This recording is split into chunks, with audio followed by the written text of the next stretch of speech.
Good morning. Finally back.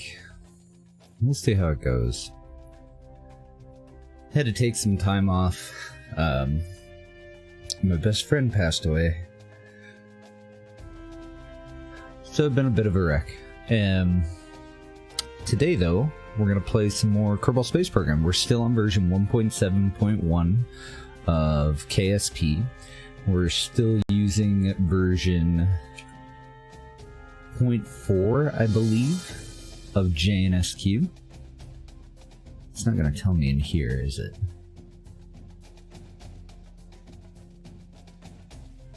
And really the only difference, if you're following the videos or if you're only watching the KSP streams, is that I did go ahead and add KW Rocketry back in. But otherwise, the current CCAN favorites list should be up to date. I also updated a bunch of the mods. Probably 4 or 5 of them. And I don't know if that's going to have any negative impact on the playthrough. So we're going to be keeping an eye on the log file so that if anything does come up, I can either roll back what I'm using if it's creating a conflict, or so that we can come up with a patch to try and fix it. So, we already have our low-resolution scan satellite up in orbit of Kerbin, but I need to adjust its orbit. The MUN we might be able to do by hand. It is going to take some saving and reloading if we do. Might be able to get something out to the MUN without maneuver nodes, though.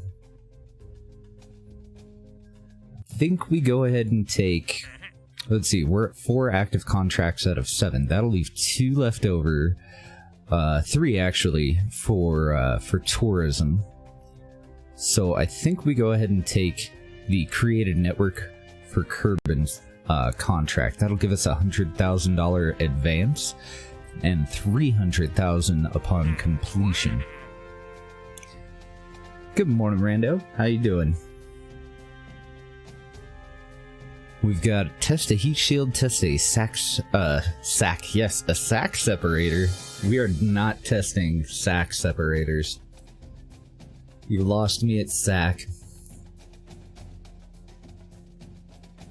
Position a satellite in a specific orbit. This is for D-Magic. I don't know if it's shown me where it wants that to go. Starting to do better.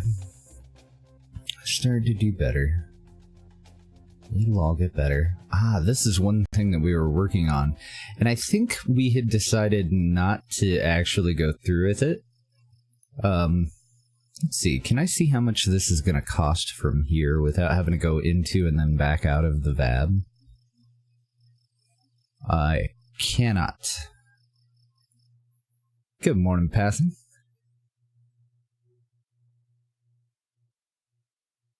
I need to know, on average, how much our tourism launches and satellite launches are costing us.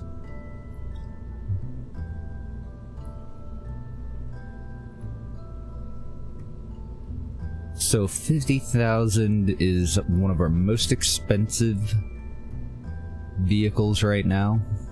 55 for the fungi. 51 for the low resolution altimetry satellite, which I think has enough Delta V. Let's take a look at it. I believe that does have enough DV to get us out to the MUN. Or to Mimnus. But for Mimnus, I do definitely want maneuver nodes. Oh my goodness, 9 freaking years. Holy shit, Crave. 13 from Isley. My god. Good morning, Isley. Did you get any progress on that bug that you were running into? What was I gonna look for? My brain just went blank. Oh my god. 22 years of support. Oh god, please be a boy. I was just asked if Crave and I had a boy or a girl. Please be a boy. What was I looking up? Ah, yes, the Delta V map.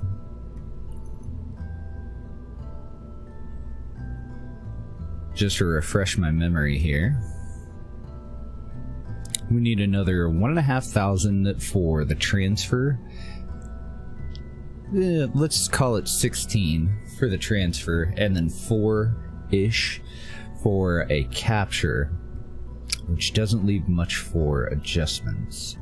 So about 2,000 additional DV on our vehicle to be able to get it to the moon. Let's leave that up, just because it makes me feel powerful when I Alt-Tab and I've got every fucking window in the world going on my computer at once.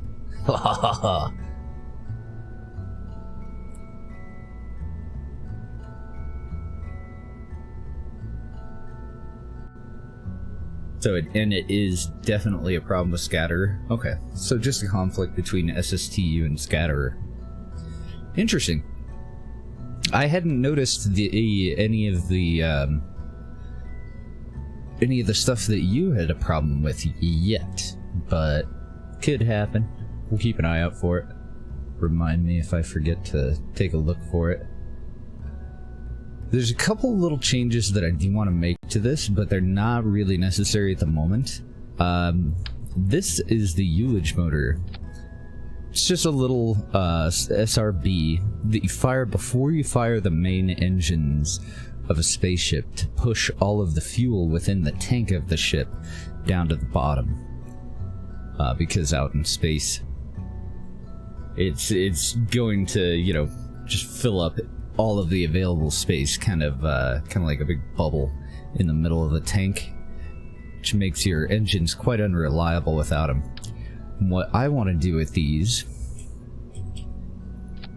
is replace these little SRBs, but the little solid rocket boosters that we made are actually doing a pretty good job. They work anyway, so I don't see any reason for us to go ahead and do it now. But now we know how much these different launches are going to cost. 55,000 is our most expensive. We have 232,000 at the moment. We need 155,000 to be able to upgrade the tracking station.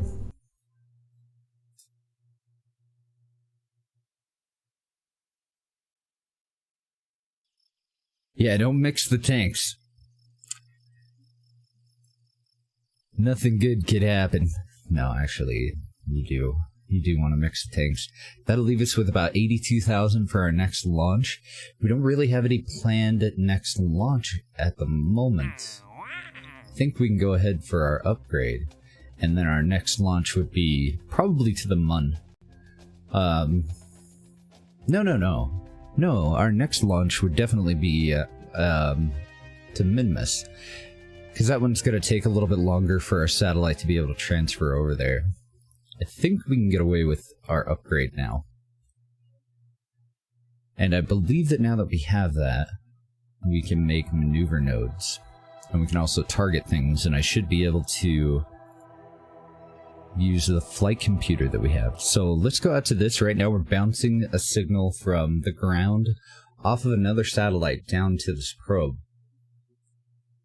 And it's really, really close to losing signal. We've got about 3.25 hours in KSP time before we need to deorbit our Taurus. How are you doing on power? Okay, you're doing great on power. I want to see if this is going to work. So,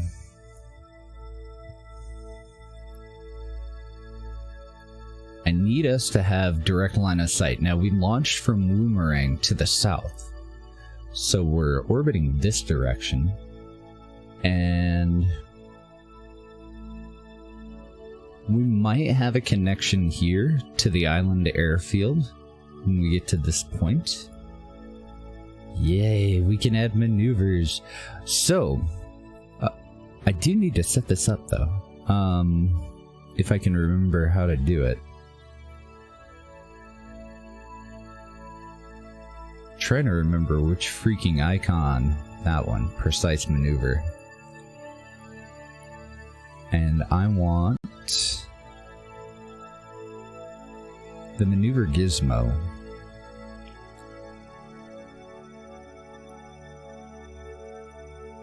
Let's go ahead and put this guy up here. Lock position. I'm going to add a couple of things to it as well. I want docking port alignment indicator added to that. And I want maneuver node editor. Is that the one? Maneuver node, no, maneuver man plan.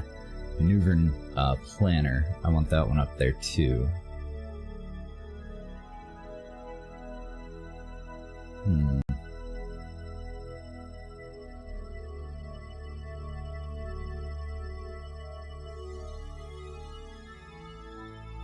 Don't think we need any of the rest of this stuff up on the top one. I do like stage recovery being up there.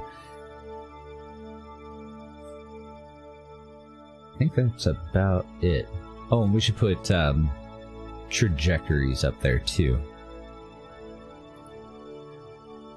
I'm just going to look real quick and make sure that none of these are duplicated over on the right hand side. It just cleans up what buttons we have over here a little bit. Keythane. I don't know if keythane or carbonite are actually going to work, to be honest. Oh, another thing with this. I'm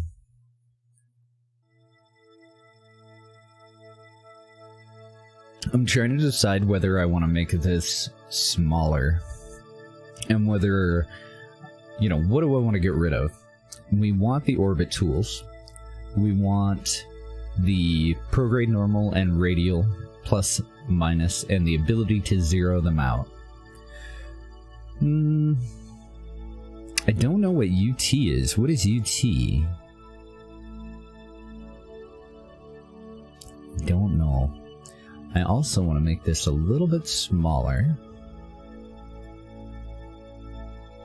And then it's gonna live, I don't know, probably right about here for now.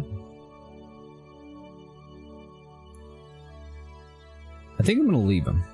I think I'm gonna leave the increments. I don't think that we need an alarm because we're going to execute the maneuvers with the flight computer, which is going to create its own alarms. And we also have the ability to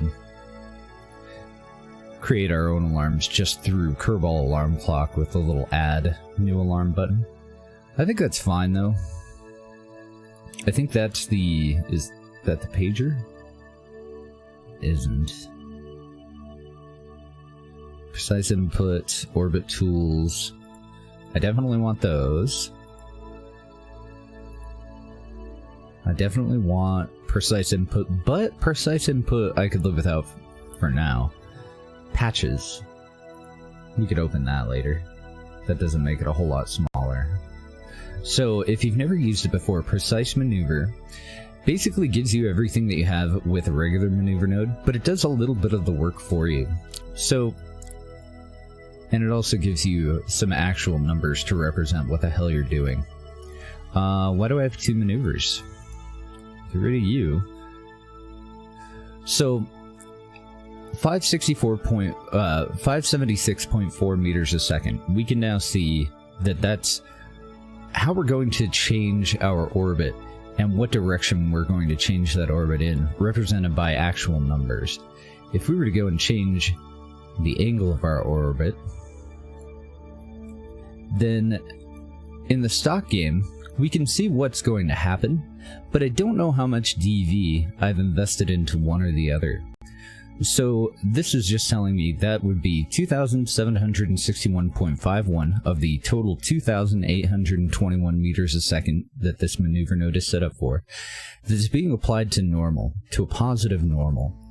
And then if we would like to, we can also use these buttons here to change it by increments. One of my favorite features of this, if we get rid of that and move it ahead a little bit, add a maneuver here, is the orbit tools. So, say we are looking at our orbit, and we're not really on a direct 90 degree, but we want to be for whatever reason. We can use the orbit tools with the increments here to actually just pivot the orbit around. So right now we're close to a 90 degree. So let's just go to basically an equatorial orbit. An orbit around the equator. We want to change our inclination by 45 degrees. A couple of different ways that we can do that. We can also zero these out if we wanted to. So if we're at 90, we want to go to 45. And all we have to do is tell it what direction we want to turn the orbit, and it does all the rest of the work. All it did, it maintained the same AP, same PE that we currently have in our orbit right now, and it changed it over to an equatorial orbit. We pivoted by 90 degrees. So if we were to get rid of that, and we were to do that by hand, then it's a little bit finicky, because we can just crank away on this and we can start to change it, but then we also need to slow down. And so there's just a little bit more fiddling that you have to do to achieve the same result. So that's why I love precise maneuver. It's not that we can't do it by hand, because we're totally capable. But that was way more of a pain in the ass, and it won't be as efficient as relying on precise maneuvers, built-in calculation for what exactly we want to do. And it takes that long to change that orbit. Let's get rid of some spaghetti here. So, like, radial. I didn't even think to adjust radial at all. I didn't see any reason to. I don't know, it's just a superior way of doing things. One other thing that I do want to put on these guys, we do have MechJeb, so I believe we can rely on MechJeb's information for inclination and whatnot, but I want to use Engineer. I like having it up on the screen all the time, that orbit information. So that is one more part that I do want to add to these low resolution altimetry satellites. Now right now we don't have a connection, so I can't enter anything to the flight computer.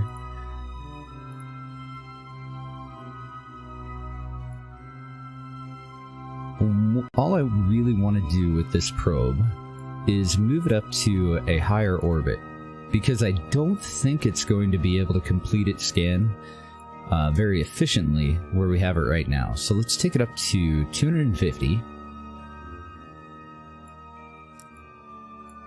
Now we're on a scaled version of Kerbin, so I have no idea what the ideal altitude.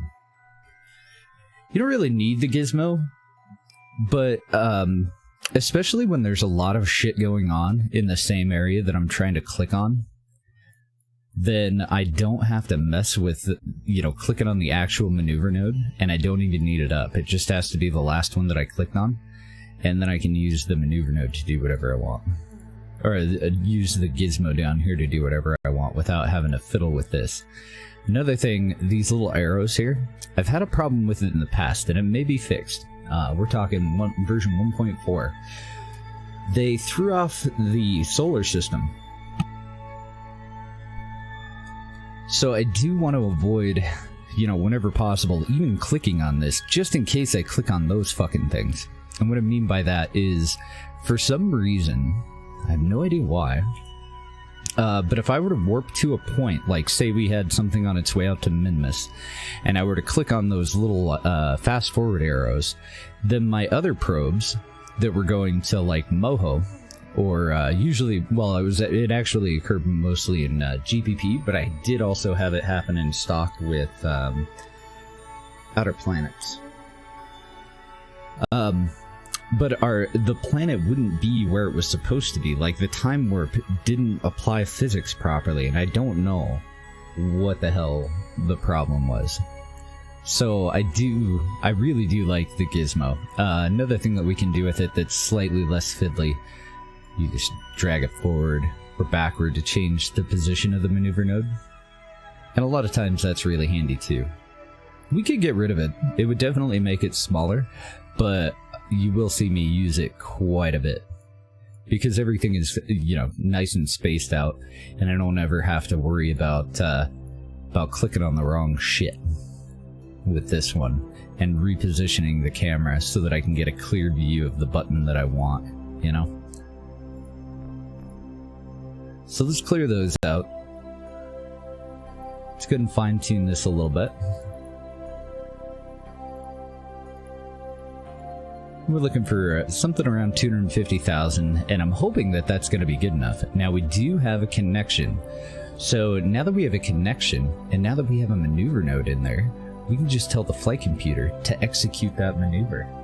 And as long as I have the right probe core selected, which I'm not sure on, so let's do a quick save in case I just fucked everything up, the flight computer should be able to execute that maneuver. I am a little worried about it not getting us... There we go. I needed to turn on RCS. I forgot about mandatory RCS. I was gonna say, I'm a little worried that, that the little shit's not actually getting us on target, but we're good. That was just a 1.4 problem? Oh, nice.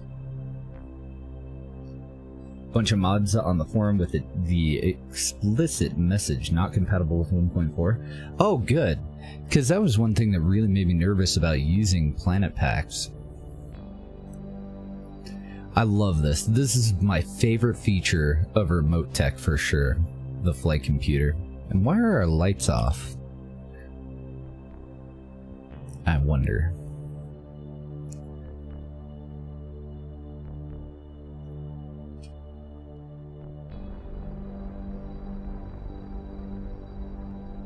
Excellent.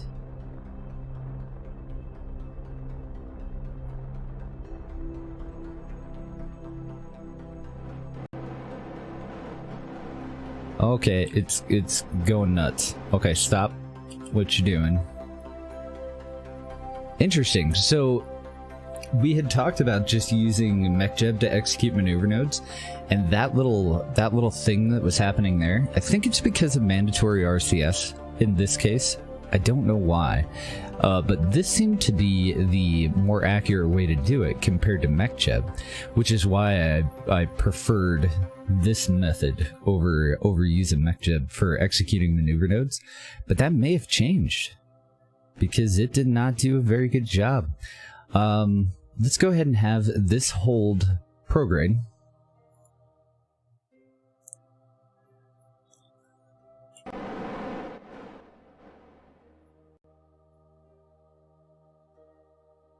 And I want to just right-click on this and activate. Well, RCS is already activated. I'm just going to burst forward with my RCS and get that AP to where we want it. Somewhere in the neighborhood of 250K. And then we can turn that off for a moment. We're going to have a follow-up maneuver over here.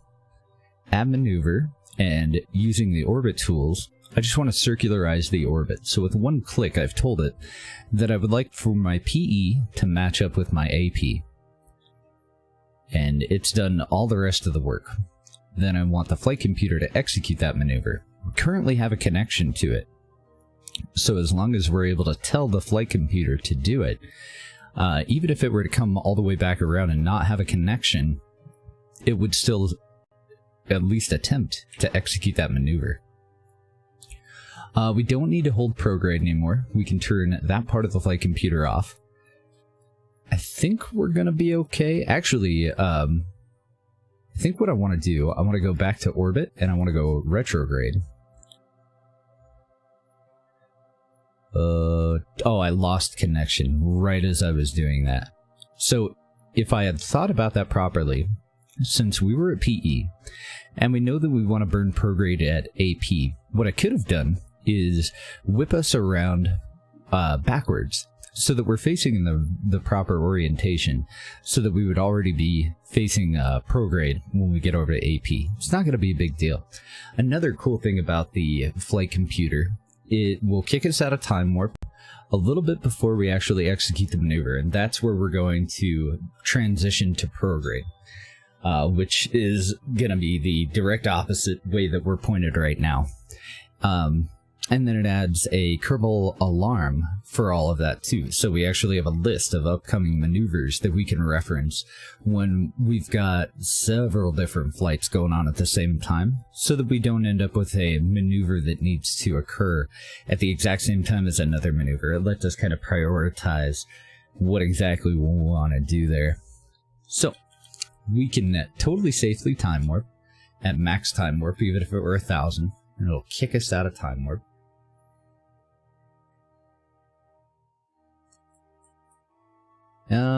It's really not going to do me a hell of a lot of good. What I could do is point, I mean, I still know that I need to point the opposite way that I'm pointing right now. And I do kind of want to get our orientation right on. So I need radial in, orbit, radial in. And that should be just about where oh yeah, I forgot about that. We can just hold the target maneuver. So it'd be target. No, it'd be node prograde. Just node?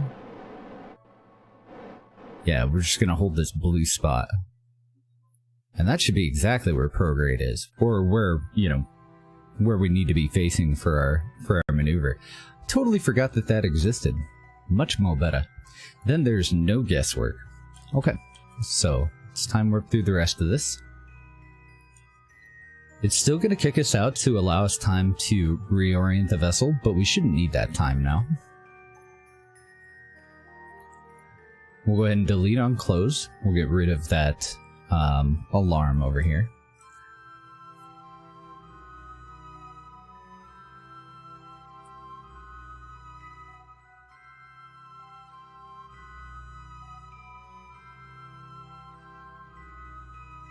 Power's looking okay. We're down to about a third power. So I'm hoping that this higher altitude won't actually be an issue.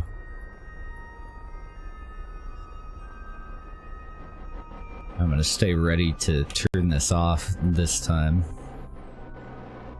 since it's doing some weird shit at the end there. So I've turned it off. I've got rid of the maneuver node. And at this point, it doesn't really matter what orientation we leave the vessel, other than I do need for it to be generating power when it is in the sun. So I'm going to have to give it a little bit of an angle one direction or another so that I'm not blocking as many of our solar panels, because otherwise this is just going to end up being a dead probe. Which isn't usually too big of a deal, but it is kind of a hassle. We have to send either a drone or an engineer up to just kind of bump the freaking the satellite so that its solar panels are exposed to the sun, or wait a really fucking long time. And eventually, as long as we're, like, if we were facing directly toward or away from the sun, then we would have to send something up and actually bump it. But as long as we're not, it's not that big of a deal. Eventually, because of the orbit of the homeworld here, eventually the sun would transition around to a better vantage point, but I don't want that to happen. So I just, before I switch off the probe, I do want to make sure that it's generating electricity. And we ended up at 249K and 244. So I do want to activate, make sure RCS is active. And I'm just going to bump up PE a little bit here. Get a little bit more circular. 250 and 248. I think that's fine. I think that'll be okay. Good morning, Metroid. And now this guy can just go ahead and do its job. Hopefully it'll do a pretty good job of it. We are good on that one. Oh, there is one thing now that we've updated the tracking station that I do want to check on, though. If I click on the orbit for the 3-man, cool, yeah. Now we can switch here without having to go all the way back over to the tracking station, because we have the ability to assign targets. So we could actually click on something and set it as a target or switch to, but this entire menu seemed to be disabled until we got that upgrade. But I can't think of anything that we need to do on either of the other flights that we have right now. Let's go ahead and check on their resources. 14 days before they starve, 7 days before they get homesick. So we're fine. They're only going to be up there for 2.5 more hours. Now that we have maneuver nodes, though, we can go ahead and send one of these over to Minmus, and we can check and see if there's any contracts that we can fulfill out at Minmus as well. Figure out what our next step is going to be.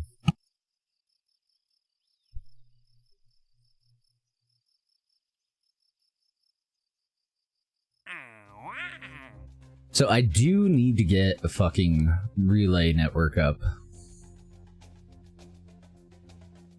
But is now when I want to do it, or do I want to wait? I think I want to wait, because this is, well, for one, going to be a pain in my ass. For two, it's going to be a fairly expensive launcher.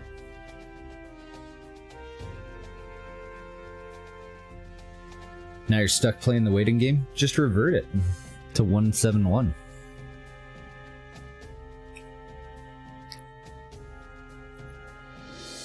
Did you already launch it? I would assume that you haven't launched it yet. And do you have a backup? If you've already launched it, you might have a problem with your save game. But otherwise, just go to your KSP, put it back into the default install directory, go to betas, and choose 1.7.1. Thankfully, Isley let me know that the update was incoming, that they had updated it to 1.7.2, and it did work. We went and right-clicked on it, went to properties, went to betas while we were still in game, and we were able to choose 1.71 and tell it to stay at 1.71, and it did work. And as long as you don't launch the game, I'm pretty much positive that sorry, as long as you don't load a save. You can launch the game. That's how you would know that it's updated to 1.7.2, right? But as long as you don't load the game, back out of the game, and go into your betas and revert to 1.71, then you should be able to load it back up and load in your save game, and you should be good to go.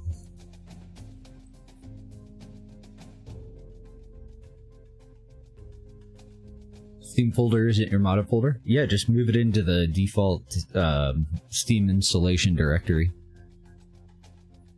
It's pretty easy. And I thought that you could download specific versions off of the website too, if you wanted to, and then just move your save and your game data over. So move all of your mods and move all of your save files over to the 1.71. And then move it all out of Steam if you want to. So we're waiting for completion of this one. I think we should try it. I think we should try sending one of these to Minmus. And I don't think we really have to change much on it. We only have $80,000. It's going to cost $55,000 to launch it. And I don't think that we need to change anything other than, I do want to add one piece of equipment.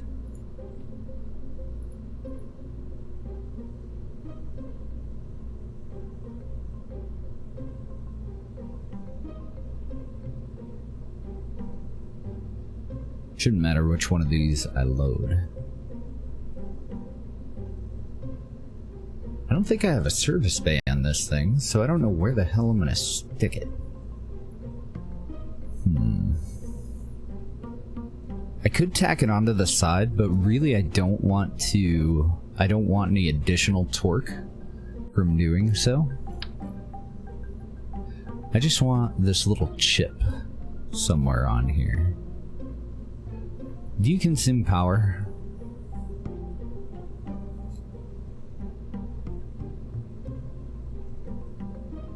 I don't think it does. There's no right-click additional info, so I think it just needs to be present. I'm pretty sure if I pick that up, and I surface attach this.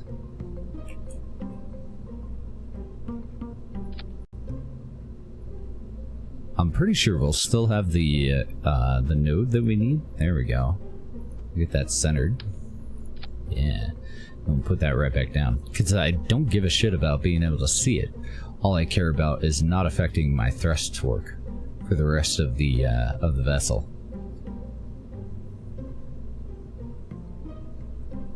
Why do I have 3.5 kilonewtons? Is it kilonewtons? What the fuck is going on with that at stage 7?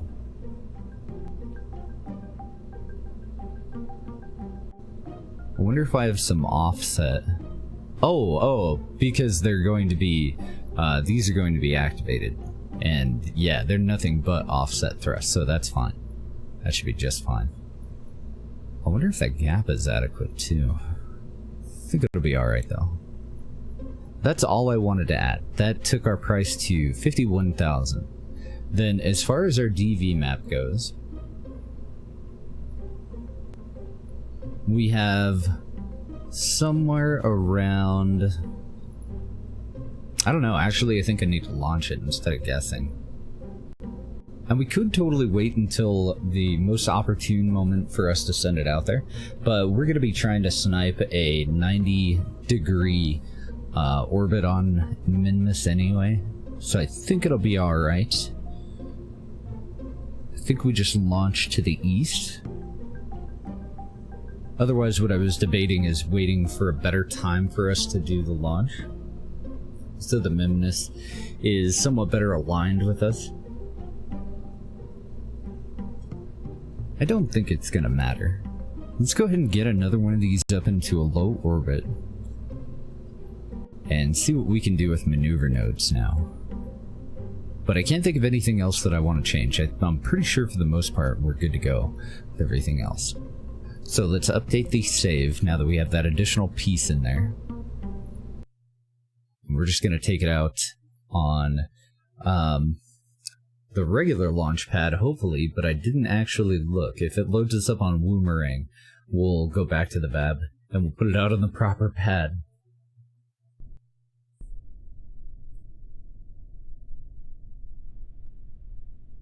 Oh, nice. We are on the normal Kerbal Space Center launch pad. Sweet. And we've got our half-assed new upgrade going on. I kind of like it. Like, it's still under construction. They're like, eventually this is gonna look cool. For right now, it's gonna look like dog shit, though. Orientation of the vessel is also going to be a problem, so I am going to revert. I don't really have to, like, we don't need to nose down into our gravity turn, but I want to. Right now I'm pointed south, so I believe I need to rotate it one move to the right. But if I'm wrong, then I just need to move it 2 more turns, and then we should have our nose pointed to where we just nose down to head to the east. For this one, we're going to go for an equatorial orbit. I can't remember how I put any of this stuff on, so hopefully we guessed properly. We guessed correctly.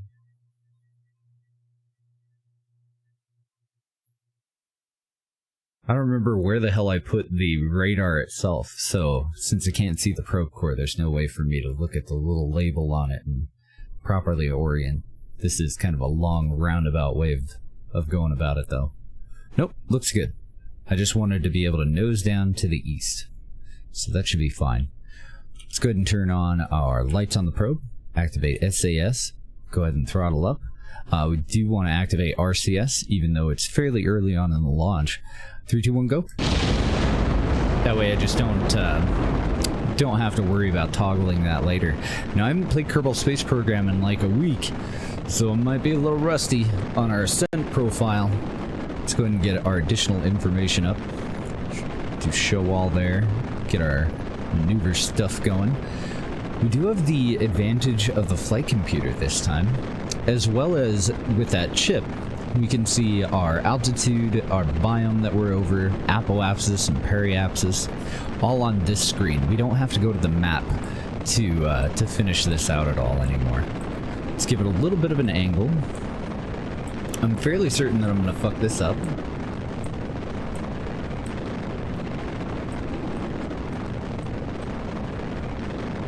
Definitely feel rusty anyway.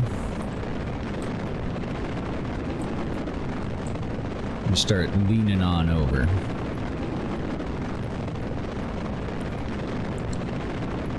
I'm going to pull prograde up to about 45 degrees.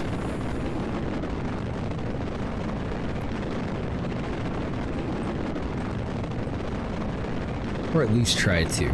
I am delaying a full-on turn over to 45 this time, just to make sure that that top solid rocket booster that we're going to separate from does clear. So we're just about a 45 degree on our AP.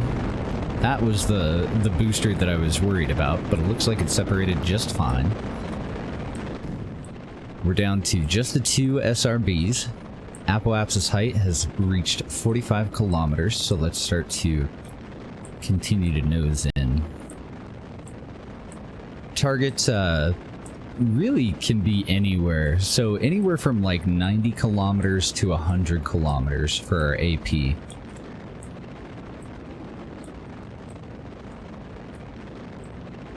And we're going to adjust the angle of our orbit pretty quickly here too. So actual altitude is at about 42. AP just past 65 kilometers. Going to do our next stage. Light up our liquid engine there. We've just been deadlifting the entire rest of the rocket so far. I'm going to start nosing down to about a 20 degree. AP is coming up on 75k. Target, like I just said, anywhere in the realm of 90 to 100 is fine. Minimum's 85. That's the top of our atmosphere. So I think I want to stay here at a 20 degree angle until we get it up to where we want it. Or at least until we get up to 85, and then we'll lay down horizontally.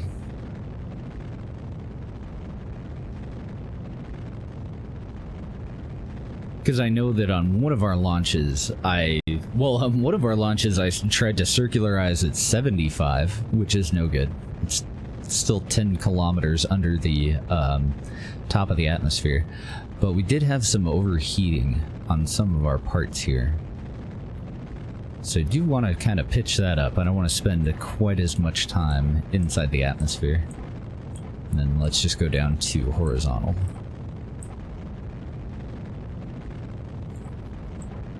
Just a little bit positive on horizontal, and we'll continue to build up speed. Now our time to AP is down to 27 seconds. That's another huge advantage of Kerbal Engineer. I no longer have to go out. Separate that. Wait for it to clear, because hopefully that's recoverable. I believe I went and added parachutes to everything. Now I can just go by this number. I don't have to go to the map and, like, physically look at where our AP is. Once it gets down to just a couple seconds away, I just nose up, and the goal of that is just to keep us right about on AP. You don't want to pass it. Don't want to push it away from us. You want to circularize with us at AP. We are in space, and we're using remote tech. So I do want to activate one of these to point directly at Kerbin. I want to activate the other one to use as a future relay pointed at active vessel. Let's go ahead and get our Omni antenna activated as well. That one doesn't require a target. It's an Omni antenna. AP is moving away from me, so I'm going to nose down.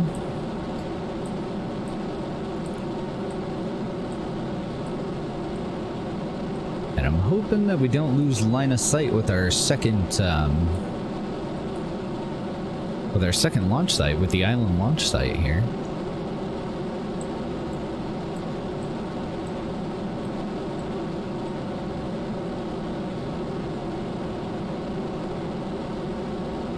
There we go, we got AP at about 1 second. Another thing that we could do is just push AP way out there and circularize with a maneuver node. We don't have to do all of this by hand, but we're capable of it, so why not, right? And I haven't activated the science equipment, just so that we use a little bit less power in this, since we did a night launch. We're just kind of leaving it stowed for now. But it did activate all the antennas, and by and large I believe that they use more power than the science equipment anyway. So we're still trying to maintain a balance here. I still want AP to stay right about on us. And I cut just a little bit early. Let's throttle up. You go ahead and hold prograde.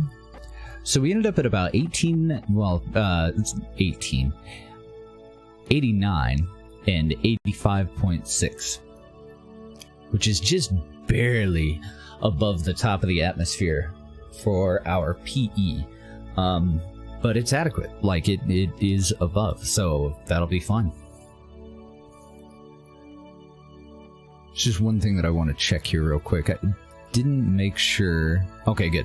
We're not using any of the monopropellant on the top stage, which is what we wanted. All of the monopropellant that we were using to stay on target is on the transfer stage. So this is going to be a little bit of a weird one. We can go ahead and close down our antenna information. We do currently still have a connection. We didn't have to go out to map view up until now. We are right over the island airfield. Our target is going to be the outer moon, Minimus. And I have no fucking clue when we need to get out there, so we're going to determine that. We're going to figure it out. I don't know when we need to launch or anything. I know it from stock. I can give it a damn good guess, but I have no idea here. So first we want to adjust the angle of our orbit to match, and we're going to use the orbit tool to do that. We are 6 degrees off, so at our descending node I want to adjust by 6 degrees while maintaining the rest of my orbit. And it looks like my node is actually a little bit off. There we go. We'll go ahead and have the flight computer execute that burn. Let me pop out of here real quick. How much DV are we looking at? 404. We are going to have a stage in there. Because we only have 137 remaining on this. This should be able to deorbit itself with its retro rockets though, so I think it might be okay, but we are going to have a stage in the middle of it. Let's go ahead and tell the flight computer to do it anyway. I may cancel that, may abort, and I may do that part manually. And I also want it to just go ahead and get us on target program.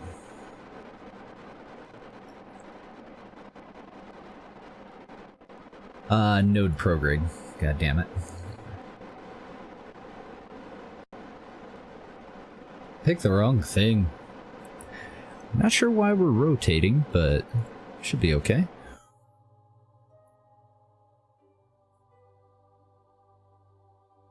As long as we're holding stable, we're happy campers.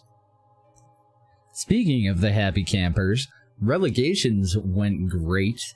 And we did place in the top 6, so they are going to land.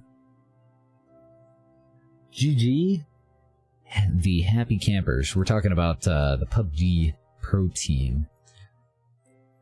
I didn't watch it the day that it happened, unfortunately. I watched all of them on Tuesday, Game 1 and Game 2, Monday or Tuesday, and they happened over the weekend. So it was a little bit spoiled, but that's okay. Like, I knew that they were going to be fine. Because everybody was fairly enthusiastic about it. That's okay, right? So I'm just going ahead and speeding up time. It's going to pop us out here to give us enough time to get on target, so we'll let it do a minor adjustment, and then we'll increase time warp again. The flight computer will kick us out of time warp before it executes the maneuver. And I'm hoping that it's compensating for the stage in there, but I don't know if it is. So this will be an interesting learning experience for all of us. I don't even know if I have to stage it or if the flight computer knows to do that. It's been a while. Connection error packed. The fuck does that mean? Is it not going to be able to execute the maneuver since I don't have an active connection? I've got power.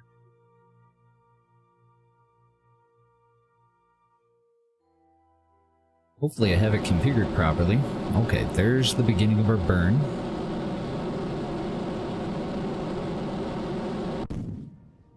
Now, you know what? I am gonna go ahead and just not execute the rest of that. I can't actually tell it to remove the rest of the maneuver, but I'm not going to stage it because there's one thing that I hadn't really considered.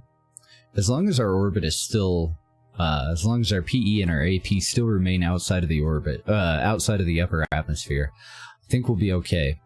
But this deorbits itself through retro rockets. So if I were to stage from here, it wouldn't be pointed retrograde. Well, technically, we want to be pointed prograde. We want these to burn toward prograde so that it can deorbit itself. So I don't want to do the rest of this maneuver. I can take that part out, but I can't tell the computer not to do anything else at the moment because I lost my connection. So let's go out to the map view. We're going to have a follow-up burn that we're going to do after we stage this, but I need to be able to bounce a signal off of the fungi telescope over this thing before I can tell it what I want it to do. There we go. I want to get rid of that.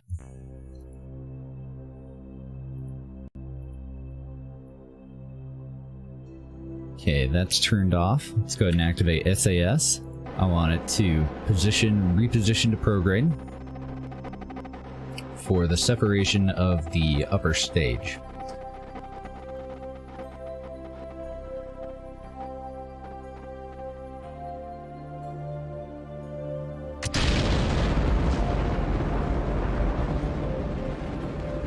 Bye, little guy. Thanks for your help.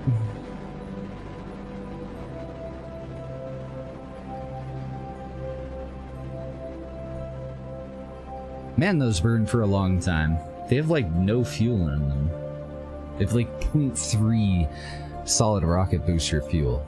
And they still burn forever. I love it. So I do think we're going to mix it up because the Ullage motors don't burn that long. I think that there are definitely better applications, or applications that those little miniaturized SRBs are going to be better at. Let's see. Do I have debris on it? I do. So let's deactivate RCS just in case that decides to do anything funny.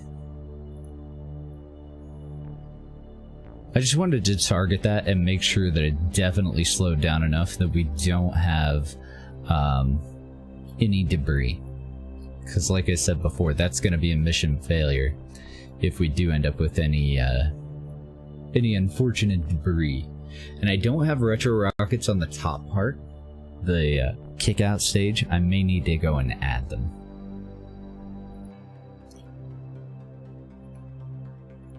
So we can go ahead and unset target. We don't actually have to click on the moon. We just have to click on the moon's orbit. We're going to reset our target. We want a new maneuver node. We ended up correcting to about 3.9 degree deviation.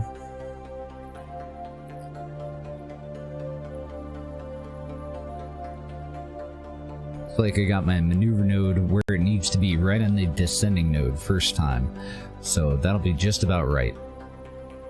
You know, it's not really all that necessary for us to match its orbit completely. I could save a little bit of DV there, couldn't I? since we're not really aiming for an equatorial orbit, I'm kind of wasting steps here. I'm doing more of a correction than I actually need to. Let's get rid of that.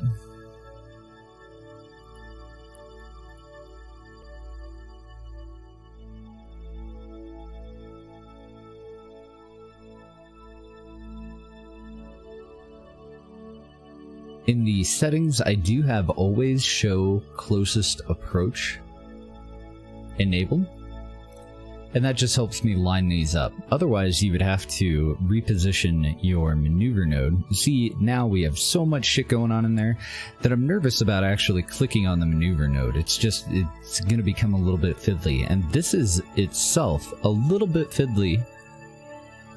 But what I want to do is move the position of the maneuver node and see if I can come up with a good intersect. Dear God.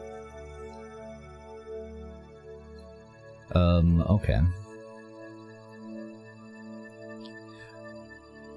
Noon 32 minutes? Okay, so what I was worried about is that I dragged it a little bit too far, and that I was going to be setting up a maneuver node for like a week from now, but it looks like it'll be okay.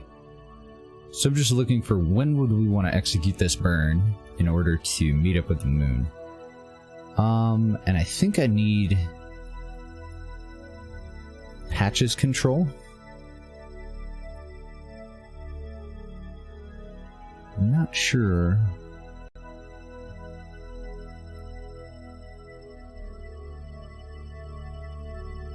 I'm not sure what the fuck is going on there.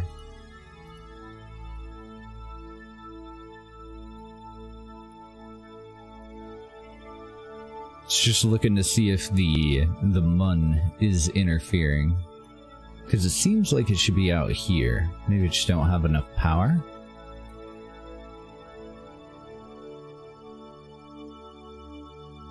Okay, there we go.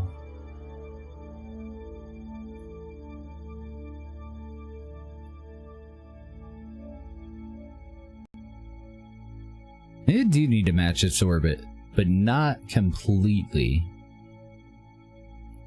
So if this is where we're going to meet up with it, our node is in 26 minutes, 24 seconds. I'm just going to try to remember that. That it was somewhere right in here. Because it should still be in basically the same spot. I want to add a maneuver node here though, because we were far lower than its orbit, but I don't think I want to go all the way to 0. We're going to end up in a south to north orbit when we arrive, but I think that's fine. So I am going to adjust it a little bit, but I'm going to leave just a few degrees off. Just a little bit less than matching it perfectly, because I don't think I was getting close enough.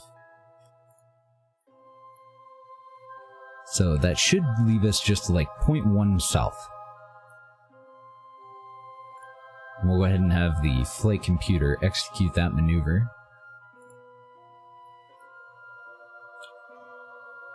Go ahead and get on target. All I need to watch out for here is, you know, do we have our solar panels exposed to the sun? It looks just fine. Look at that view. I still love how even at only quarter-scaled real solar system, the horizon just goes from the middle of the screen to basically the middle of the screen, instead of just being a little thing down here. It's just a little bit big, you know? In RSS though, I mean, it would just be bam, you know, all the way across the horizon. You are quite a bit higher up. Basically like, what, double as high as we are now? We're at about 90k, and at just about 200k or something like that. But we are on target. Let's go ahead and time warp. Power's looking great. Ooh, let's check these messages real quick too.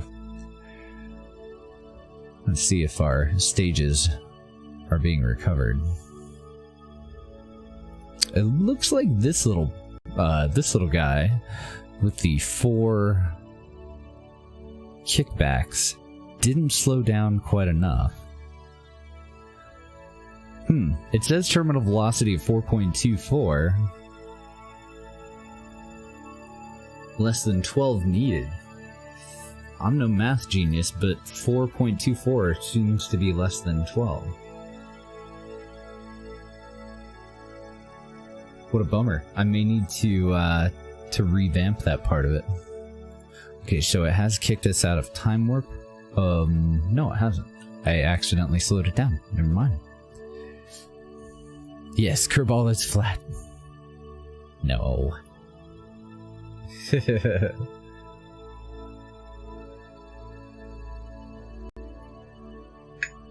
We're just time warping around. And the cool thing about this, we've only got about an hour and a half before the tourist vessel needs to be deorbited. Go ahead and get rid of that. We're going to perform the second half of that burn. Well, the second 3/4 of that burn that we just attempted. And I don't have a connection and my RCS isn't on. Might be fucked here, actually. Hopefully we're not. I do have a quick save, but I don't have a recent quick save.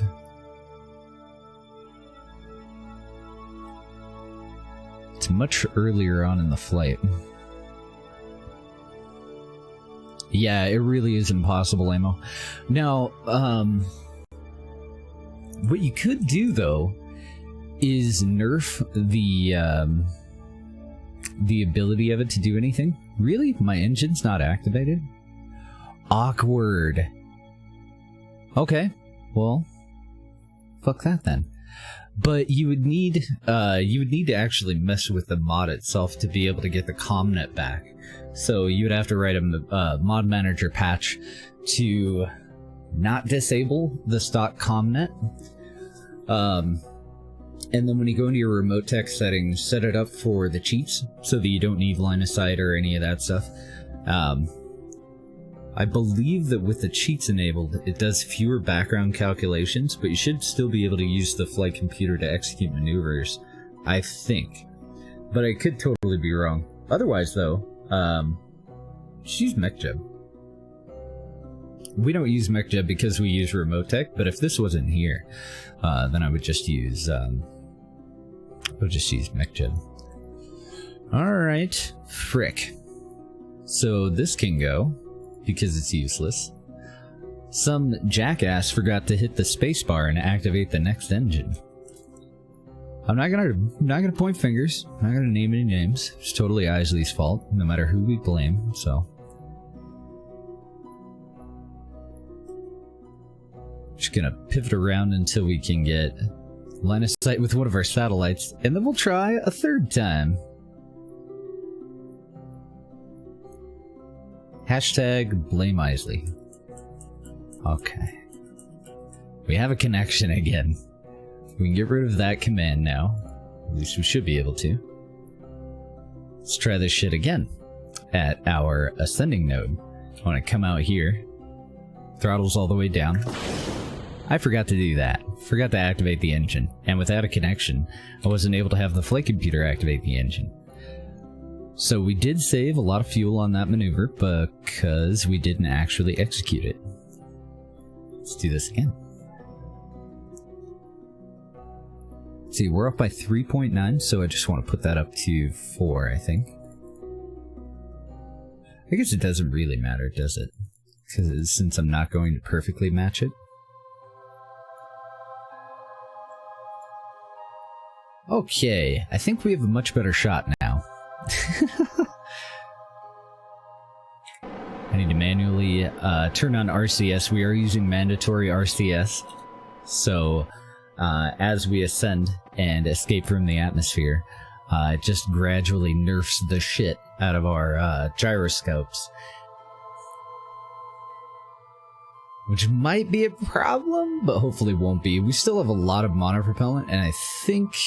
how much monoprop do we have in this can? That's what matters. Oh shit, are we starting to use our monoprop from the upper stage? We are. Even though it's disabled, we are. That blows. Bummer, dude. There's not a whole lot I can do about that, though.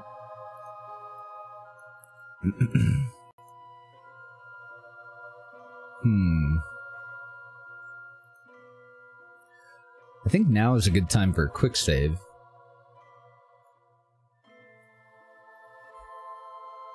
I don't have anything to disable all these, so I'm just going to turn RCS off. Let's see how it does executing a maneuver. I didn't really build it for it to do this much, you know, maneuvering back and forth and this way and that way. I think we'll be okay. I hope we'll be okay.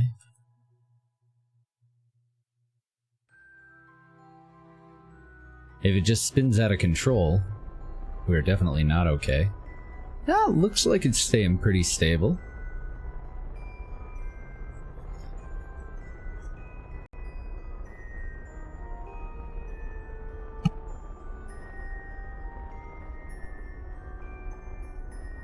I do wish I knew why it wasn't cutting the engine and why it was trying to chase the dragon, if you will, when we get to the end of the maneuver. I'm not sure what the hell that's about. Just gonna leave my mouse over the off button since we have a connection. What makes me really nervous about that is my inability to make it stop doing that. I'm pretty sure it's because of my monopropellant nozzles. Because that maneuver was performed perfectly. That's exactly what I expect from this mod. So I think it's because of the balance of my RCS nozzles. I think if I were to have used RCS build aid to attach the middle set of nozzles to something at the other end of the vessel, and I had balanced this part of the vessel out, I didn't. All I did is toss them on there. So I believe that it's that imbalance and that these are actively trying to keep us on target when we start to get to the end of the maneuver node. I think that that's what the problem is. Whereas if we were to execute that maneuver with the final probe with just this part, I don't think that that'll be an issue because I did balance the nozzles out for this part. I think it'll be okay. Put a stock heat shield on the command pods and make a route. Oh yeah, that's perfect. Because then you have something that's always in line. Absolutely. I would just use, like I was when we were talking about it, I would just use probe cores, but I wouldn't if I didn't use remote tech, because like every vessel that we're going to make is going to have a probe core on it. Alright, so before I lose connection, let's go ahead and check its work. Looks perfect. We're nearly right on. And I totally forgot what orientation we were in when I was setting the maneuver node. I think it was somewhere over here, but I fucking forgot. Double checking AP and PE as well, just to make sure that I didn't do anything that's going to leave us in the decaying orbit.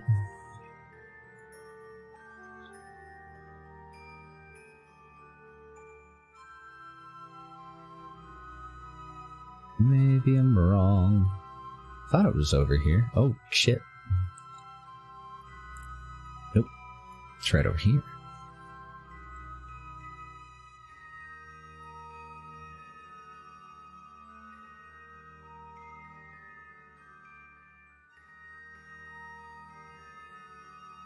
And now that we have an intersect, I want to change my view over to this. So the first thing that I want to change is the position of the node. And I'm gonna aim for center of mass. I want to aim directly for a 90 degree, but I don't know if 0.1 is going to be enough for that. So the best I can do outside of that is just aim for the middle of the moon. It's not quite enough. This is actually going to work out perfectly, though.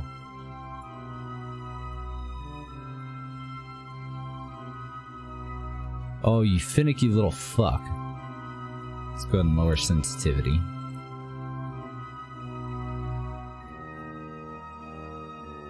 So we're just eyeballing it for now. That looks about 90 degree.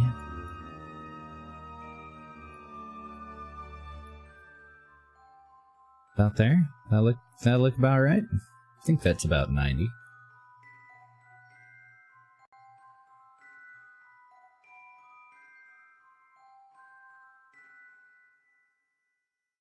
Oh yeah, and we can use the flight computer as long as the probe core exists anywhere on there, so that's why that would be my go-to. Because we don't necessarily need to control it from there, but I do need to have it on if I want to use the flight computer. I think that's going to be just about perfect. We're looking at 1,500 DV. We're going to waste a little bit of fuel. We're going to have about 300 meters a second of DV left over on this, but we're going to do the capture burn with the probe itself to establish an orbit, and we don't want to leave this out there as debris. So as long as I don't run out of fuel before we can get on a collision course with Minmus, that's perfect. That's what we want.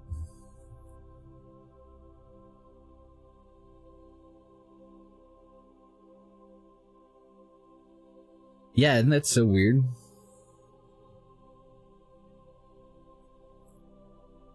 And then you just control from there. Yeah.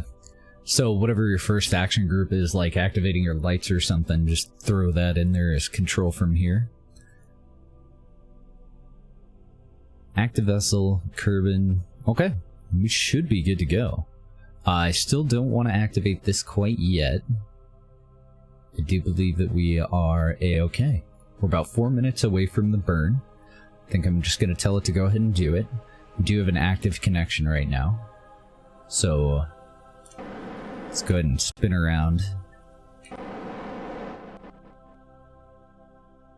I'm going to rely on this to execute the burn without active RCS. We'll see if we can get it to go perfectly.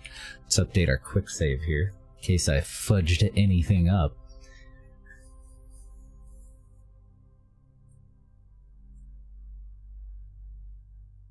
Just really hoping that we don't run out of power. That's never good.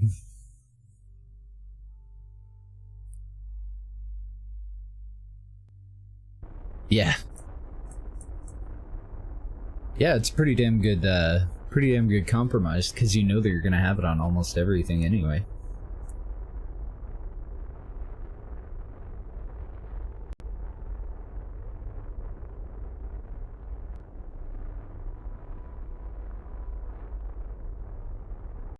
Oh my god, I didn't notice the length of the burn. Is that really a 3-minute burn?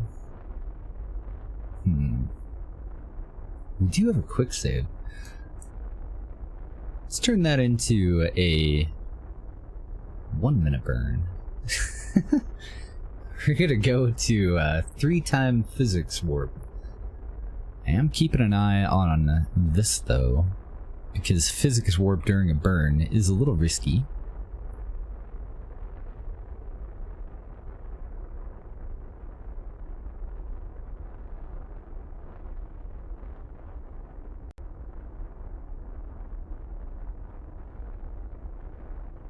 Okay, we're starting to deviate, and I'm not sure why.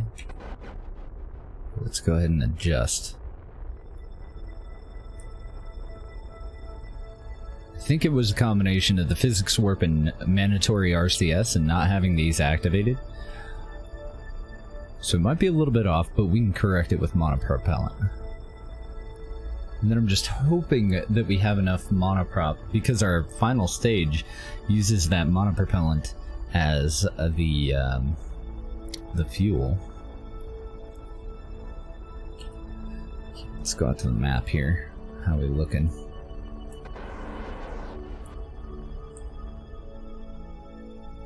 Okay, so I've cut throttle.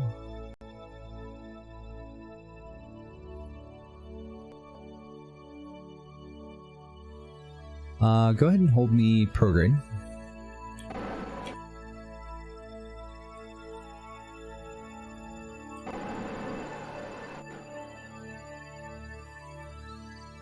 Definitely gonna have a correction burn.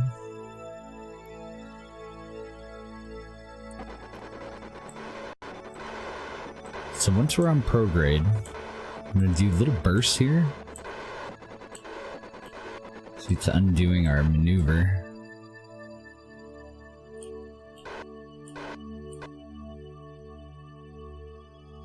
Just want to get that collision course back if I can.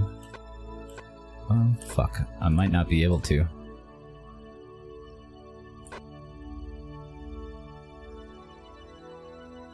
I'm gonna end up with a 20k PE. Okay.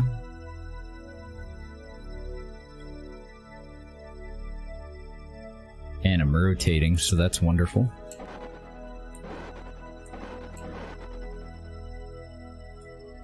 Great. Damn, I think I need to rebalance the monoprop nozzles.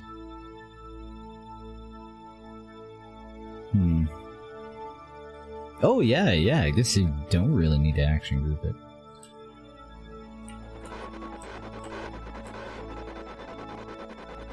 Stop doing what you're doing, you little sons of bitches.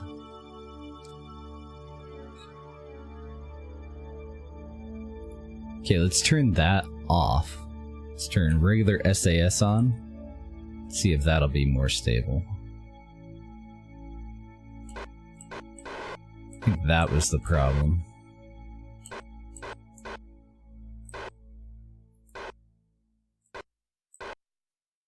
There we go.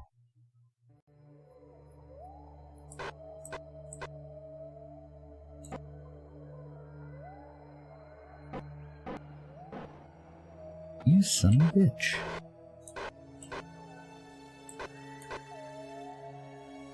I think what I'm actually gonna do, since we're so close, is leave it that way for now, and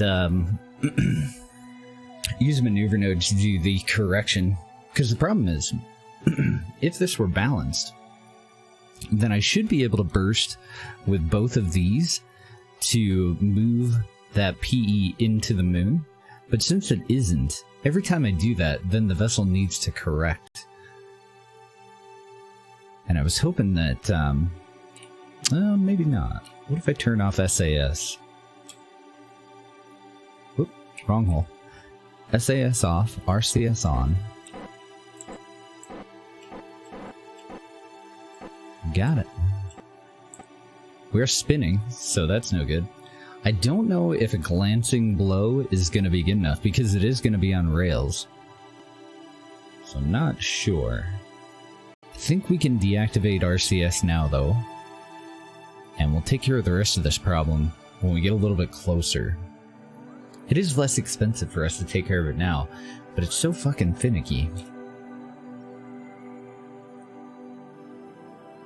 Just got a mail from your cardiologist. You're in bad physical condition.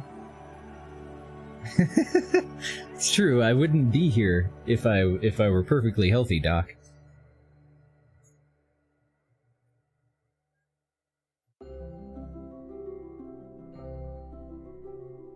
Sorry, my security system was wigging out. Had to fix it. Yeah, I think we leave it the way it is.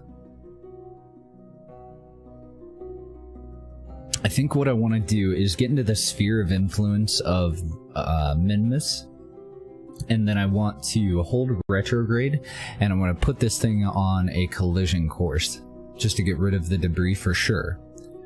Because I think... well, I don't know. I guess we could just test it. Let's go ahead and F5. It's not really going to matter a whole lot. This is just going to stay up here.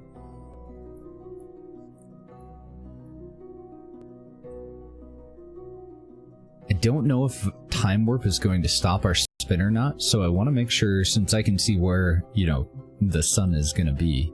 Oh no, good. Okay.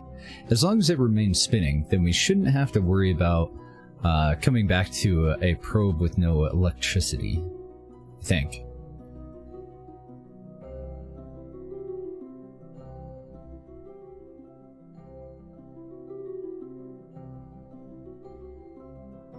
I think it'll be okay. Guess I could use just a little bit more monopropellant to stop it, though.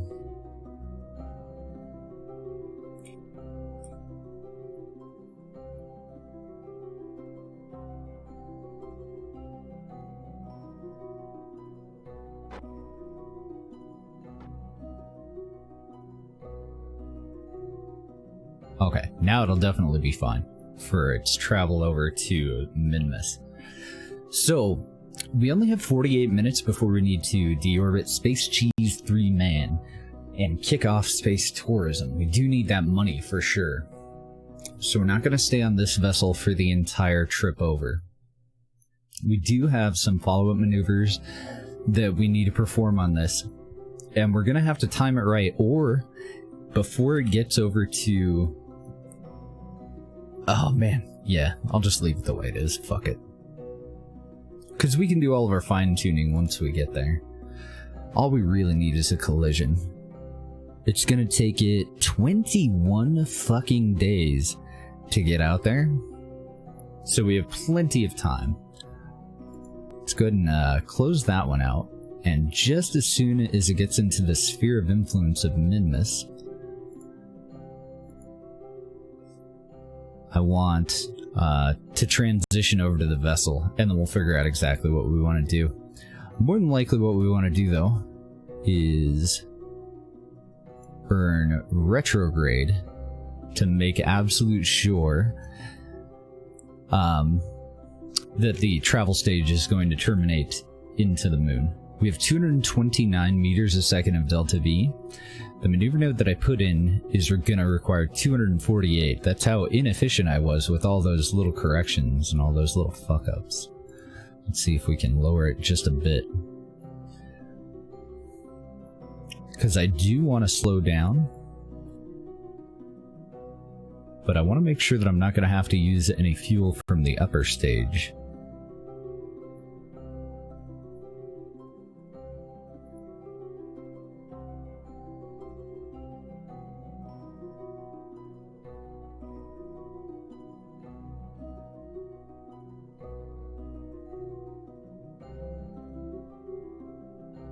Okay, that'll work. That'll save us a little bit of fuel and still give us the desired result. So, I do want to slow down a little bit. That's just a little bit less DV that we need for the capture burn. But the main priority is definitely terminating the debris. So, if we really had to, instead of burning retrograde, all we'd really have to do is change the direction of our flight. It wouldn't slow us down any, but it's very, very inexpensive for us to just adjust the angle of our approach so that we're going directly for the surface. So I believe that that is going to be the way to go.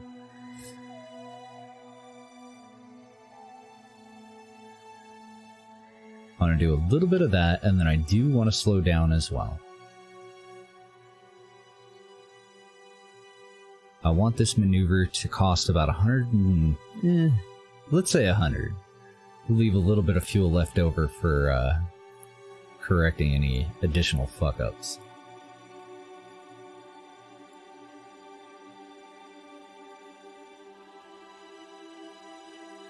We use up a little bit less than half of the remaining fuel. We don't have a lot, but we do have enough. And we'll go ahead and tell the flight computer to get her done. That'll additionally add a an alarm for us, so that we'll know when this little guy is going to arrive at Minmus. Then we just have to hope and pray that throughout that day, because we have about a day from, let's see. So at day 20, in 0 hour 8 minute, we're going to switch into the sphere of influence of Minmus. We will reach PE at somewhere around 21 days 1 hour, so we have around 7 hours, because I think we're still on Kerbin, like, day, actually I don't know, because everything's bigger. I don't know how much time there is in a day, with this map pack.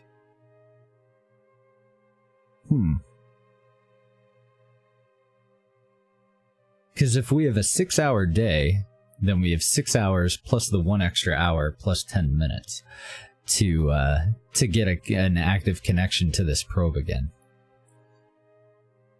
But I think we'll be fine. I hope we'll be fine with just all of our other probes that we have right now.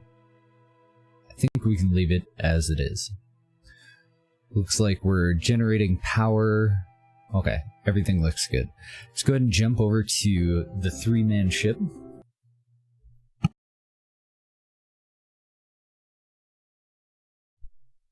It probably actually would have been faster for me to execute the rest of this time warp from somewhere else, but we've only got 43 minutes before Mr. Tito wants to come back home.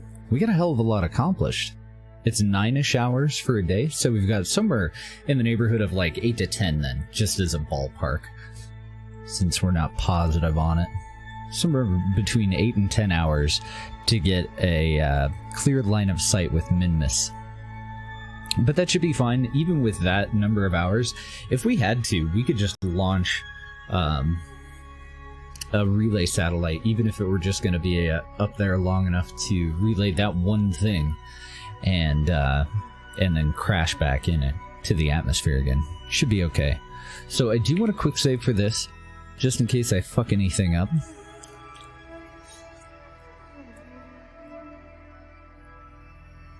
Go ahead and check our batteries and everything. Looking good. This was just designed to come up for a few hours, do a couple of orbits, and then deorbit. So we do have Mr. Bill Kerman up here getting some experience. Jebediah is our commander for the flight, and Mr. Tito is the financer of this flight. He's the fella paying us to do it. We're gonna get, I think we get like $100,000 for this very short orbit and re-entry.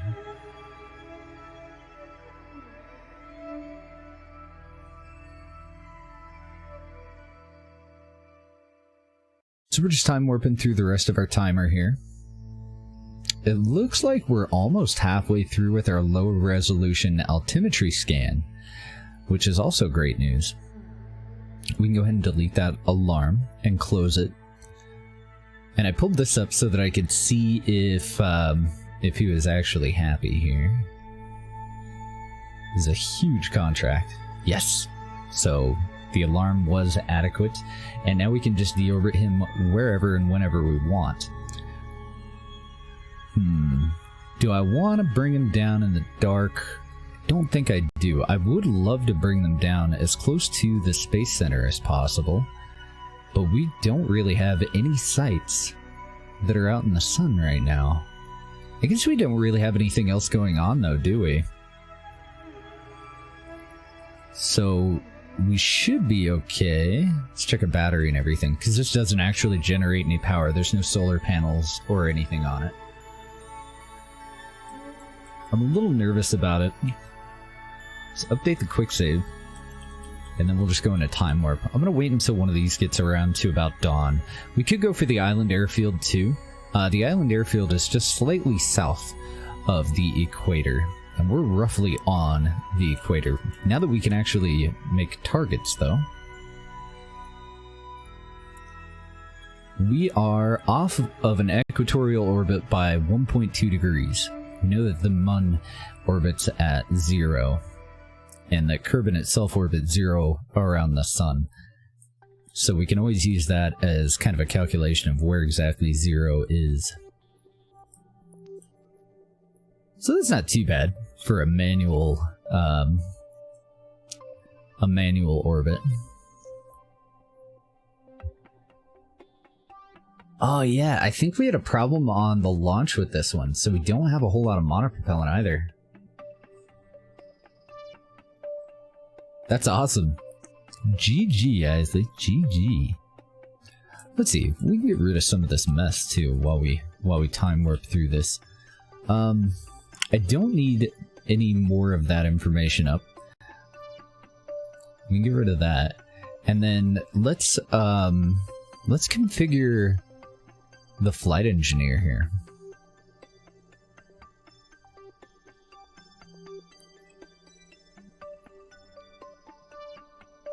So on the left-hand side, I mostly want our orbit information. I don't want to have to look back and forth between anything over here and anything over here. I think right now, for the most part, it's pretty good. Because time to PE time to AP and PE are both pretty important. AP height, and PE height are both very important for us. I think it's fine this way and this way. And what I need to do is go and look at how I had it set up before. So I can't remember what actually I want to add into this. I think over on the right-hand side is where I want to add... let's see, so... I don't want that part. I want...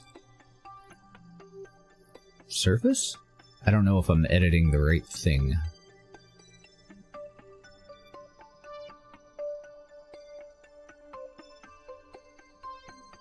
Sweet, hopefully I will remember. I'll probably forget though.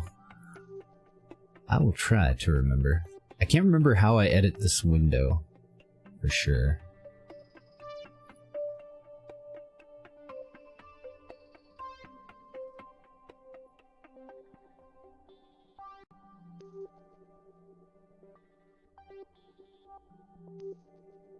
So, inclination...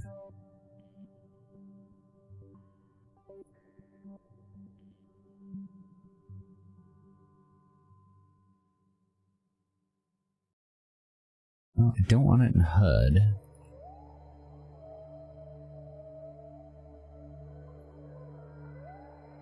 Is it HUD 1?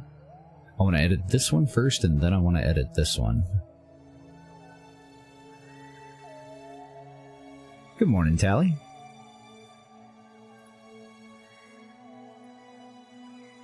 Oh, and I probably need to move that off to the side while I do this, too.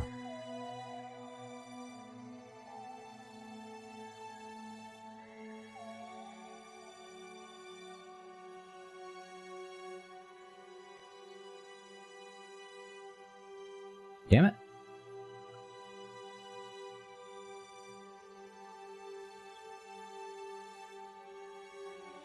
Oh, okay, I'm in the wrong thing. So, get rid of that. I want HUD 1 edit. There we go, baby. Over on this side, I want our eccentricity. It's not really necessary, but when we're fine-tuning like a station's orbit, I do want to get it as close to 0 as possible.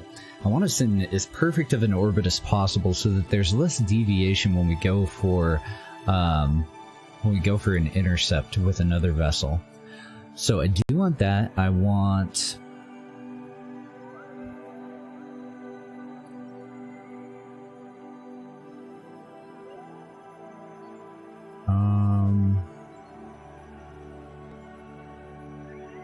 that might be it.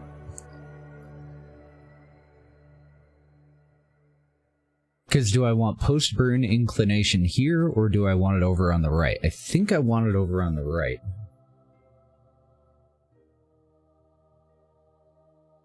Did they add trains? What are you guys playing?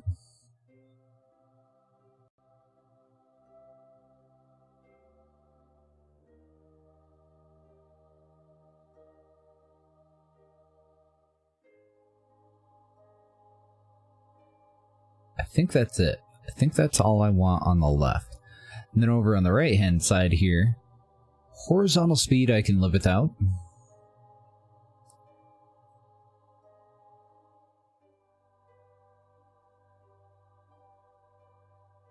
So altitude over terrain, I can probably live without that too.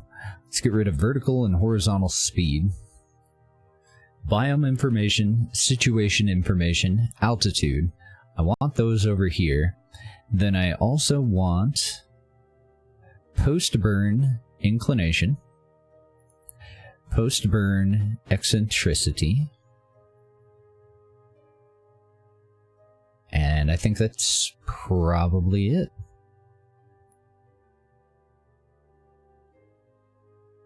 Did I do that wrong again? Somehow?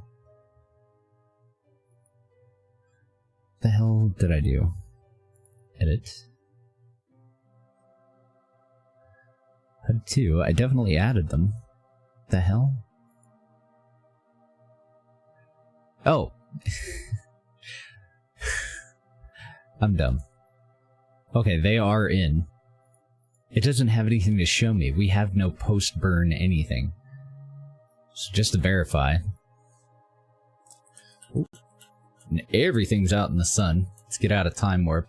And we're out of electric charge. We're fucked, man. I was in time warp way too long there. That's why I made that quick save. Are we totally fucked? I think we are. All of our guys have begun to freeze to death. Looks like we have plenty of time. Because there is, Oh, look at that. Yeah, even if we're out of electric charge, the cabin lights do stay on. I had never ever noticed that before. Isley and I were talking about that yesterday. I can generate a little bit of electricity, but is it going to be enough for us to be able to safely deorbit? And for us to choose exactly where we deorbit. We could always get out and bump the vessel too if we really needed to. Not the way that we want that to go, but possibility.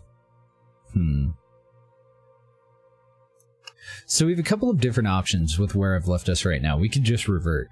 But I don't think that we need to. Let's see where, if we just continue with our time warp, where are we basically right on retrograde? It's pretty damn close here. That's going to line us up for a re-entry in the dark, though.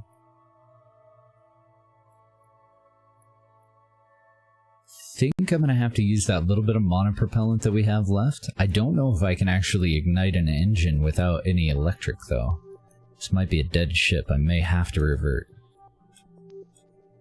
So don't think I want that. I think I want to come around to basically dawn. I was in there fucking with those settings way longer than I should have been.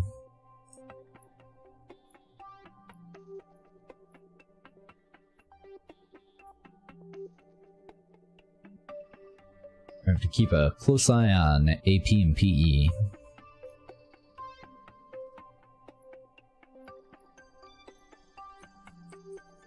Might be a little bit too far. I want our pilot to start to transition us toward retrograde. We're going to use the last bit of our monopropellant to do that. That's all of it. That was our last burst. So now we're just using inertia to go the rest of the way.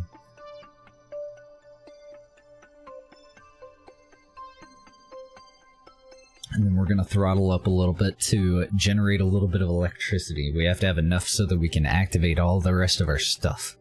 We may have a problem during re-entry if we don't generate enough. So I think what we need to do is exploit the alternator and the remaining fuel that we have. But it's going to be a little bit tricky. We're going to have to burn as long as we can without re-entering. And hope for the best here. I don't know how much power we can actually generate with this thing. So I'm going to go ahead and throttle up a little bit. I'm going to leave us in a spin. We're at 95 kilometers, so even though PE height is plummeting, since we're in a spin, I'm hoping that we can just use this engine to charge up our battery a little bit.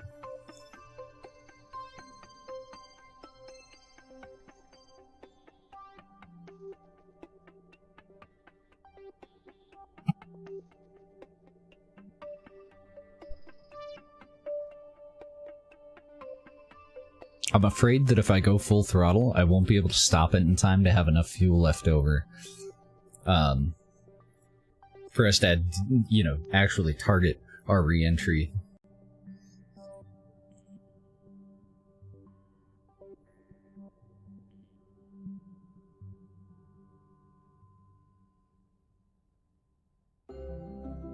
This is so jank.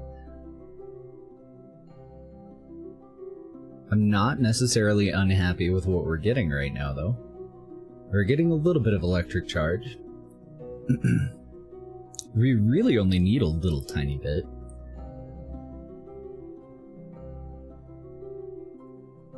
Yeah, not too bad of a spin. So we are losing altitude. Next time we go prograde, I want to burn a little bit longer. It's right about there.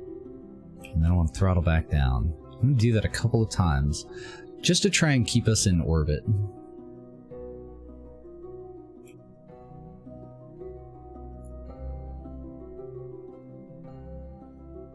There we go. So now when we point retrograde, we're not actually lowering periapsis to within the atmosphere. Hello, Ozzy. It has been a while, hasn't it? Caught us at an awkward moment. We ran out of electric charge. I was at a fairly low time warp, so I was dicking around with our information up here on Kerbal Engineer. Instead of paying attention to the fact that we were running out of power.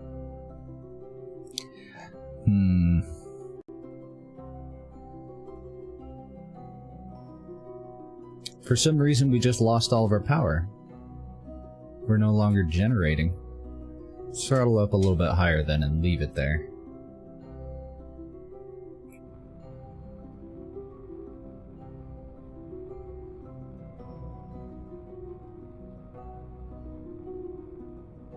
So we have about 600 dV left.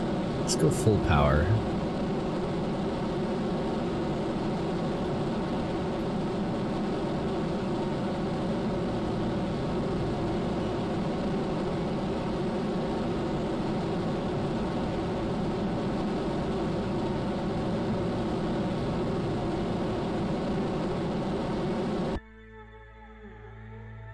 Now we're really in a spin, but we've got about 28 EC built up.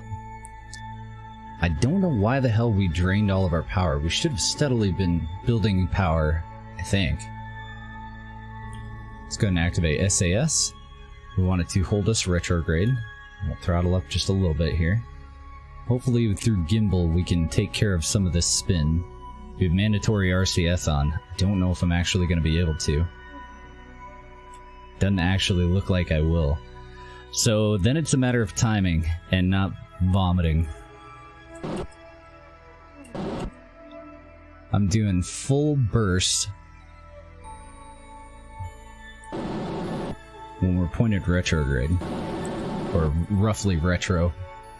Okay, perfect. We've taken our PE height down to 43.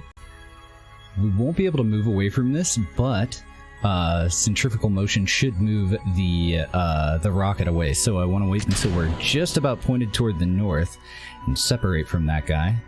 We're gonna have our pilot try to hold retrograde as he regains gimbal control, but we're doing a pretty fucking ballistics re-entry. Yeah, I don't think Tito's gonna pay us for this. I don't know, actually, it looks like a fucking psycho. He looks like he's having a really good time in the lower right-hand corner, doesn't he? Maybe he'll give us a little bit extra. Now, unfortunately, I wasn't really able to target our, you know, where exactly we're gonna set down. I don't know where we're gonna set down. But there's nothing we can do about it. Okay, activate the chutes too, that's very important. So we're just gonna time warp until we hit the upper atmosphere. Spin out of control the whole while. This is gonna get weird.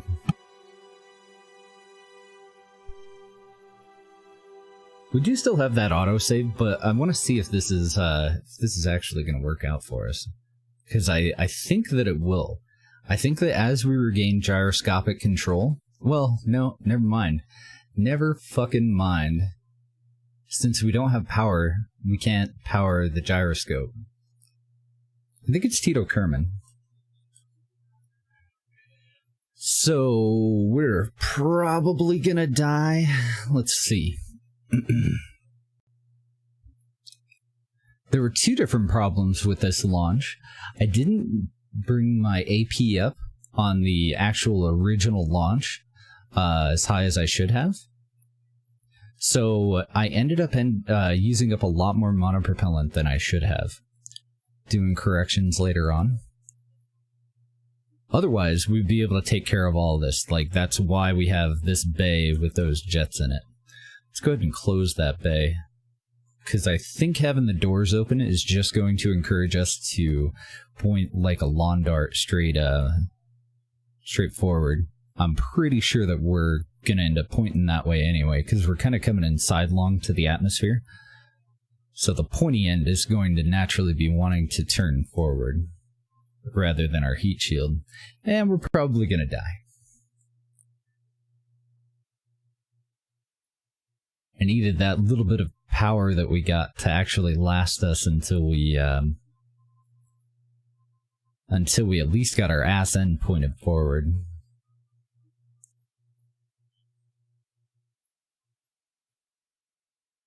Oh, that's never a good sign. We're at 71 kilometers and our cockpit is already starting to turn red from overheat. Pick up beer? Sure. Show, why not?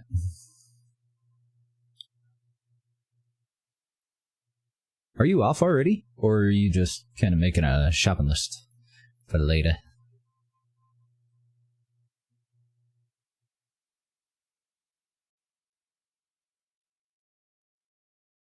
So if we do die, it's not that big of a deal. We'll reload the quick save. I wanted to see if we could do this, but we had enough power. It was just that I was fucking around with Kerbal Engineer while we were in Time Warp. So I'm fairly comfortable with reloading the quick save. And doing it right. Okay. Awkward camera transition there. I don't think that they're going to be able to survive.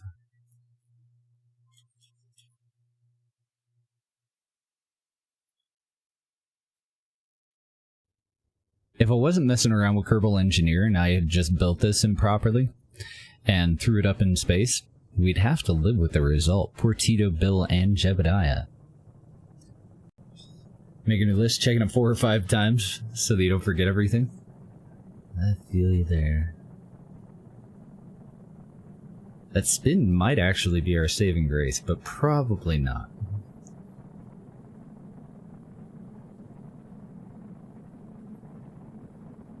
It depends on whether air resistance is able to push us so that we're kind of doing a somersault directly forward. I'm thinking Jeb's gonna die first, though.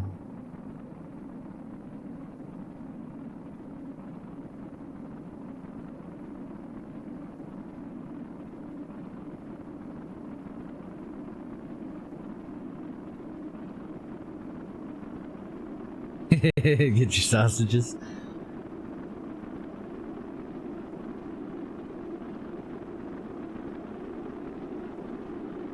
It's like our heat shield is going to explode first. Nope, there goes Jeb. And we're fucked. Okay. Well, we pretty well knew that that was going to happen, but yeah, they were having a great time until they died. This is the end, beautiful friend. So I'm totally okay with reloading that, because we did have plenty of electric charge, but I was over here fucking around with Kerbal Engineer. So before I go into... I don't think that it reset any of that.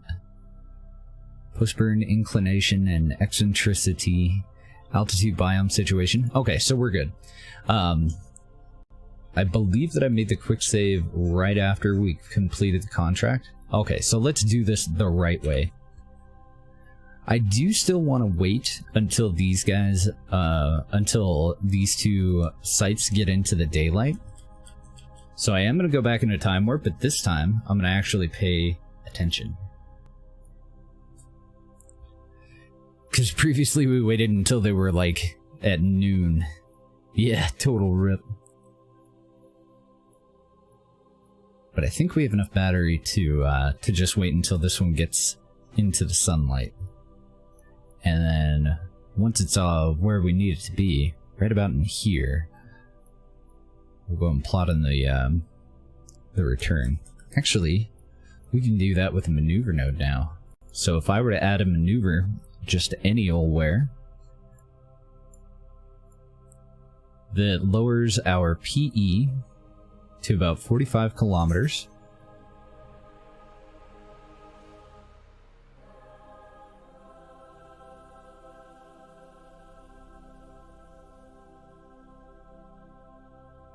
I think it was 45, wasn't it? Isn't that what we tested for? Pretty sure.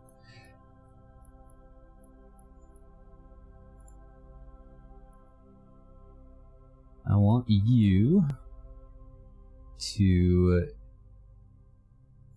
get off of the clock for one.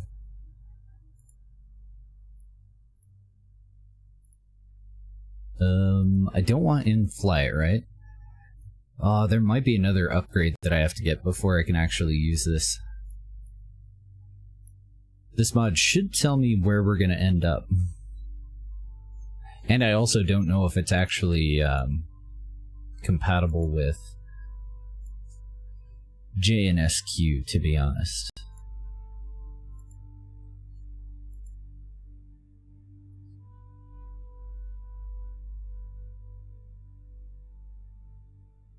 I don't know. I do know that it's that it is balanced with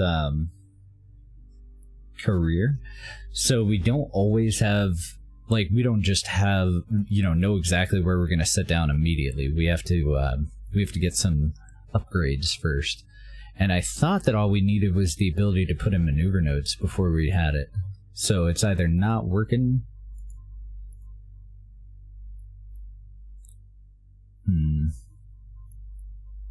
It's either not working or I need more upgrades. It should give me a little red X and tell me exactly where we're going to sit down. Okay, well, doesn't really matter that much. And we actually don't need that if we're going to eyeball it.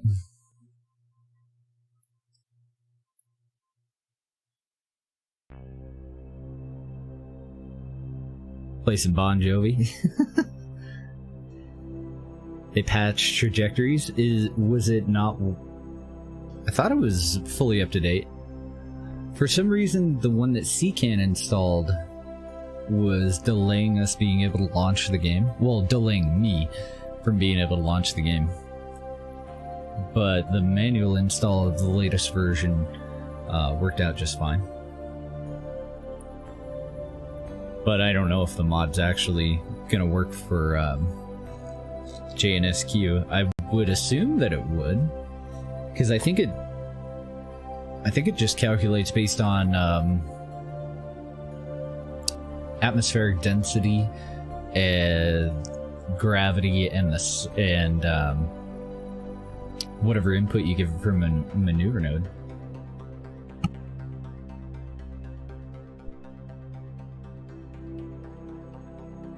Not a JNSQ problem? Oh, it's just a trajectories problem? Bummer. So we've still got about 600 and something electric charge. And the main space center is almost there. Well, that blows. I guess we'll just take it out then, if it's not gonna work. Bummer though. Very, very handy mod. Yet another one of those things that I think should be in stock, you know? I think that should be part of the base game.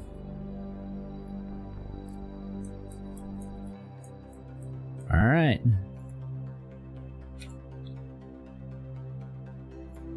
I'm gonna go ahead and throttle up and use the engine to get us pointed retrograde. Let's see if we can do full throttle for this. We should be able to. That leaves us with a PE of 62, so a little bit further.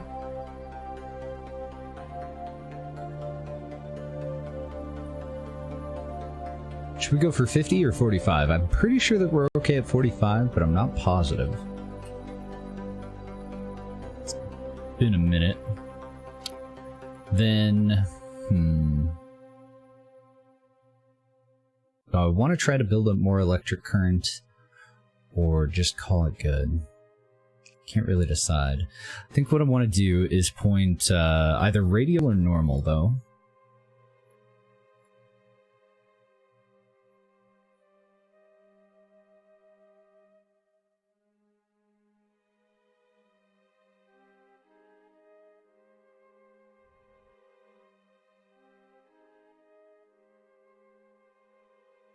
Just giving it the tiniest bit of burst to get us kind of oriented the way that we need to. I want to save my monopropellant for getting the capsule in the right orientation if I can. And this time, since we have some electric charge, we should be okay. So we don't need SAS on. We want to conserve electricity wherever possible. And that's about normal enough. Let's go ahead and separate from the maneuver stage. Then I want SAS back on, and I want to get us pivoted around to retro.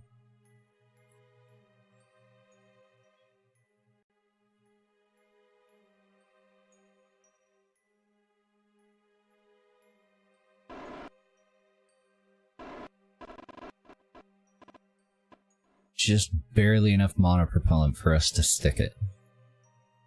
So this time we'll leave the bays open. Normally I would go and pivot us around. This time we're not going to.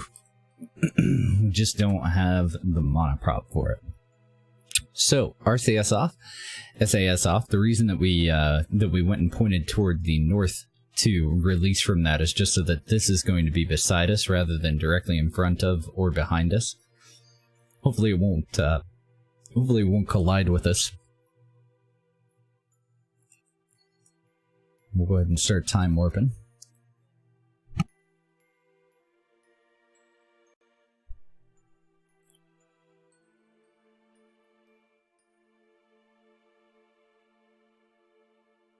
There is the upper atmosphere. We just hit it. So we should be able to, if we have enough power, we should be able to regain gyroscopic control. Let's see if we can use our very, very weak gyroscopes to get about horizontal. Okay, looks good. Re-entry angle looks good. Gonna leave the bays open until I use up the rest of our monopropellant. We do want to vent that before we actually, before we close them. So while we're in the upper atmosphere, I'm just gonna leave them open for now. We'll get a little bit lower, and then I'm just gonna burst upward with them. Actually, I think I'm just going to activate them for the re-entry. Let's go ahead and just turn them on. And then when we start to hit a little bit of the thicker part of the upper atmosphere, we should be able to use up the rest of that and close our bay.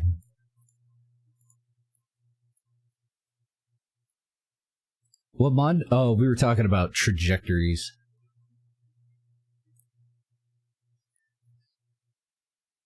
And I was just eyeballing it, so I wouldn't be too surprised if I overshot both of these. Yeah, we're totally going to overshoot both of these. Hopefully we're not going to land in the dark.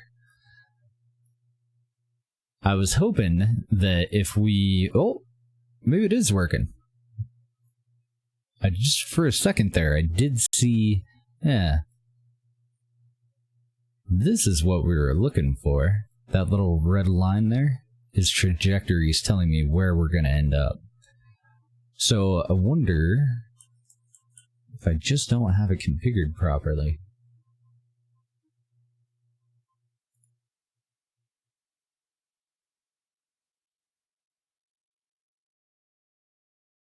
Have I ever used the Taurus HCV? I don't think that I have, Pops. Good morning, Jojo.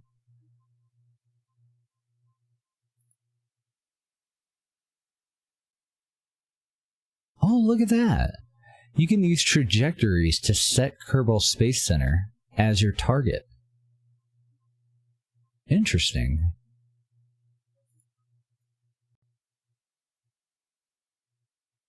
It's odd, though, that I can only see it when I zoom into there, or when I zoom out to here. It's very odd. But it looks like we're going to touch down in the ocean, so as long as we're not on a mountain, I think we're going to be okay. Let's go ahead and just vent the rest of that now. Close that bay. We don't need that pinned up anymore. We have about 400 electric charge left over. Let's go ahead and activate our chutes. And see how she does.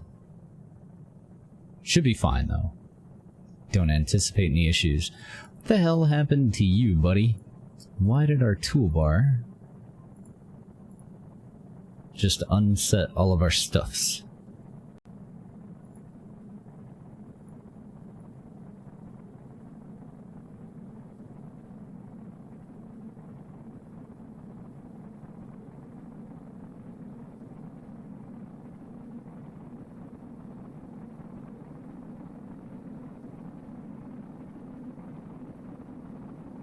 Click on in-flight. Okay.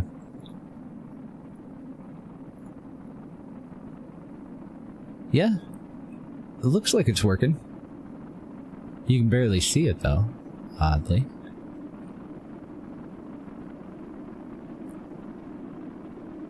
I don't often use that. Usually I only use that if we're trying to get like a little hopper.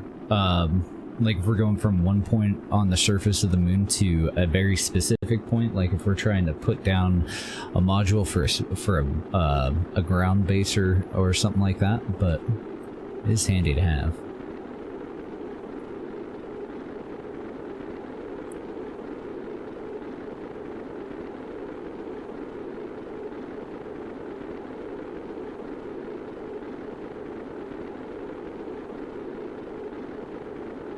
Oh, nice. Do you have any screenshots or the forum album for that one? Check it out. We have a lot of capsules with the mods that we're using right now, though.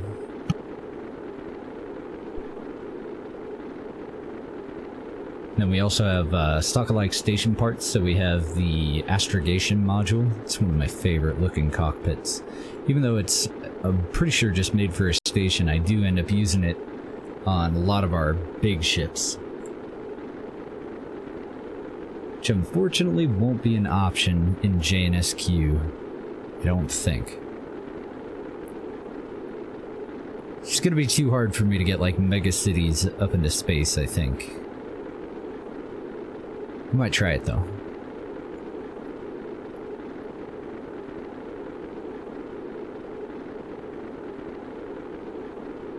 I think we'll probably end up having to wait until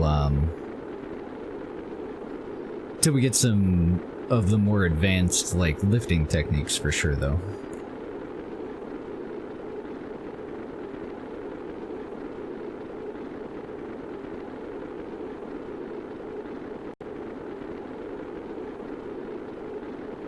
Ooh, that is pretty. This is the Taurus that Pops was talking about. My RNS Capsuledine. I like it. I really like the crew cabs too. Custom heat shield with fairing, a stack separator, reaction wheel, and battery. That's a pretty neat one.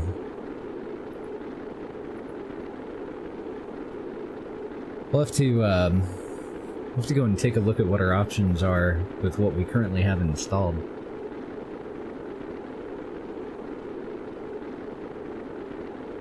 I really like that crew cabin though. But wouldn't it be the same diameter as, did you hear a pop? Wonder if that was our engine blowing up.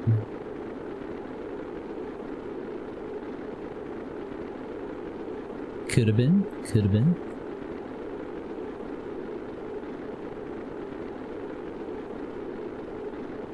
The SSTU Orion is 7-man as well. Nice. And I don't know if it was Tundra. I can't think of off the top of my head which one it was.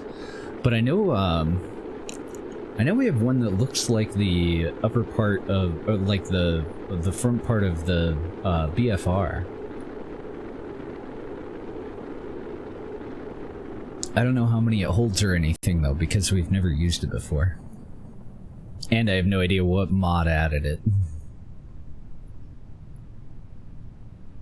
Alright, so as long as we get our ass in pointed forward before we run out of electric charge, we seem to be okay. Let's go ahead and disable SAS. We're gonna land in the water, so we don't need to open up the little service bay.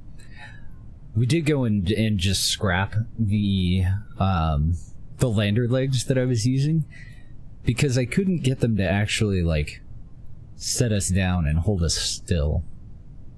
For some reason, they were more like walker legs, like they just walked us across the the surface of whatever we landed on. And I also had a problem with, like, we were sitting down at something like 4 meters a second. Very, very slow, and it should have been very, very safe. And I don't know why, but for some reason, pretty much every time we had 1 or 2 of our lander legs explode. So we might try it again with some more powerful, like some stronger lander legs later. But I think for now we're fine. Can I nose up? It doesn't look like I can. Should hopefully be okay though. Go back in a time warp. I'd be so upset if we got that far into it and then I lost my my cockpit because of our stupid angle. Your trajectories just works, no problems. In your JNSQ install? What do you have upgraded? It's an older version, but it works just fine, so maybe I'll have to backdate it. Do you know what version specifically you're using? Oh my god, Kister, back for 3 freaking months. Thank you so much for the Twitch Prime sub. Oh god. Oh. We made it. I wasn't nervous at all. I knew we'd be fine. No, I did not. Now, one last thing here, because we haven't sent a manned vessel out here. Go and grab an EVA report and get your little butt back in there.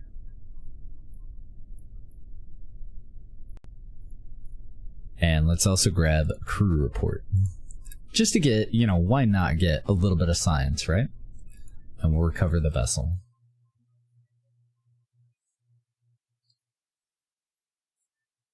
Oh, I appreciate you, man.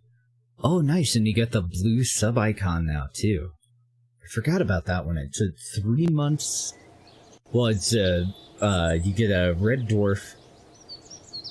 God damn it, I'm gonna have to go and look at how we had them set up. I do want to redo them a little bit, though, and I've been trying to get a hold of Scarlett, the gal who did our sub-icons, so that we can redo them. I want the red dwarf to be a little bit smaller, because it's a you know, little red dwarf. And then I want to go through the progression of main sequence stars. Like, I want the red giant to be, you know, noticeably larger. Whereas right now we kind of just have, like, different shades. So we're back up to $159,000. Tito's home. Bill Kerman advanced to level 1. And that is our very first successful tourist mission. Mr. Jeb got an EVA and Kerbin's Waters ribbon, splashdown, and a collision ribbon. Why did we get a collision ribbon? Ah, I think this was the one where when we were launching that first booster that we released, this one actually has 3. When we released the 3 boosters, I think one of them collided with the rest of it, but since we didn't see any noticeable damage, we just continued on with the mission. Mr. Bill got a research ribbon, Kerbin Orbit, his first Kerbin Orbit.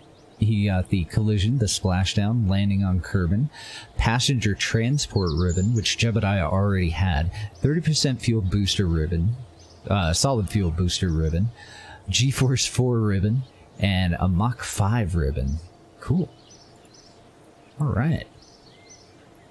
So our 150 grand isn't really going to be enough for us to upgrade anything, but it is going to be a stepping stone for us to use to potentially take another contract. So let's go into mission control. We have 3 ScanSat contracts. At the moment, we're working on the Kerbin one, and we're nearly done with it. We'll probably leave it up there for a little bit longer so that we can get it up to 100%, but we get paid out on the contract at 75%. We also have one that's on its way to Minmus, which is going to take a long time. It's now like a 21-day journey to get to Minmus, so that'll be there for a minute. And then the satellite that's around Kerbin right now, I want to use that to send it out to the Mun, so that we have just the 1 launch, 1 satellite, 2 missions successfully completed with it. Hopefully. That's the goal anyway. So we have a Search the Skies contract available, which is actually an investment contract, so not like a regular contract. In that this is going to actually cost us $150,000 to take this contract. But all we have to do is start the contract, we invest the funds, and then over the first year, the observatory is going to search the skies and randomly find something for us. I don't think that that's worth doing. I think that we want to do it with our own telescopes. Position Fungi 1 in an adjusted orbit. I don't think that I want to do that either. They're giving us 20 grand up front, well, 18.6, 55 on completion, and we do get some rep, but I don't think that I have enough enough Delta V left on that vessel, left on that telescope to actually be able to do it.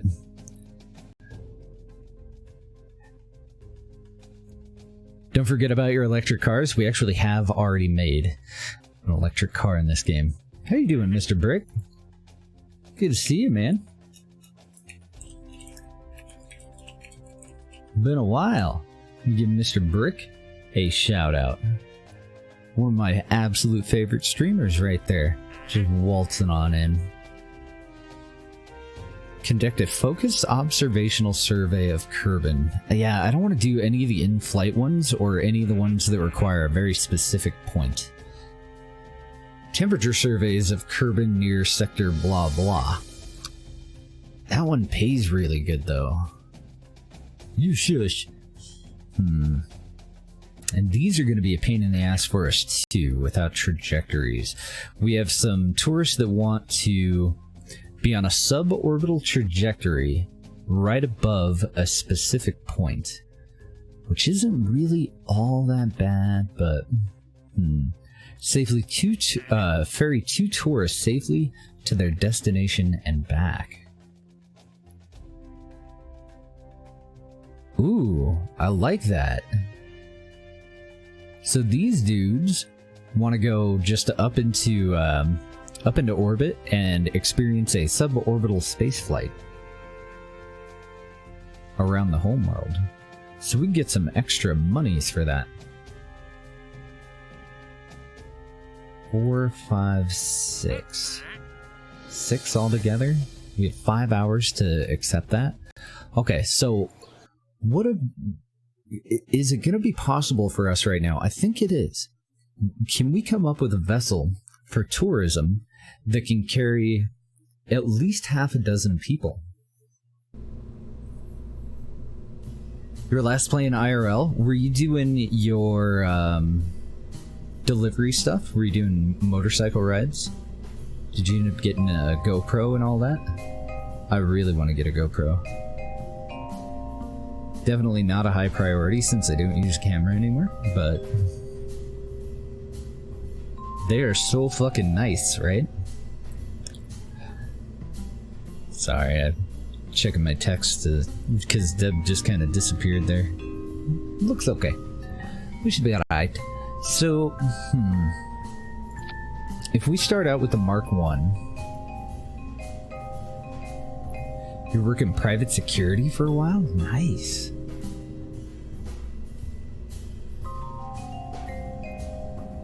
You have 4 of them? You have 4 GoPros? Oh my god.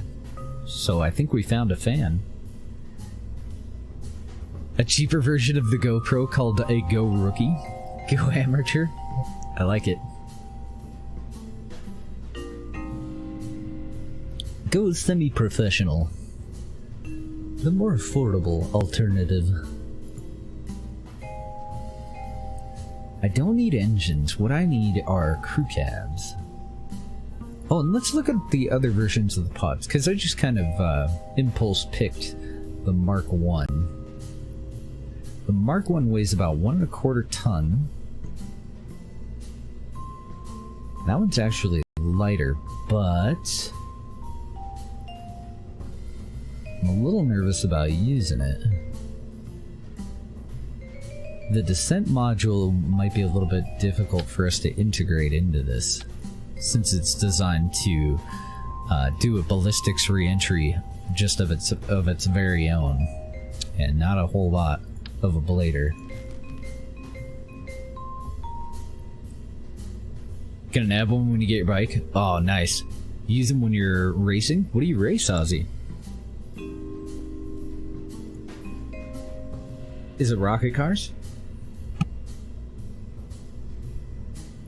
Man, have you guys ever had slot cars? When I was a little kid, we had slot cars, and they were pretty fast, but I was looking at some of the like custom slot cars. I just ended up on the weird side of YouTube and happened to see a slot car race. Like, they're so fast you can't see them. Holy shit. A folk race. Kind of like rally? So like motors? No, not motorcycles. Rally is, not off-road? No, I have to confess that I'm a total noob when it comes to racing stuff. But it are true, I am a total nub. I think we're in the right spot with our pod. I think that this one's still the one that I want to go with. The only racing that I've ever done, I did have a really nice 3000 GT that I used to race in just drag races, just quarter-mile races. I can't even think of the name of the fucking track that we used to go to now. Been a long time. My ex-girlfriend blew the engine. And then I ended up selling it off for parts years and years later. I think I was 19 when I got that. I'm 37 now.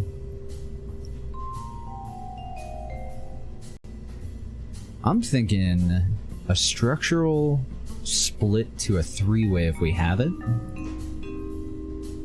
I believe that we do. And then re-add our crew cabin that we were using before.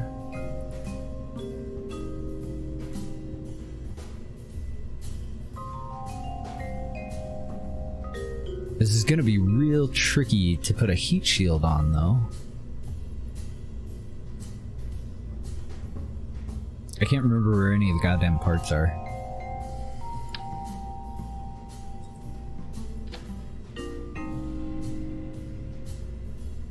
So that would be enough for 6 passengers and a pilot. Should we go for 12 and just work on that now? Oh, thank you, Isley. I'll make sure that I put that in right as soon as we're done today, for sure.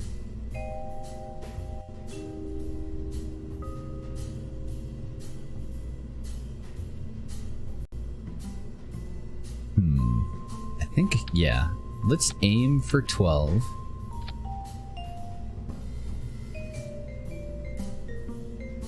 And then to connect this part to the next part, I do need docking ports.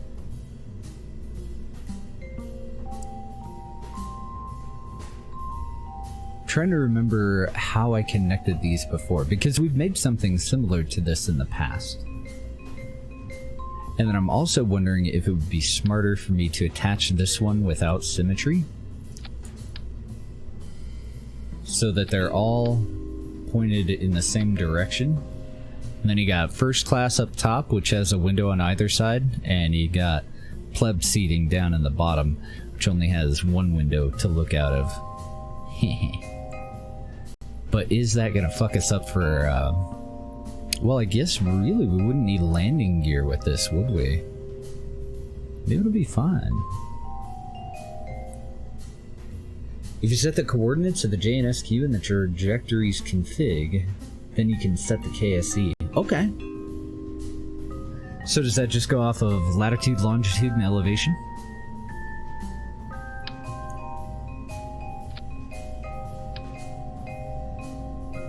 Maybe I want these a little bit further in on the back side, though. Let's throw that one right at the top of the cockpit. Let's go for 3 of them. 3 drogues.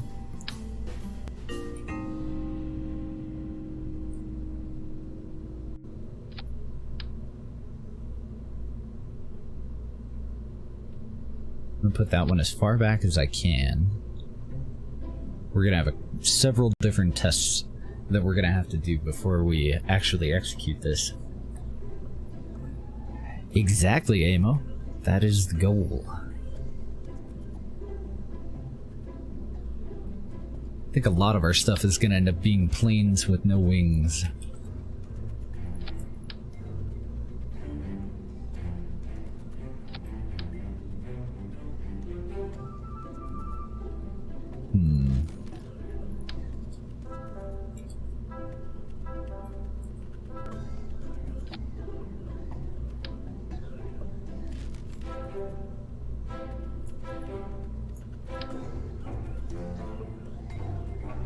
I'm gonna end up doing that several times, so this one can actually just go for now, so that we can put everything on this guy.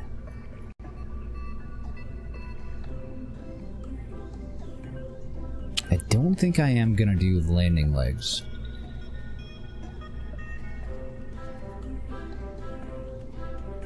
And I hope that we have a fairing that can encapsulate the bottom of this. If not, we'll dead end the fairing right beneath it, though. Okay, so docking ports are going to be important. And I can't remember where they are. Coupling. Let's go ahead and just use the vanilla ones. The fuck are you doing, docking port? Go home, you're drunk. I wonder if I shouldn't actually do this on just the main one and then make copies of it.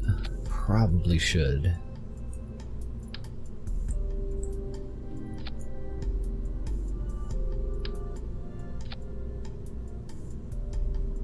We're doing the docking ports so that the maneuvering stage of this and the heat shield is connected to all 3 points. Since we're not using symmetry or anything like that, I don't want it to not be connected to 2 of the points.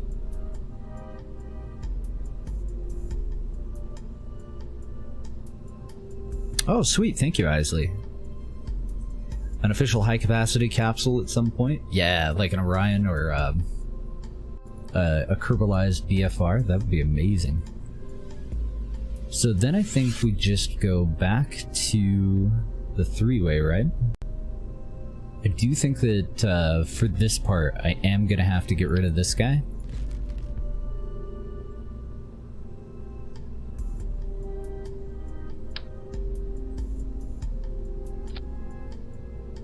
Because that'll go on like so.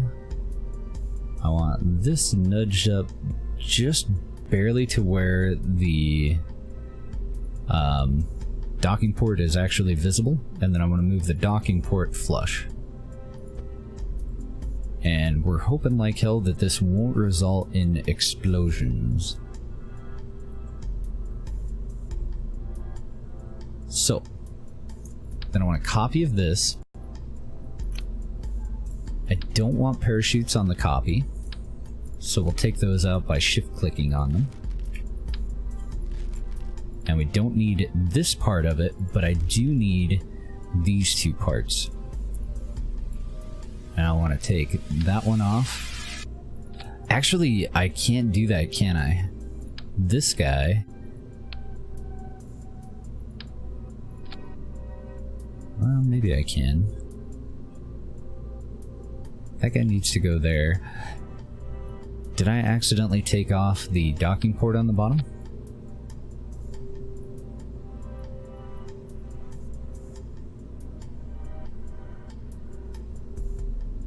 Oh, nope. Okay.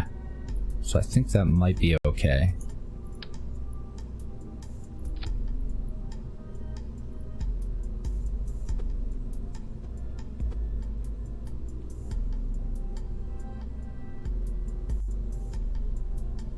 Okay, so let's just start out with a test of this. Is this going to work? Your brain heard shit clicking? Yeah, you just gotta shit click it. It'll be fine. Let's go with any solid rocket booster that'll be adequate to, you know, just lift this off the ground. Don't know if a kickback will do the trick. Oh yeah, thrust to weight ratio of 2.1. So one kickback will be adequate for the rest of this test. We want a decoupler, not a stack separator.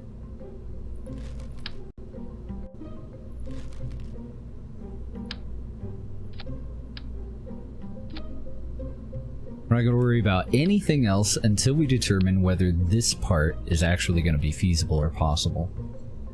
Let's throw some aerodynamic control surfaces on this. I want to go with the tail fins, probably.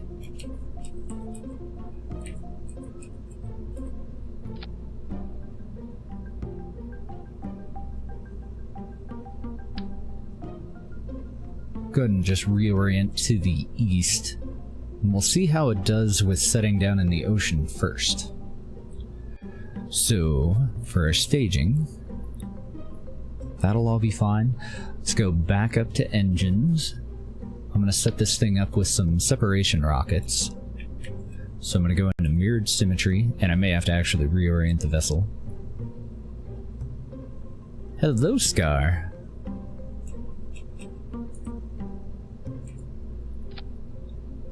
Oh, nope, we're fine.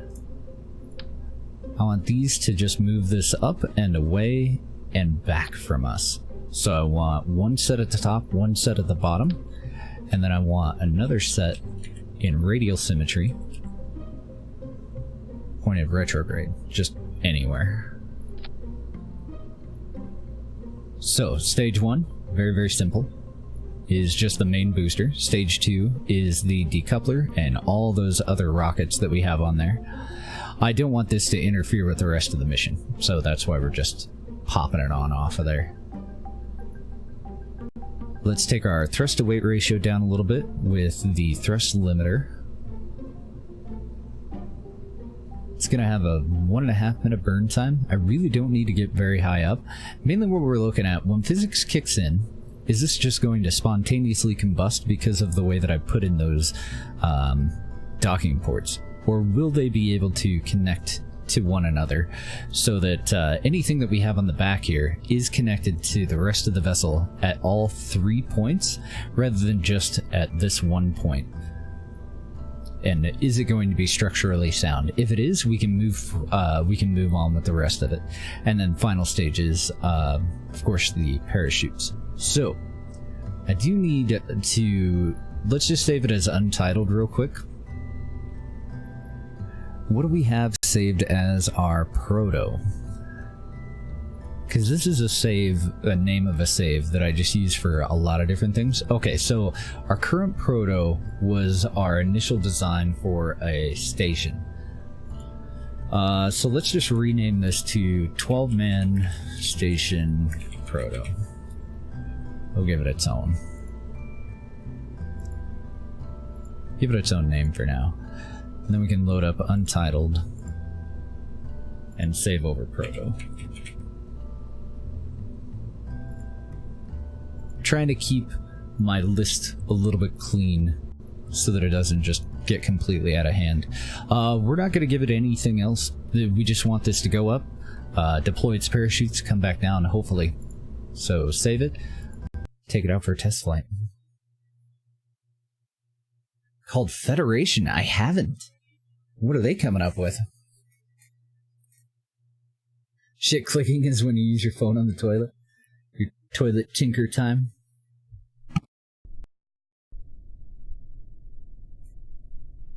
Do they have photos of it? Is that something that we can check out? Lighting looks okay. I am gonna want belly lighting for this as well. Oh yeah, I forgot about battery, so Let's see if we can even execute this test successfully. We're not trying to go for an orbit or anything. We're trying to go up, come back down.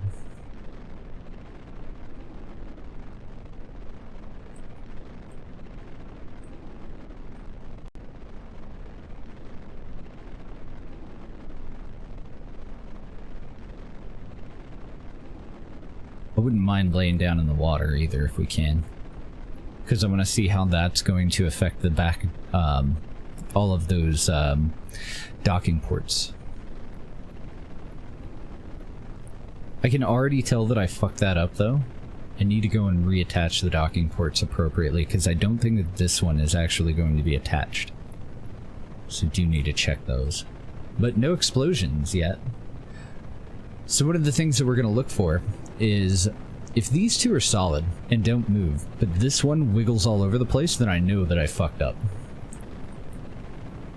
We wouldn't want that.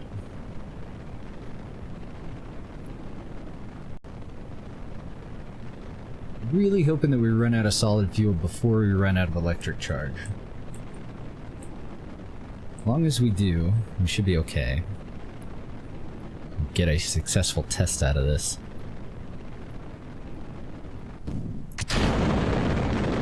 That thing can fuck right off.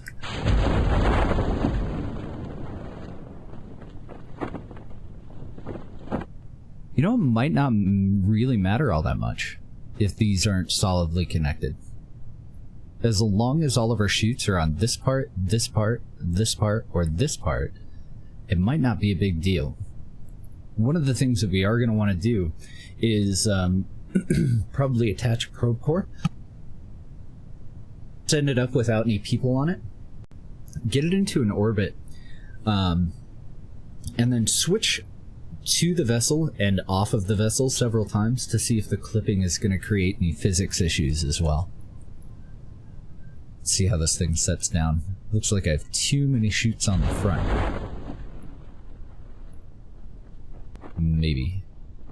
It's not too bad. Oh, I want SAS off for this, because I do kind of want to balance them out so that it'll set down on its belly just naturally.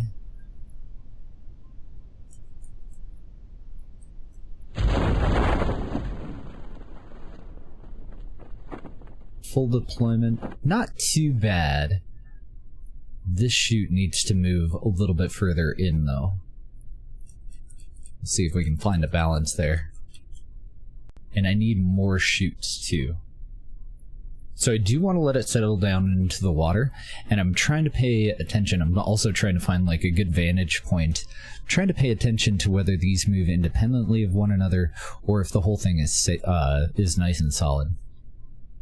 I guess there's other ways that we could test that too, with launch clamps and firing a rocket.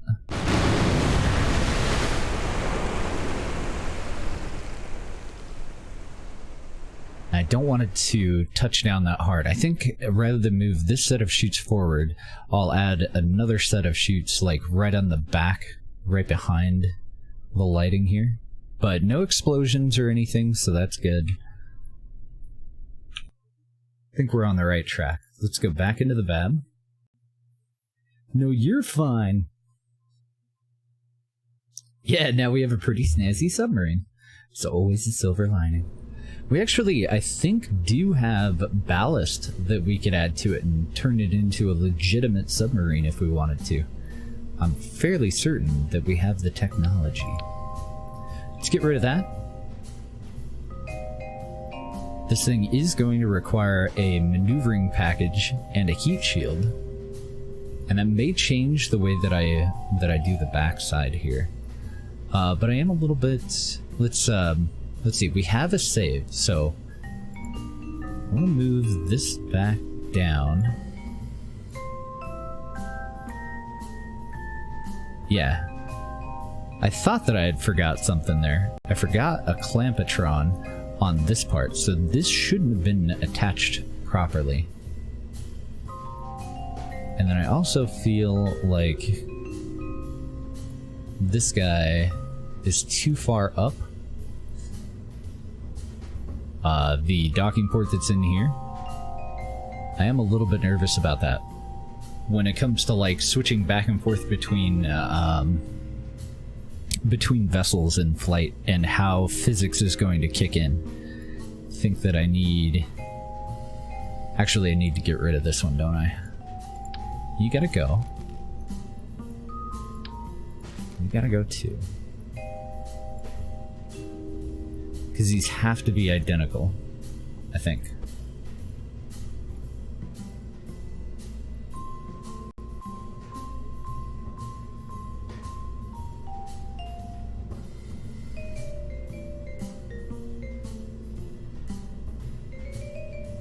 Another thing that I could do to make it a little bit more physics friendly is attach a fairing base to the bottom of this and then just build a fairing and not actually do any part clipping, but ain't nobody got time for that. So that one should be okay. I would need one of these fuckers over here. Then I need a copy of this, if I can remember how to do it. It's not shift click, it's alt click. Then on the copy, this bottom part can go. And this little guy, the lower clampatron, already exists right there, so that can go. Parachutes can go.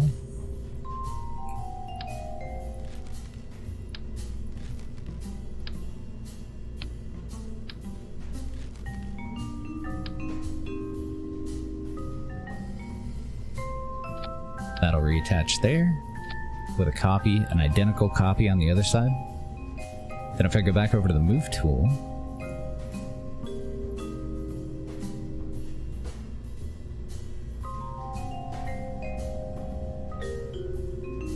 oh, that's not gonna work.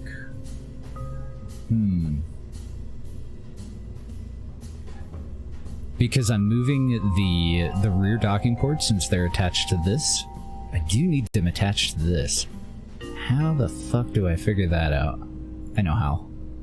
What we do is pop that off and reattach it. Oh, nope. Work with me here. Reattach that part there. Now everything is all perfectly aligned, right?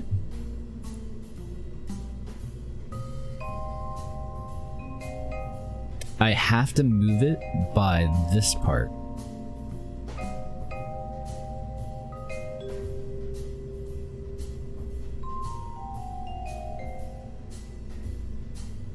It's the only way that I'm going to be able to do it.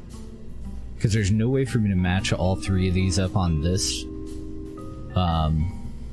Maybe there is. What if I route to a part that's underneath this part? Then I could use radial symmetry for the three docking ports that are going onto it. I don't know. I actually don't think it's really going to matter. So once we have that where we want it, the docking ports that are inside of these two are going to be off. They're going to be clipping into the docking port below them. And we just fix that by getting rid of that and that again. And replace them with an appropriate copy of this.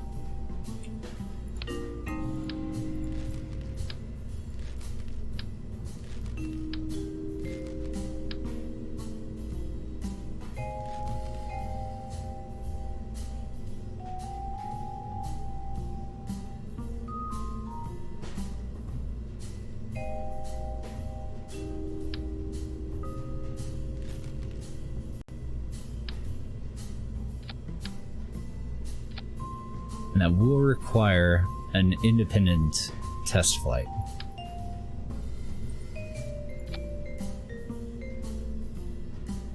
It's going to take some of the fuel out of this little guy too, just so that it doesn't take so long. Let's make a copy of these two and add them back on somewhere in here. We slowed down enough, but I want it to be very, very gentle. I want a very gentle touchdown. So, staging looks perfect. Prototype launch number 2.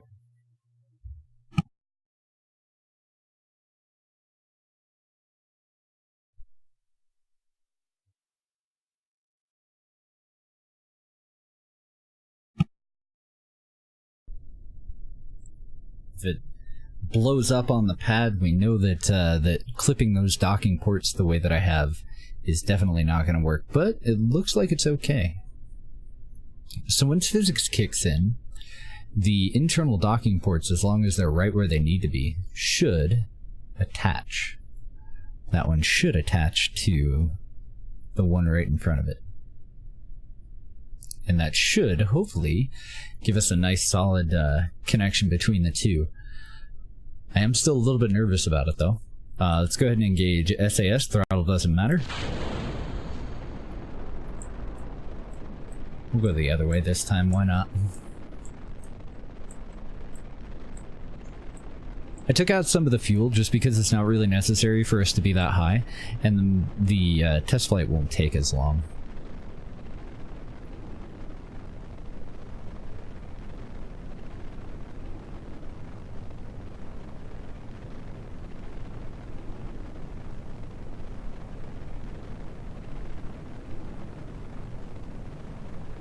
So then when it comes to naming these, I've been going by their passenger capacity,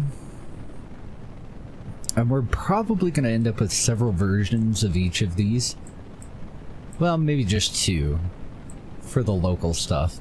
We're going to have one that's designed just to take people up into a low orbit. Get rid of that bad boy.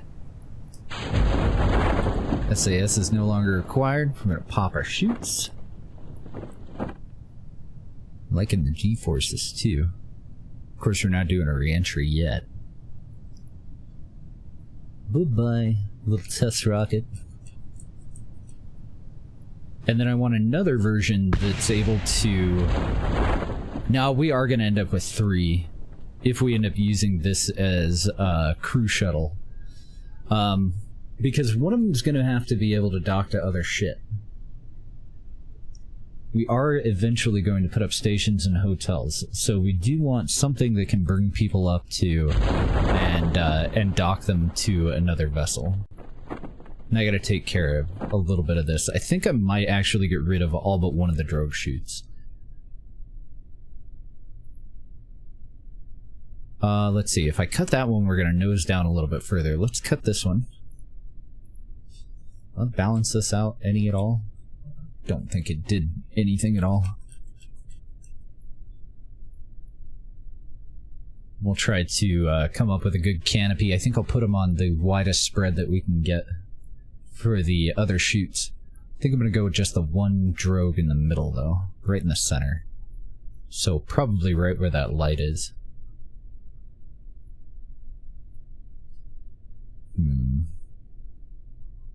Nah, maybe a little bit further up. And then we'll center the rest of the chutes around it. Okay, so still no explosions. We set down. I don't see any of these parts like shaking all to hell or doing anything funky. Because we are like... Well, no, there is a gap in there. I can see the light of the internal windows there.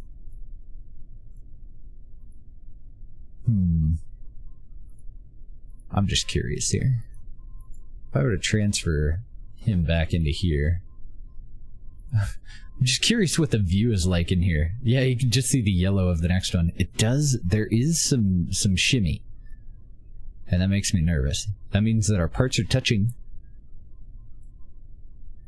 And they're kind of fighting physics. Ooh, I don't know. I don't know about this. Let's go ahead and revert back to the VAB. We're going to stick with it for now.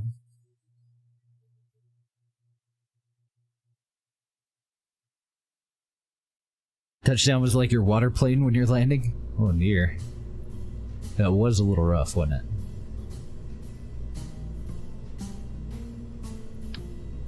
I'm going to get rid of that guy and that guy.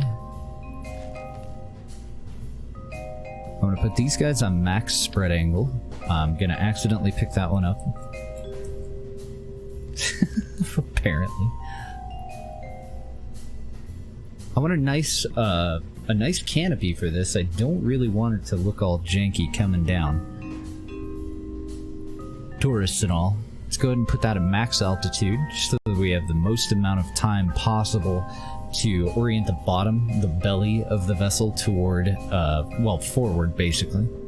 And then eventually down toward the ground.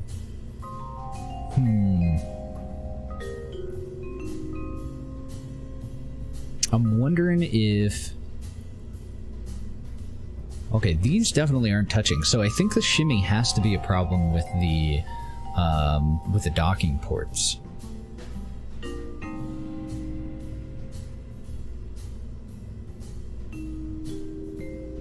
But I really know what the fuck to do about it.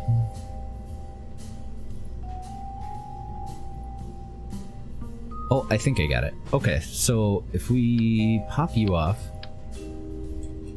and if I reattach you to the main part there, can I use symmetry? I can.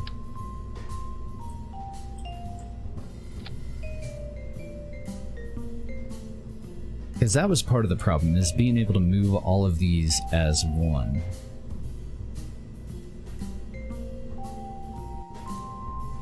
Just a little tiny bit of that part exposed.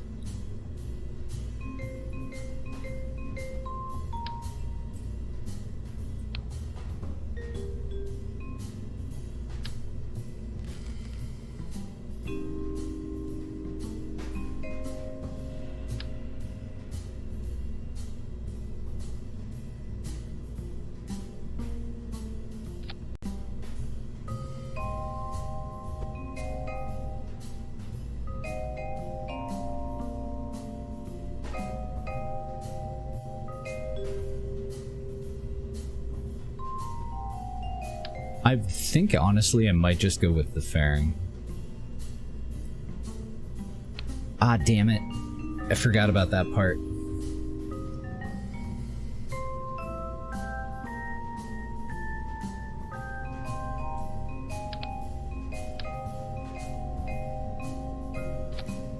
I can't attach by this one. What if I reroute to you? Well, that didn't work at all. Control Z. I don't think I rerouted properly.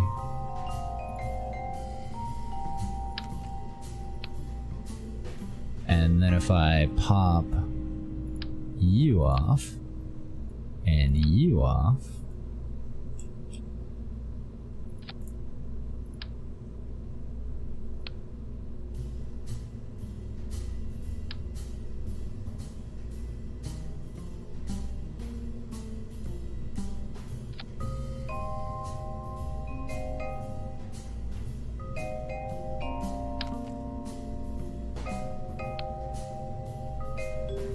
might just be chasing my own tail here. I don't know if this is actually going to work.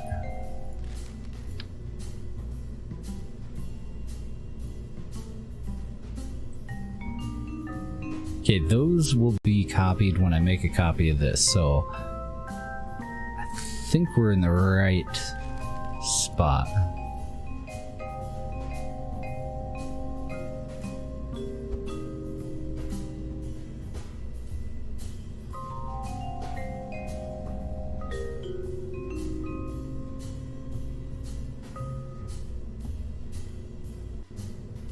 I'm totally okay with there being enough of a gap that we could technically, like, slide a piece of paper in there. Might even be a good thing for us to have. Rather than clipping this part into this part, which is connected to a part that's already clipped to another part inside of that.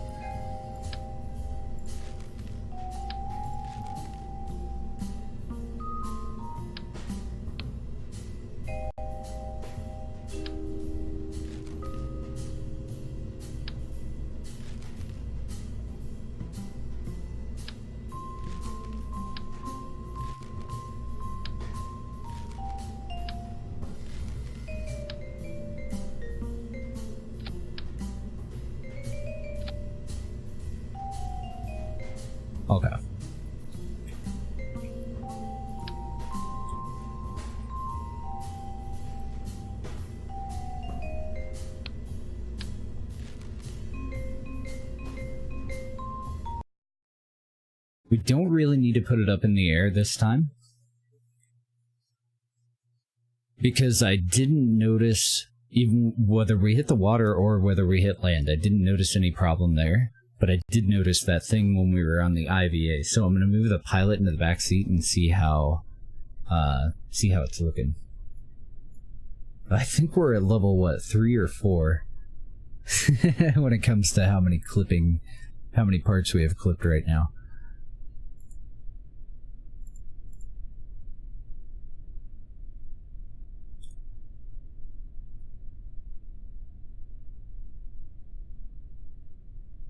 Oh, I can't turn the lights on with you back there? I was not aware of that.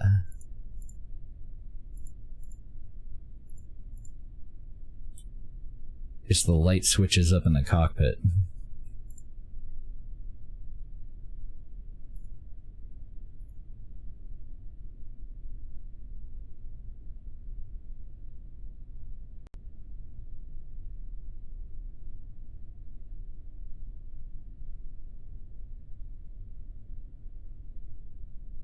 Okay, no more shimmy just sitting on the pad. So I think we have a better connection now. Let's give it a new booster, and we'll see if it develops it after we do a flight and a touchdown.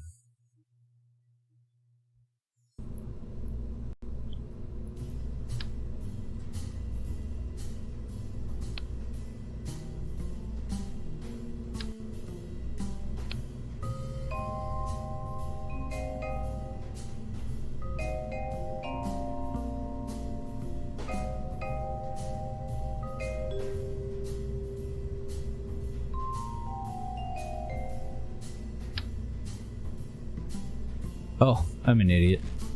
I saved over it before I went to load and merge. The dumbass. So we'll just make a new one. I think it was kickback. Pretty sure that we're using a kickback. As little as I give a shit, it still just looks so bad that I'm gonna pop that out and get an appropriately sized decoupler.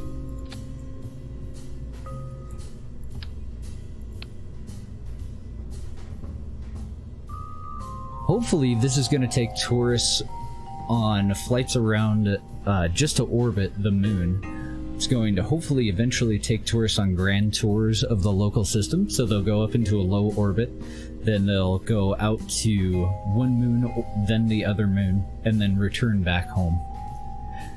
Mostly a tourist vessel. I think we might stick with the same design and make a fancier version for our own crew to use, though.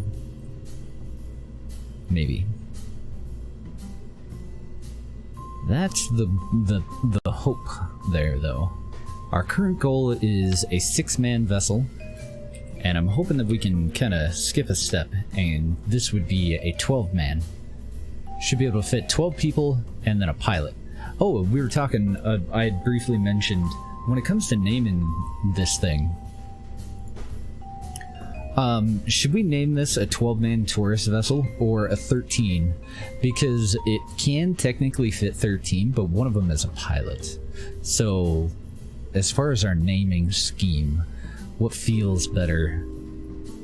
Because you can't really decide. And then, separation rockets for this thing. So same deal as before. I want a set at the top and the bottom in radial symmetry, so that they're both just going to move it away.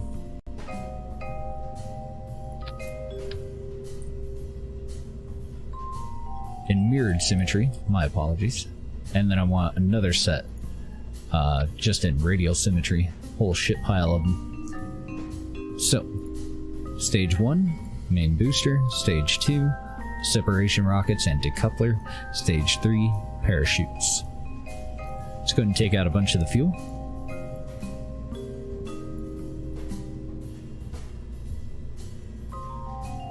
See how she does. 13 isn't good in space.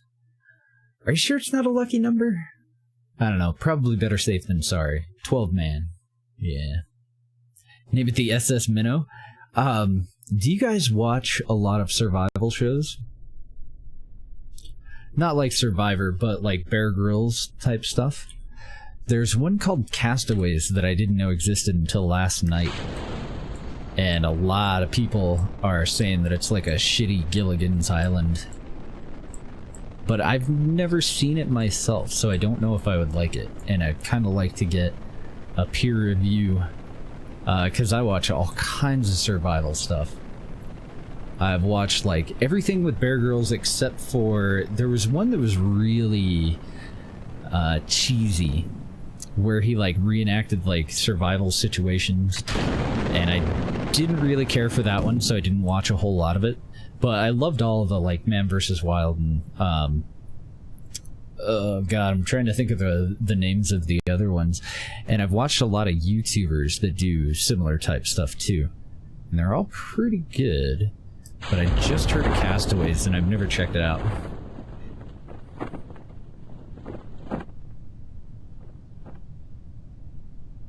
You watched a kid try to start a fire with a stick for hours? Yeah. Oh, and he was wearing glasses, so he could have used them. Very true. Deb sent me a news article that apparently a bottle of water, depending on the types of seats in your car, can potentially start a fire if you leave it in your vehicle in direct sunlight. Survivor Man? Yeah, I like that one. The Les Shroud one.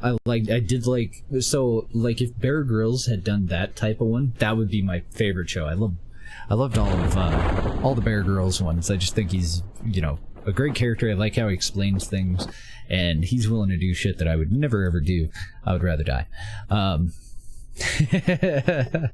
No fucking way. The Les Shroud one, I did like that one. I felt like, I don't know, he should have been out there for longer, And the one that I just started watching, I can't think of the damn guy's name because I literally just saw it before I went to bed last night.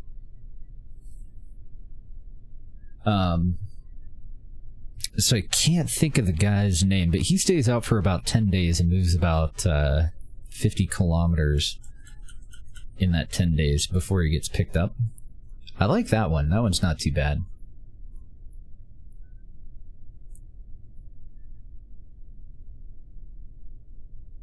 It'll throw a focal point and incinerate stuff? Oh, wait, are you talking the one that, like, increased the heat of the stuff out on the street, like, down the street from it in morning and evening? Primitive Technology YouTube channel. Will you send me a link to that one? I'll check it out tonight. That's definitely not the one that I was watching. It's actually bugging me. I'm gonna look. Go to YouTube. History is like the last thing I watched. I'm up to like season 6 or 7. Oh, it's a show called Left 4 Dead. And it seems pretty good. I had never heard of Ed Stafford. He's the host of the show. It's similar to Survival Man, where he goes out with he's got like a camera drone and and he carries all the rest of the equipment with him. Seems to be a hell of a lot less equipment than Les Shroud carried, but very, very similar. And I've seen the Annamite Mountains and the Atacama Desert, the first 2 episodes of it so far. They're okay.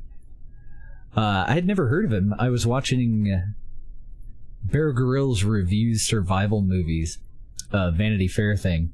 And one of the like YouTube suggested things was Bear Grylls versus Ed Stafford surviving the cold, and so I didn't watch much of that, but I went over to check out who Ed Stafford and what the Left 4 Dead show is, and it seems pretty good.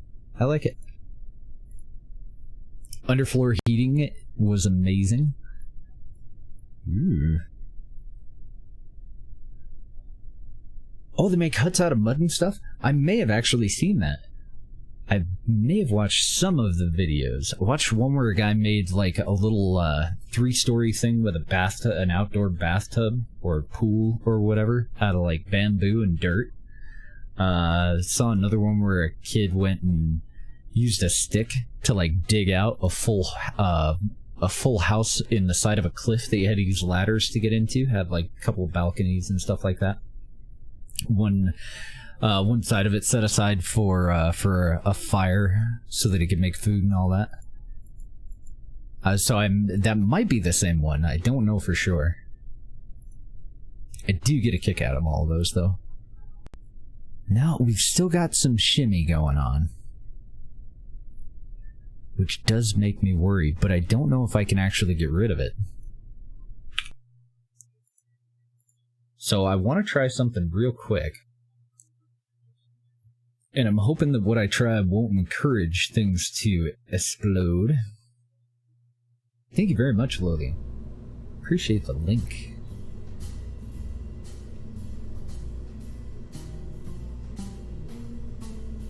So I have to make sure that I have toggle snap enabled. I want to move one of these guys away. If I add struts in here, I wonder if auto strut would actually be a safer alternative. Let's go ahead and hit spacebar and revert that.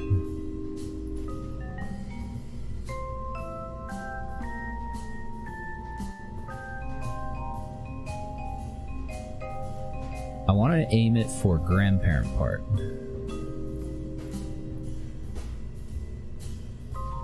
At least I think I do. And I'm hoping if I have these auto-strutted to grandparent part, that the auto-strut will actually end up connecting to this.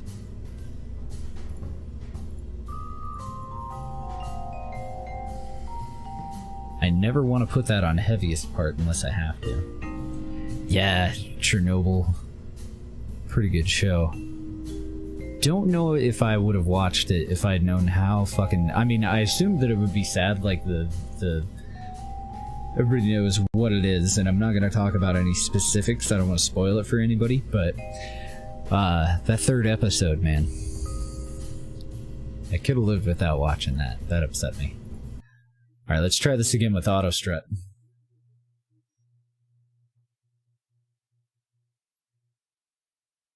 Great show, though.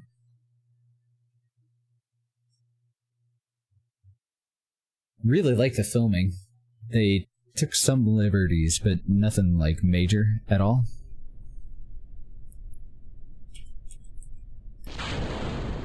Plus it's a show, so what are you gonna do? It's ruined everyone that you know. Oh dear. We'll just set down on land again. Okay. Oh, I think I forgot the thrust limiter. I don't recall having atmospheric effects any of the last times. So we'll go ahead and bomb the shit out of our neighbors.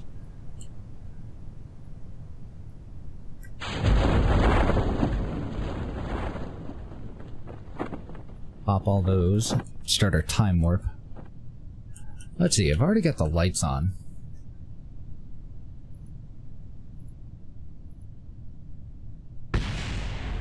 Gonna move into the back there. Had a little bit of lag when the booster hit the ground.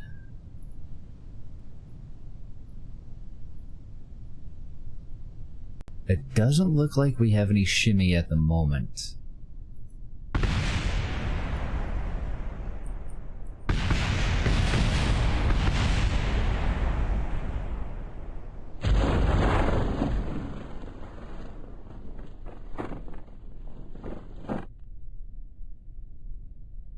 And I'm not going to worry about balancing out the parachutes anymore until we actually figure out if everything's going to be okay. Looking good there.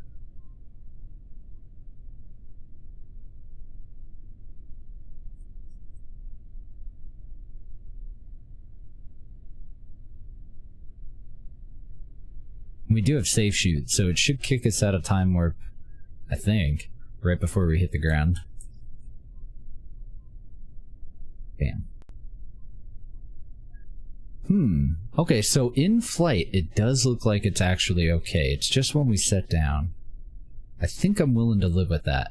As long as it's not doing that little oscillation while we're in flight, I'm a little bit less nervous about physics kicking in, actually resulting in an explosion.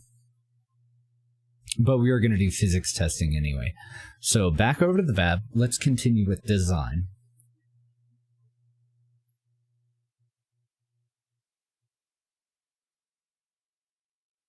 Don't see your engines traveling by when you look out the window? That would be a hell of a thing, wouldn't it? That may affect our profits. For now, let's save this part. I'm gonna junk the decoupler because we're gonna go out to a wider radius. We need a travel stage. And I may just revamp this later, because I'm not sure how this is really gonna look. So when it comes to our travel stage, do we want to go back to a three-way here?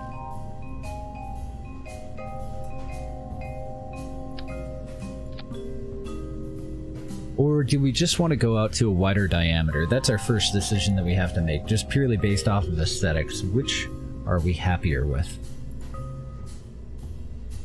I think, well, okay, let's see how it goes before I make any snap judgment decisions here. Because we do need a heat shield, so my very first thought is if I don't go back out to a triple, applying the heat shield will be a hell of a lot easier. But then I'm wondering if this even needs to be here.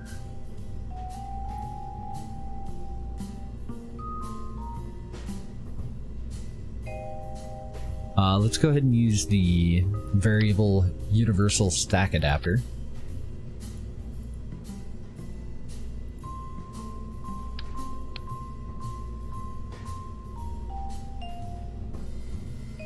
We're gonna make some comparisons. Need thermal. We don't really need an opening heat shield.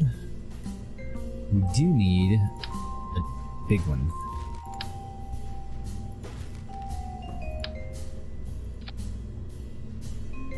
Huh, I've never used that one. Tundra Exploration 2.5 meter heat shield. Packed with extra ablator, but has more mass. Holy Jesus, it's got 1,000? I don't think we need that. How big is the Dragon heat shield? It's just about the right size. It just didn't attach quite properly, but we can fix that. And that's got about 800.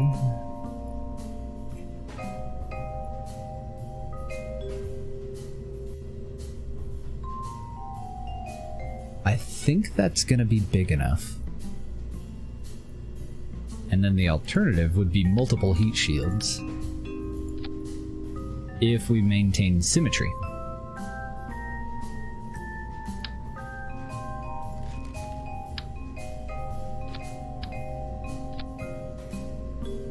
And I don't know if that's actually going to work out.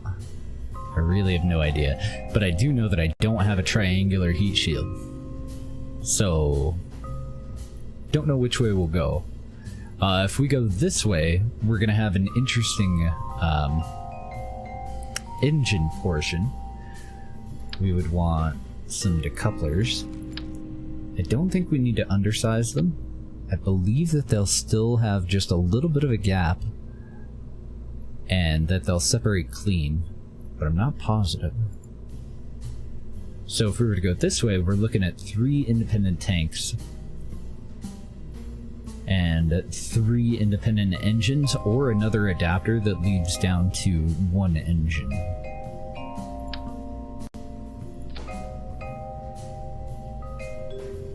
So which do you think would look better? I believe with this one, I'm actually going to require fuel lines, so balancing this would be a total pain in the ass if I were to go back down to 1.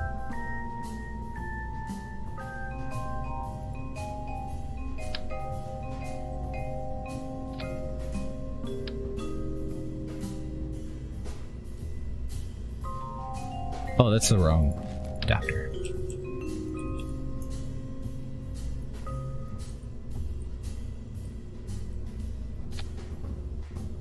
I do like the look of it a little more.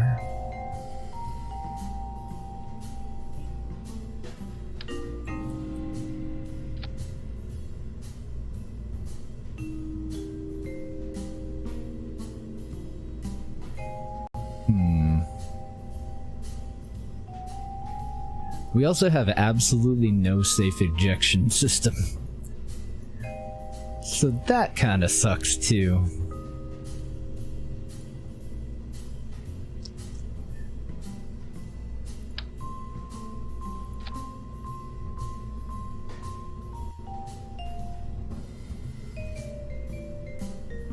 Oh, you know what? These are liquid fuel and oxidizer, and I don't think that I can change them over to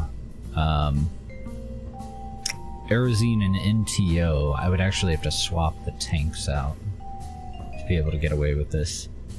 And then we're looking at struts in the middle to hold these together, or docking ports again. I don't think that I like this. I think that I like the look of it. I don't think that I like the multiple heat shields. I don't think that I like the fact that it's going to drain primarily from this tank and secondary from these two,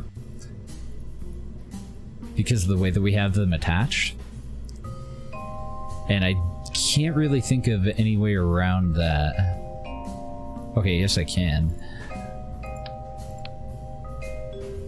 But that's going to be a finicky mess too. Because basically I need a way to attach this to the center, and then these would be attached to the center, which kind of negates the entire purpose of the tri-stack up at the top. We could fudge it though. Sorry about that. So if I did want to make this work,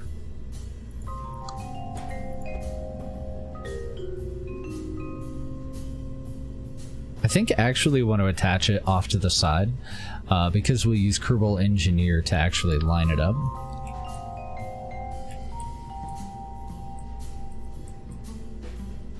But I don't think I like this. So that'll go there. That way we're at least draining from all three tanks at one time. That would attach to just this one. No, my bad. That would attach to the center part.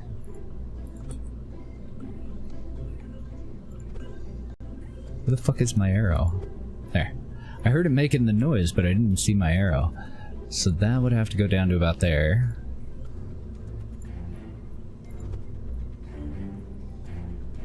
Let's get the proper engine on so that we can get some torque. A torque reading. It really doesn't matter what engine. So our torque right now is 208 kilonewtons.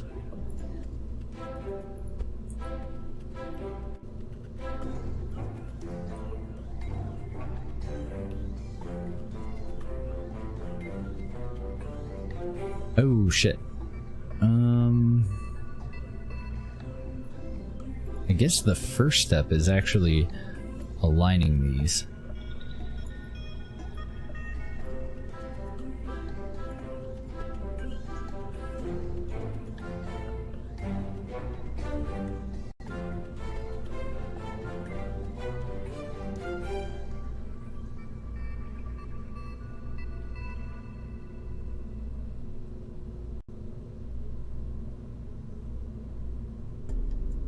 I'm gonna move that one out of the way in the hopes that I can click on the structural part in the middle. Oh, I guess it doesn't matter. You can go back up there.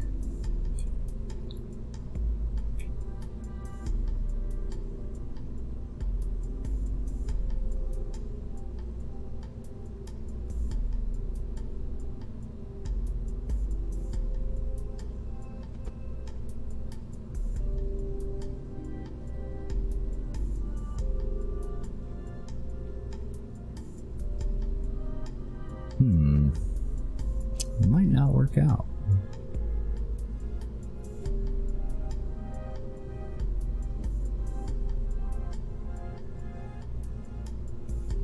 I'm not sure why, but I have an offset between the angle of these. So I wonder if it's the structural part that I've attached them to that's creating the problem. I guess as an alternative, what we could do...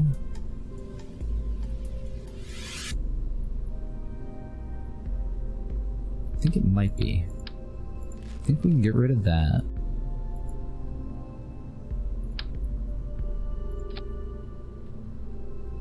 gonna be a bitch to click on, so I'll leave a gap.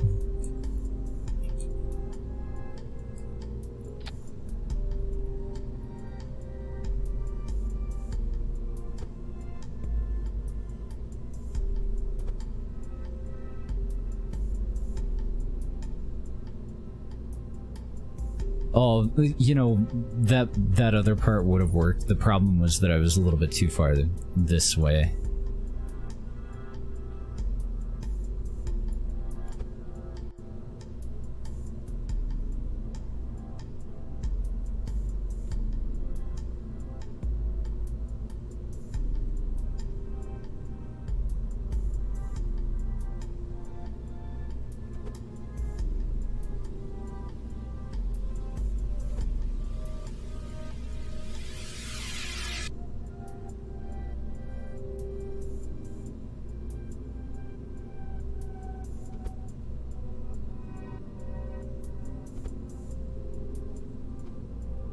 This is getting tricky.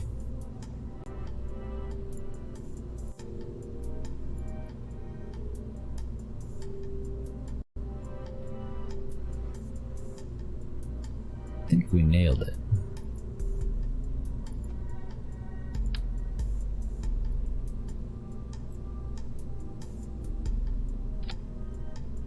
So this part has to attach to that structural piece so that our crossfeed will work out.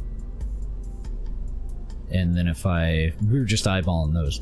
If I have them lined up properly, we should be able to get the engine attachment down to a torque of 0, and it should match up at the top. So it's just a freaking little tiny bit off. So if I line it up with the bottom of these guys, we're still at 25.5.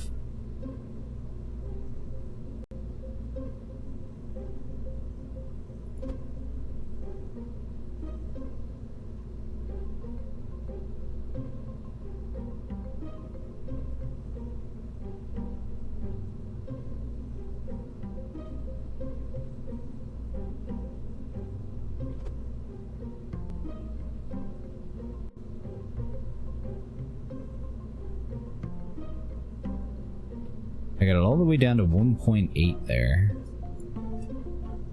That is gonna be a fucking pain in the ass, though. So I think just for simplicity, we're gonna just end up going with the center stack.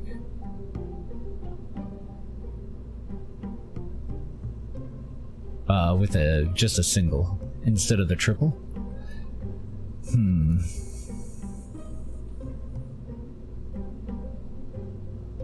Trying to think of a way that I can get an extra attachment point here.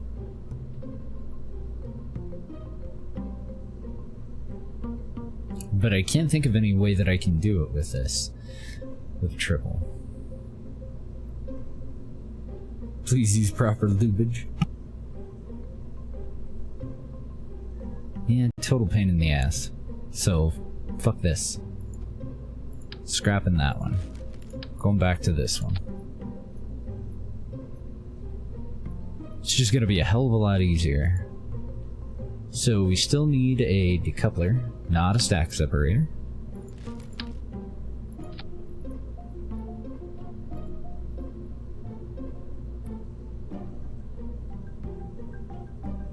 And then any old fuel tank will do. Just grab one. Maybe make sure that that's not... Ooh, you know what? Actually, maybe I do want the other one. I want the Blackleg Industries version because this contains some monopropellant as well as liquid fuel and oxidizer.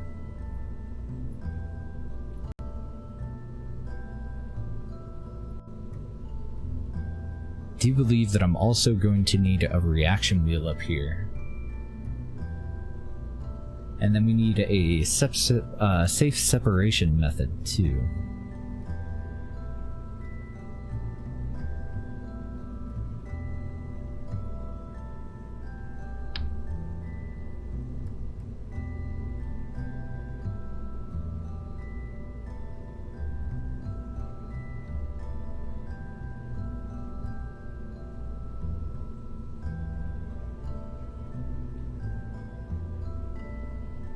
Ooh, let's maintain the three-way symmetry as long as we can. Let's go for 3 of those.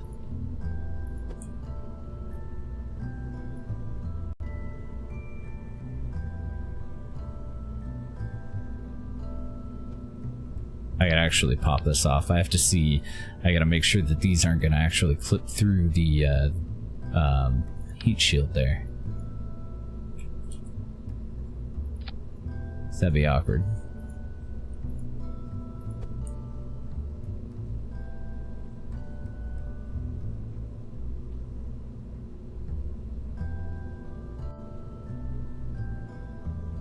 Okay, so that will be enough to move it away from us. And then I also wanted to move off to the side. Hello, Paula.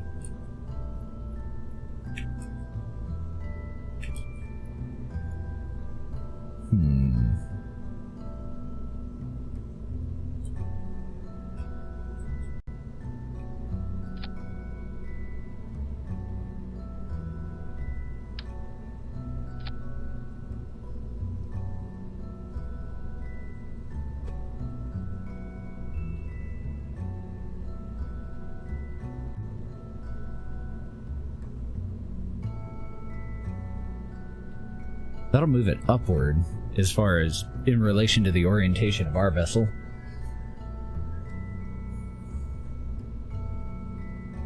I'm kind of thinking that eyeballing it and giving this one slightly more thrust than the other two might be the way to go, though. Rather than symmetry, or maybe just a singular additional engine on the top.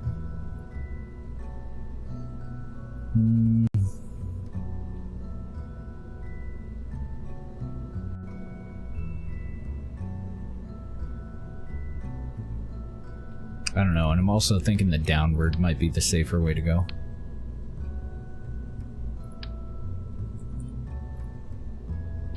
So same thing, but backwards. Well, we can go ahead and test that right now too. So I am going to attach the engine and everything. The engine, all of this part is going to need separation rockets as well. We do have a little bit of a fairing there. So let's... What? Does this have gear built into it? Just a dragon heat shield.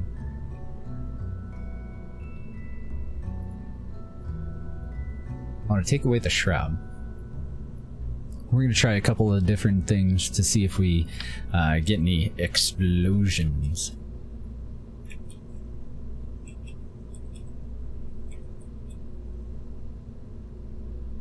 So I want it attached to the tank, not the decoupler, but I want to move it into the decoupler and integrate them. And I want to see if that's going to explode when I do that, because I don't rightly know. I think if I were to attach them to the tank and move them into the center, we would destroy the decoupler. So I'm hoping that since we have a fairing here, that we can just expose them and that they'll be okay. But I have no idea. It might not work at all. Let's go ahead and fix up our staging just a little bit here. That guy goes with these 3. And this one goes with these 5. Let's go ahead and re-enable a shroud.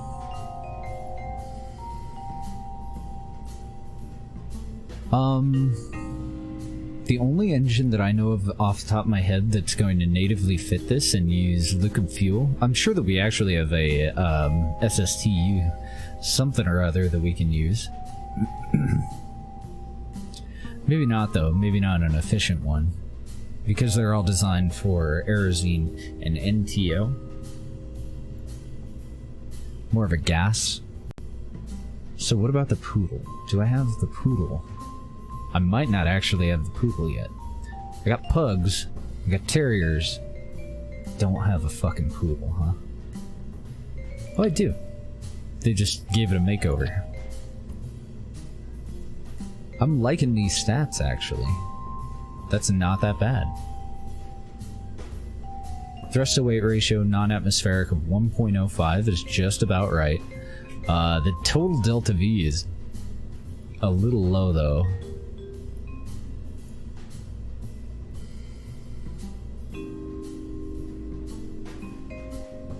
So you would go right in there? No, you would go right where you were. What am I thinking? Because that would eject your ass. That gets rid of our heat shield.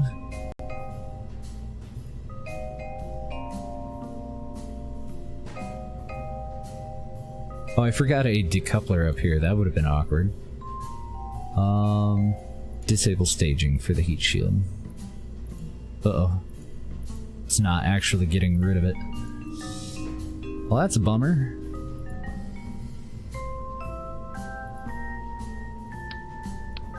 Oh, it does! Look at that! It does have little landing gear. You are too cute. Get out of here. I'm just gonna go with a stock heat shield.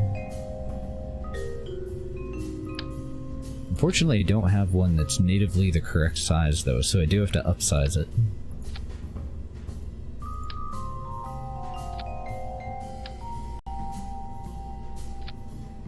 And I do want a fairing, but that is an ugly one.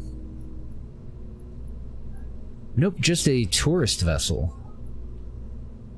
Just a wee little feller.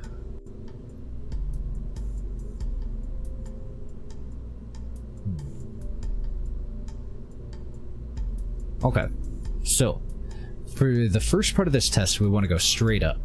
And I think we can do that with radial decouplers safely enough. I do want the offset radial decouplers. We just want to get high.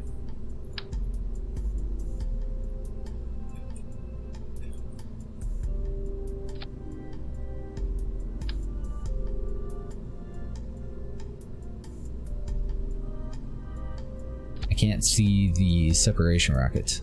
Okay. Now I can.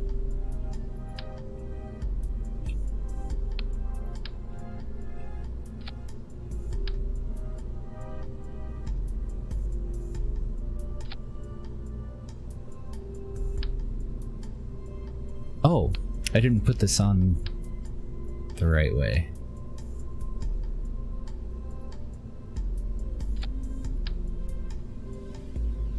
Or I didn't do something the right way. Hello? Why are you attaching at an angle like an asshole?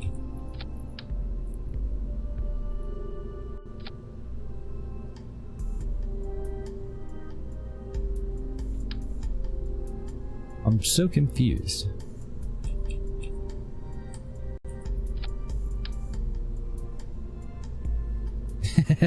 See, it's trying to attach to like just the side of this. Okay. Back to basics here.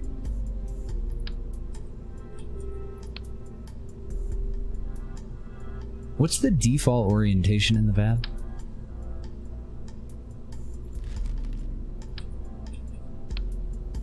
Put you on that way. Put you on that way. Pick that up and reattach it just to make sure. No, it still wants to attach like an asshole.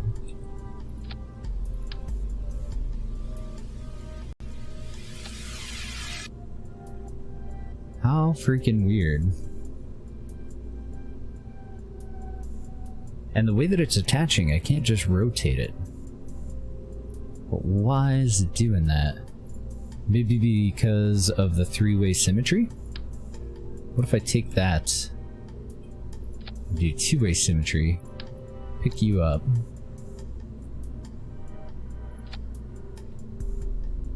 okay, I think that solved it.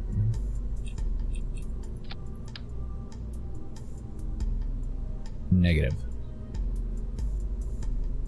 So what I actually need to do is rebuild the booster, and that's fine.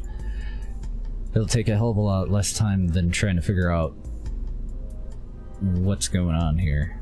So we know that we want to use a kickback, and we know that we want the outside to be this way. At least I'm fairly certain that we do. Let's attach it there first. We'll put on a single anything, to use kind of a bookmark, that's telling me which direction is outward. Throw that down there. Re-add our separation rockets. We don't really need retro rockets anymore. I do want 2 of those pointed the same direction at the top and at the bottom.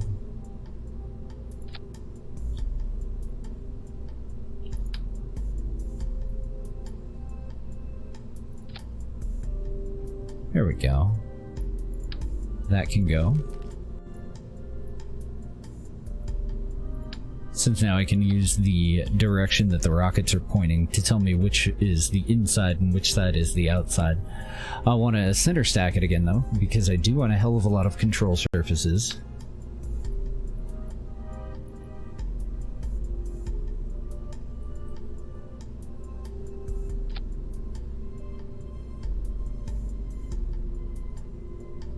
We just need a nose cone.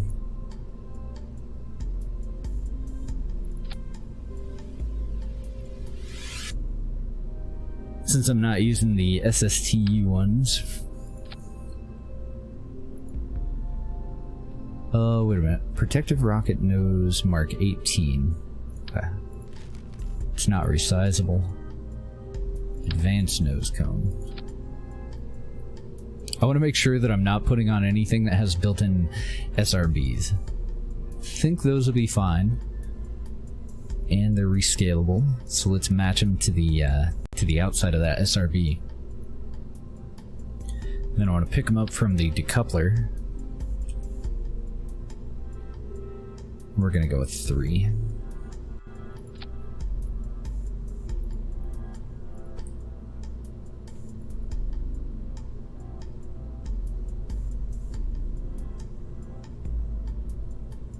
Should be enough to get us plenty high, I think. No shoots for now, just a test flight. So, staging first. You 3 go there. The set of 6 SRBs at the top and at the bottom go in with the 3 decouplers. At which point we'll fire the liquid engine. The poodle. We don't actually need to achieve an orbit.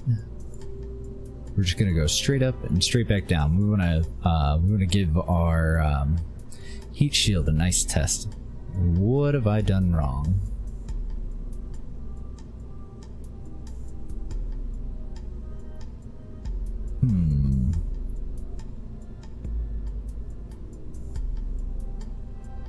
There we go. So this is going to max out at 3, so I'm going to start a little bit low at like 1.3. Simulation, yes. There is actually a mod for that, and I'm always very tempted to add it, but I haven't ever tried it before. But there is a mod where you can legitimately like pay money to run a simulation of a launch.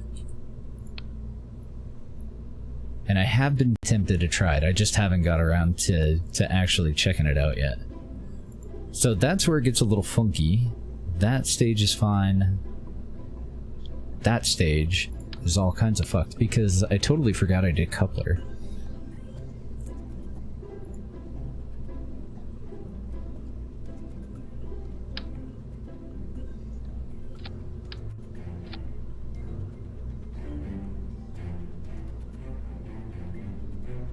So all of those will fire when that fires. Okay. And that'll be after re-entry. I'm not even going to put our monopropellant nozzles or anything on this quite yet either. I want to see if that heat shield is actually going to be large enough to protect the rest of this. So we can update our save, take it out onto the pad. Alphabetically or chronologically, what have we done wrong? I think at the time I was talking about the way that I was building that solid rocket booster, and that I hadn't actually attached it to anything out on the side.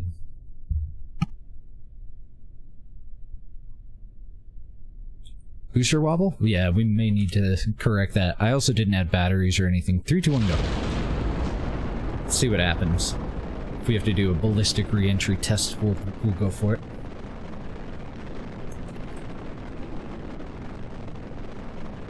I just hope that we don't run out of power before we transition over to our liquid engine.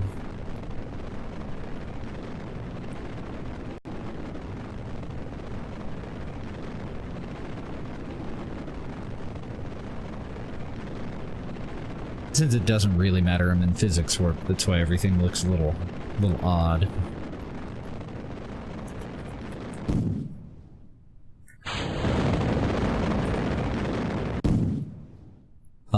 Why did that not also fire the engine?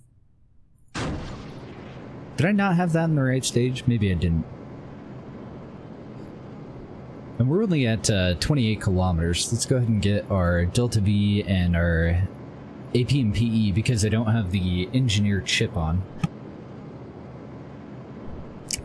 And this way we just don't have to go out to map view.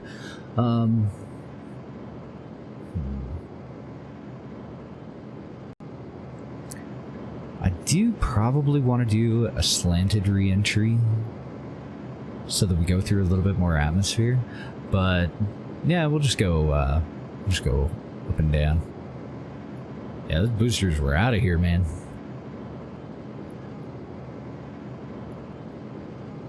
Yeah, I think I'll just point over to the side a little bit. Okay, so we're generating enough electricity with the Poodle to keep us at full charge for now.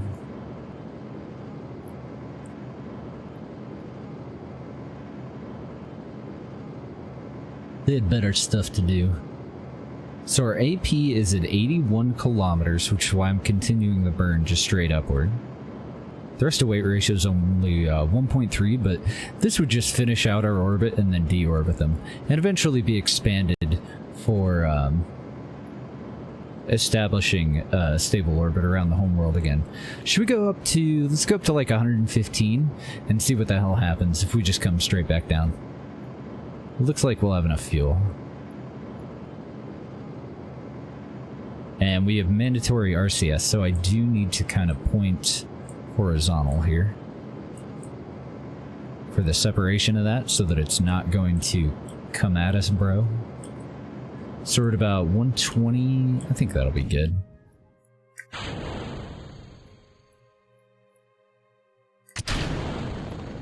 Okay, no explosion when we separate.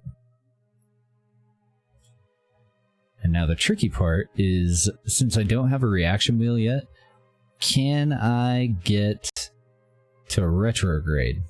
Probably not. We'll see how she does. So we reached AP, we started to come back toward the atmosphere. We just hit the upper atmosphere. I'm hoping that Mr. Jeb is going to be able to get that heat shield down, but probably not, honestly.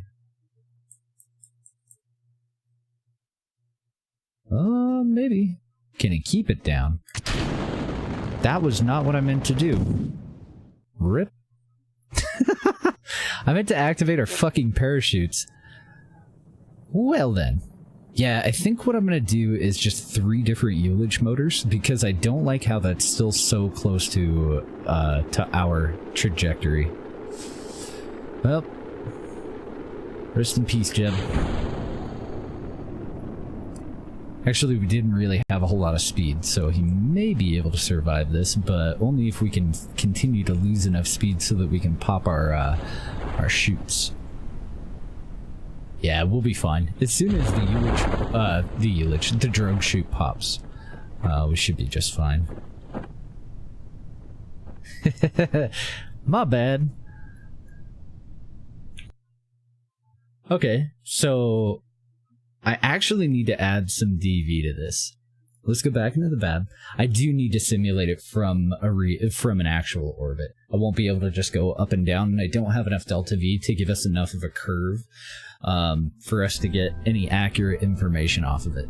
So I gotta go back into the VAB. I think that these guys are fine, but one thing that I do need to change, I gotta pop these off, because we're gonna have a center stack this time. And we're going to go down to just 1 control surface per solid rocket booster. And then I'm going to pick these up.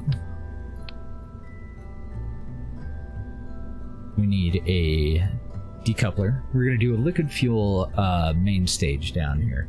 And we want about 5,000 delta V for the test.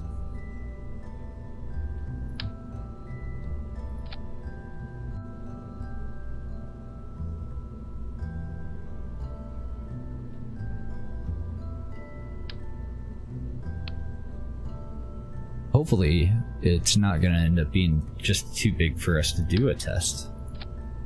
We'll just go with KW rocketry parts because I'm familiar with them for the most part. It's been a long time since I played, but I am a lot more familiar with them than some of the other parts. What's our TWR with this? It's about 1, which is actually probably going to be okay. That lends us 1,500 DV. So if we reattach the solid rocket boosters, are they going to be able to compensate for the rest that we need? I think what I want to do is 4 and 4.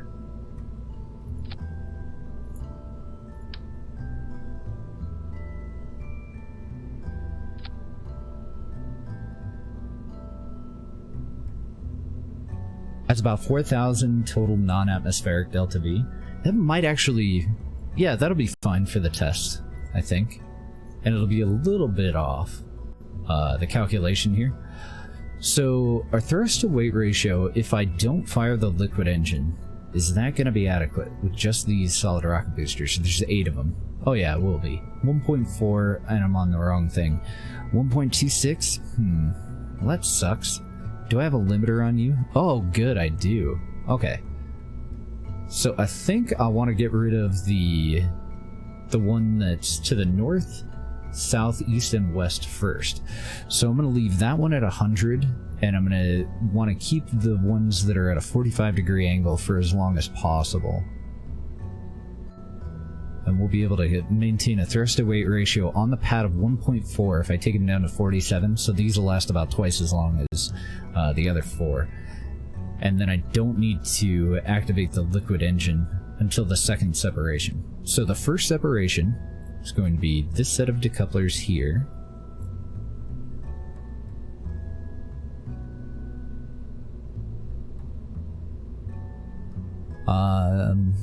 As well as that set of solid rockets and that set. And then just by taking those out, we've corrected the second stage. Then the next stage, which doesn't have parachutes, so it's okay for us to hot fire that. Separate from the main lifter, the Bobcat at the bottom, activate the next engine. Then we separate from that, then I guess I could activate the chutes when we get rid of this, but I've got some maneuvering that I want to do in here, so let's get a clear view of it. Because I don't like it, this just encouraged it to go into a spin, and it didn't really move off to the side at all. So I think I can get rid of these. If I can find a part of it that I can click on. I think that those 2 extra ones can go. And I think what I want to do is use these as bookmarks.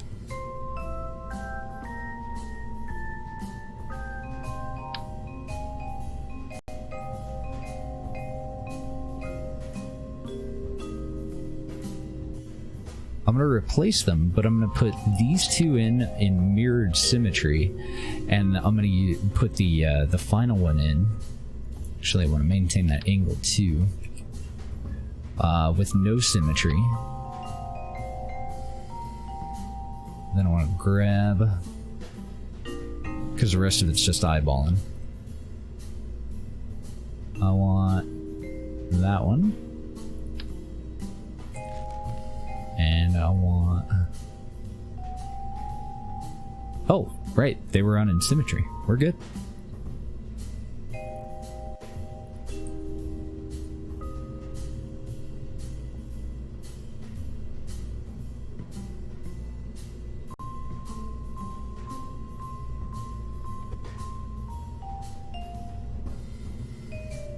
So, I want all 3 of these to move this away, but I wanted to move it away at an angle.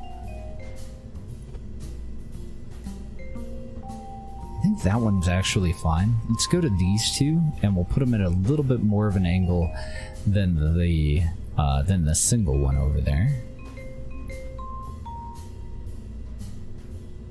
Oh, you little shit. There.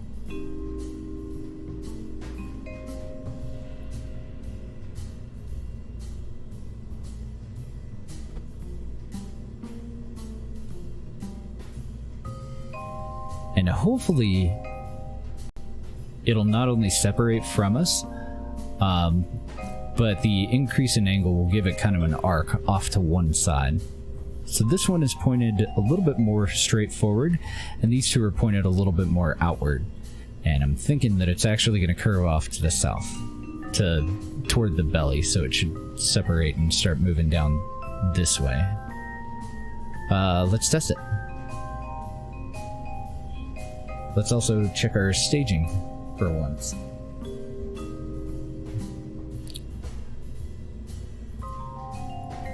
Yes. There we go. Okay, so back to toggle snap. Still on the move tool.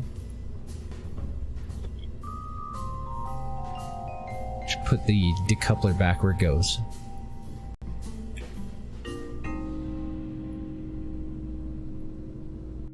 And that way, since we didn't pull this apart, we shouldn't have to worry about any of our previous staging. Everything should still be where it's supposed to be. So that only leaves us with 4,000 total delta V, atmospheric delta V. We're going to be close to being able to achieve an orbit with this, but we don't really need to, and I'm not going to worry about where the parachutes or anything else are.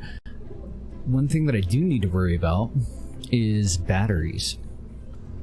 And I think I'm just going to put them on the backside here, where they're kind of tucked in. We'll probably end up putting a service bay in line with this somewhere. Yeah, I don't think I even want to add parachutes.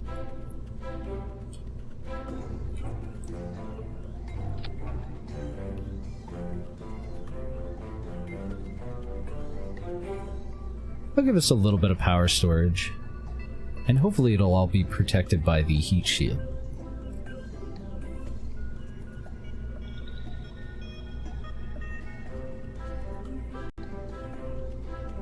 We could totally also go for solar panels and whatnot, but yeah, fuck it. Just so that we don't have to do this again for that one little thing, let's throw some solar panels on this guy. Don't really have a good way to attach them down there, but if I put them up here,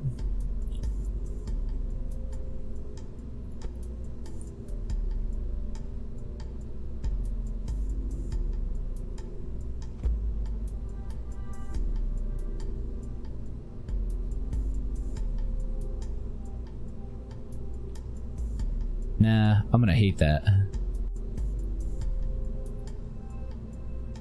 It's because of the way that I attach them. Oh shit, I'm in four-way symmetry, so maybe it won't be a problem. Whoops.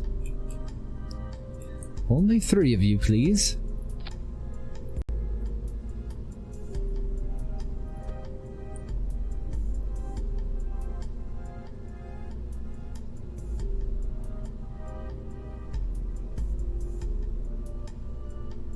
Oh yeah, that's not bad at all. I was worried that I was going to block somebody's window, and I definitely don't want that.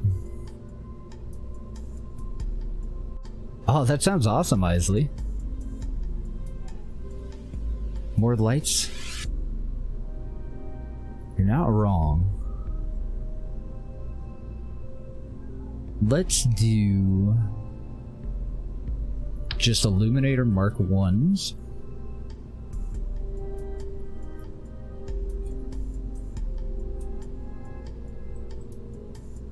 Don't need wrenches, thankfully.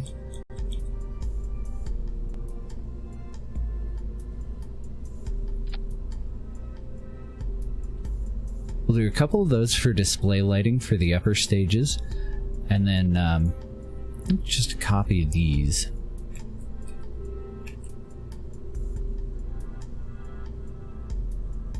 I'm gonna have to do the same thing that I did with the solar panels. I'm gonna pop that one off.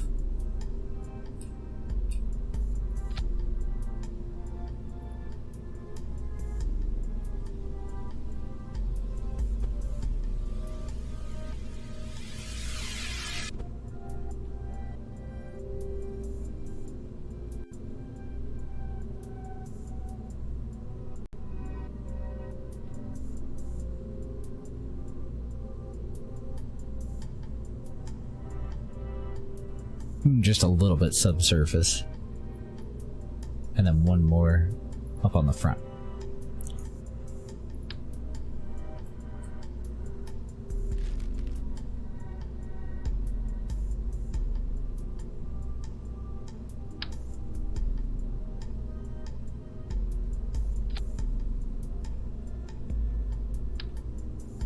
Couldn't tell from the angle I was looking at, but this needs to go on in three-way symmetry. Okay. That was way too much effort for a test flight. And it's starting to get hot in here. Need to go turn on a fan. So, save you. Let's take it out to the launch pad. Give me a minute. I'm gonna go... Oh no! Oh no! We're way over, so we can't even perform the fucking test flight with what I've just spent all that time building. Bummer.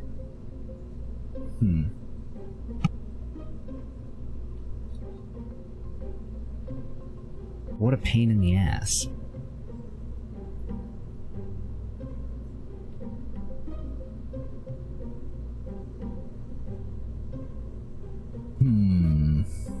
Because we need to lose like a significant amount of weight. We need to lose 100 tons.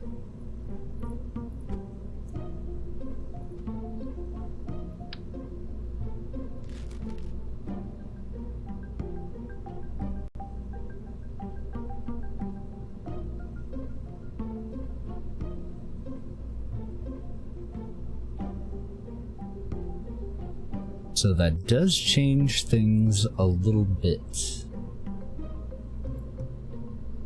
But I don't think that it's going to ruin the test. We still have 3,000 atmospheric delta V.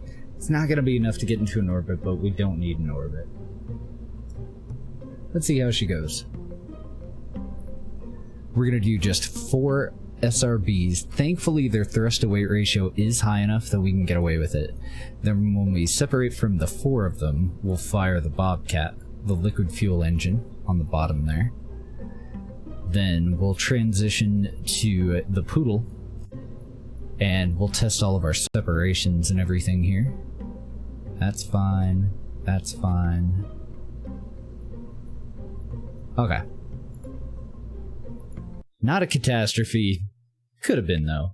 And we could get a little bit more DV out of it by offsetting and doing 2 and 2 rather than all 4 solid rocket boosters at the same time.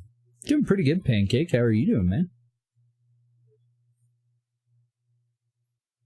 You can upgrade the launch pad. I cannot upgrade the launch pad, though. I don't have the cash. Just this test flight is pretty expensive. So, 3, 2, 1, go. We're gonna do basically everything that we would normally do for a regular flight.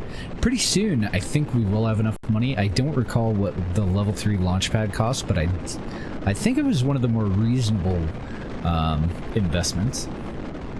I think the R&D is the most expensive at 400 and something, 445 or 450 grand-ish for its first upgrade.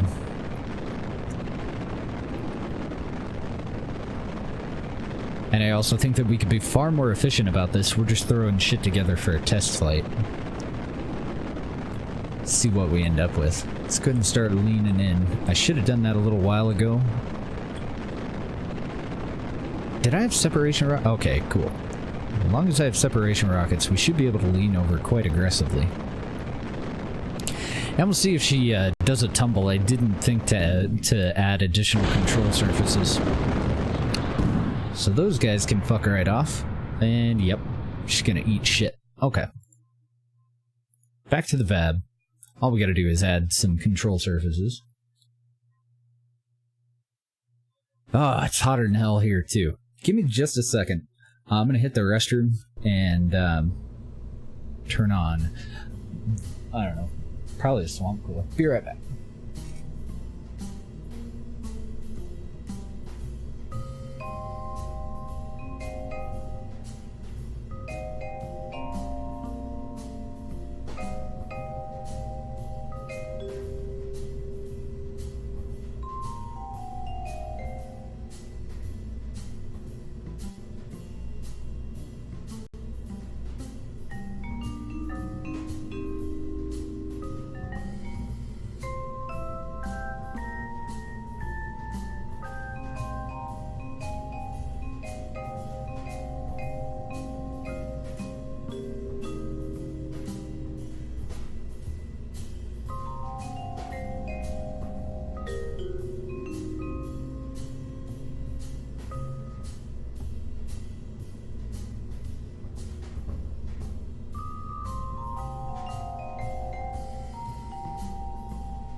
Okay.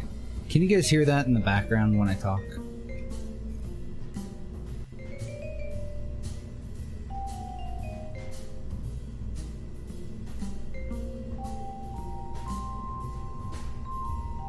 Test, test, test. I can't really hear it. Ugh, that echo. I can't really hear it in my headphones. So hopefully you guys can't hear that in the background. Turn this other fan a little bit more toward me too. It got like super fucking hot all of a sudden.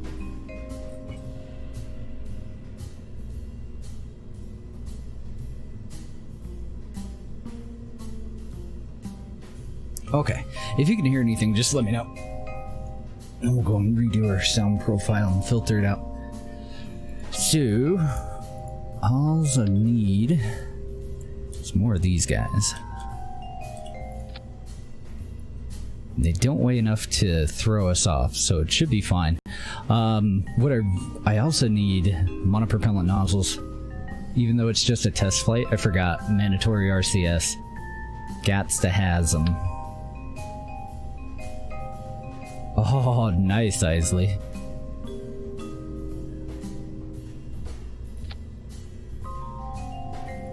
We had some pretty crazy storms the last couple of days, but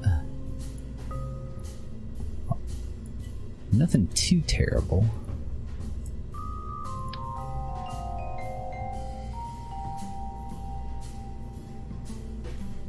Ooh, that's gonna be a problem with these two. It's gonna be hard to balance RCS with a three-way like I've got. Like really, really hard for me to balance that out. I might just do the one set.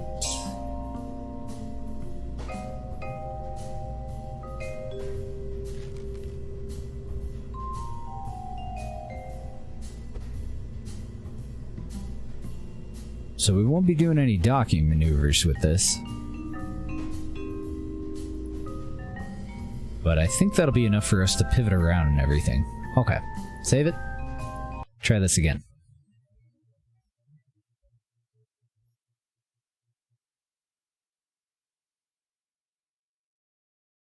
Sold some POE for too cheap. And you're a little pissed. Oh, I'm sorry, man. What the hell is POE? Oh, you're in Arizona? Ooh. Yeah, I definitely can't complain about summertime when I'm talking to somebody from Arizona. Alright, we got our lights. We got everything, for the most part, that we need. 3, 2, 1, Try this again. Go.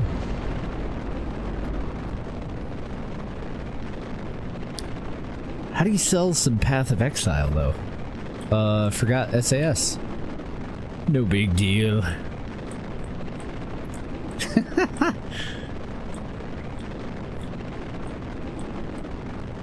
Really hard for those control surfaces to do us any good if I don't enable SAS. Whoops. 1, 2, 3, go! So that's, yeah. But I think it'll be fine. We're just testing the payload, really just this part, so none of this actually matters right now.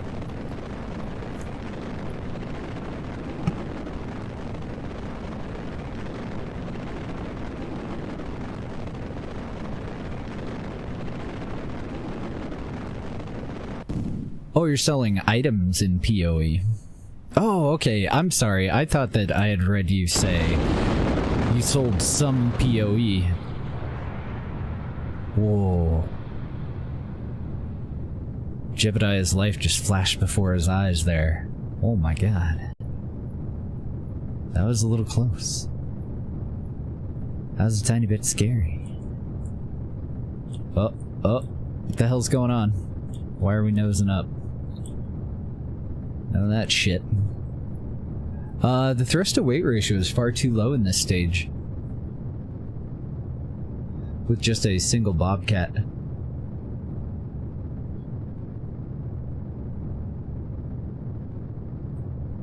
I'm hoping that we can get at least the majority of our orbital velocity so that we can still simulate the re-entry.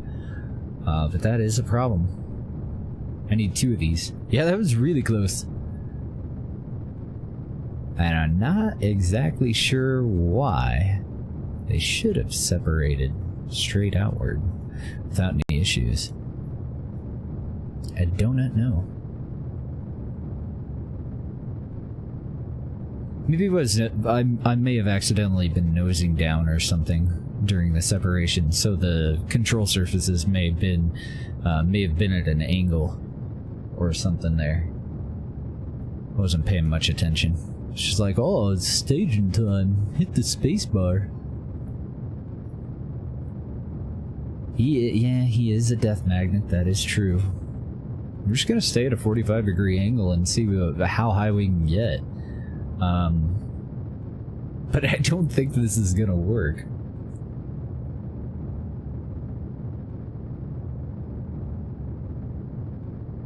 I'm not supremely confident in even being able to get up over 80. And I was actually hoping to test a re-entry, at least a re-entry arc from 100 kilometer AP. Our separations and everything, though, our separation rockets and all that jazz, they seem to be doing pretty well.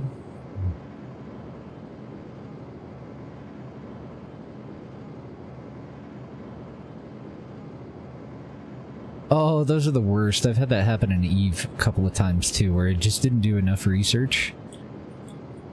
Sell it for, you know, a little bit higher than what I'd previously been offered, and then all of a sudden the good offers start rolling in.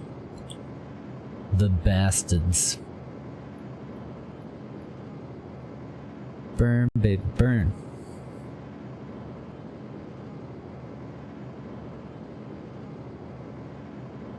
Went right up now with max humidity too. Oh no.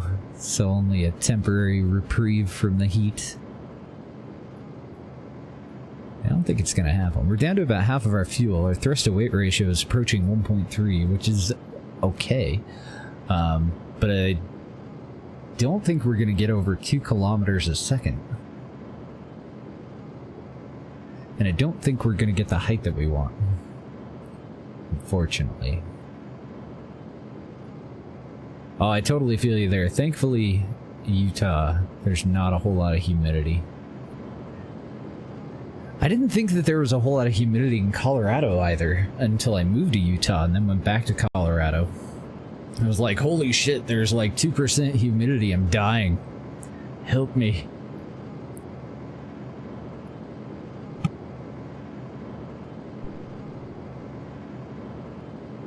Well, that's about as good as it's gonna get. We didn't quite get out of the atmosphere, so I think I just want to revamp the lower stages for a more appropriate test. We can check out some of the rest of the staging, though. Because that little guy just fucks off. Typically, that little guy would leave when we were in an actual orbit, and then we would use a little can of monopropellant that I forgot to add to have the pilot go and assume retrograde. But we do have a little bit of monoprop in the cockpit. Forgot about that it comes with a little bit built into it.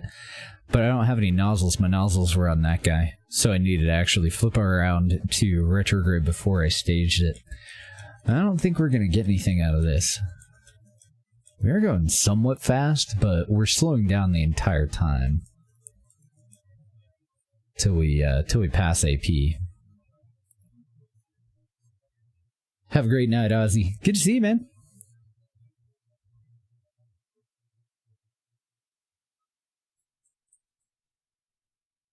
I don't have any additional reaction wheels either, so totally ballistics re-entry. Does look like it naturally wants to point the heat shield toward retrograde, though, so that's always a great sign, and usually not what happens for me.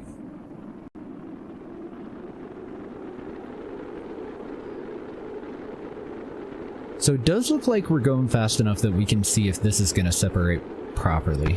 But we're probably going to end up doing a somersault here. And I might even lose my parachutes.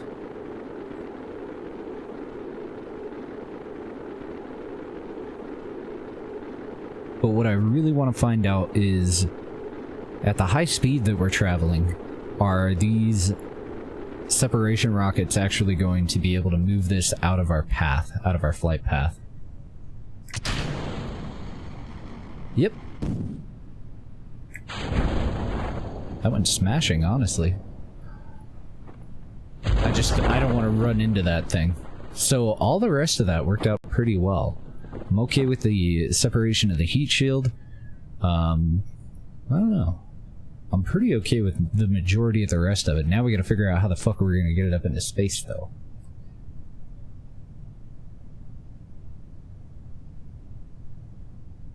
Space is the place, right? That's kind of neat. We have some horizontal velocity because of the shape and the parts that we used.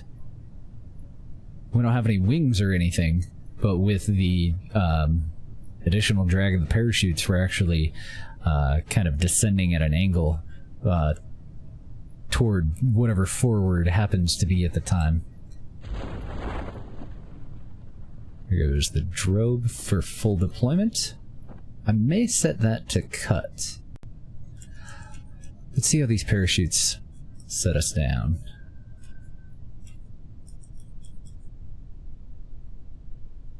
See if our nose is still pointed a little bit too far down. Yeah, a little bit. So the front chutes need to move back a little bit. And the drug chute could probably move forward just a smidge too. Okay, so rather than wait for it to settle down, let's go back and work on this.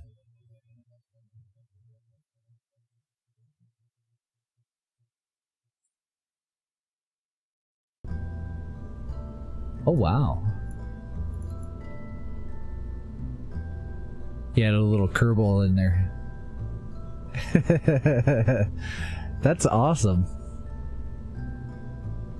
I like it. Ah, you know what? I forgot. I was gonna watch The First Man. Totally fucking forgot to.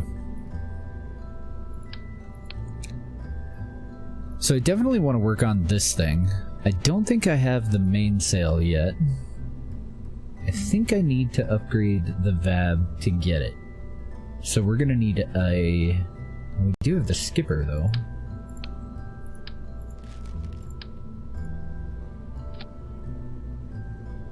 That is slightly better.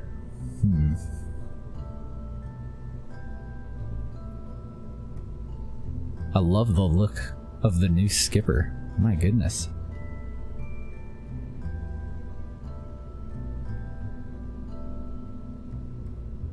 I think the poodle's okay for the upper stage. The weapon that you wanted to use went down in price, so it doesn't matter that you didn't make all the money that you're supposed to. That is good news.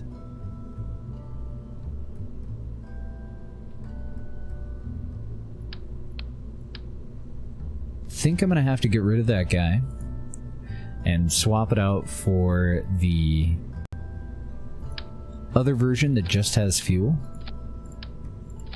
Let's see where that puts us on our final weight.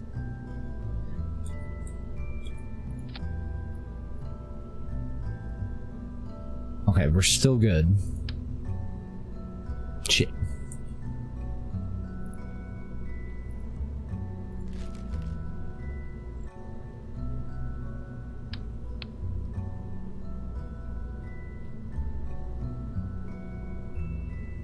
Trying to think if there's anything else that I want to add.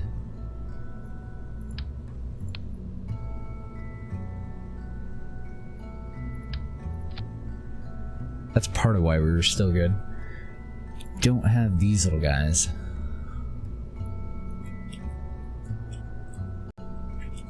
Because they were attached to the tank. It would actually be okay for them to be attached to the outside of the decoupler, I bet. Let's just go with 2 of them, though.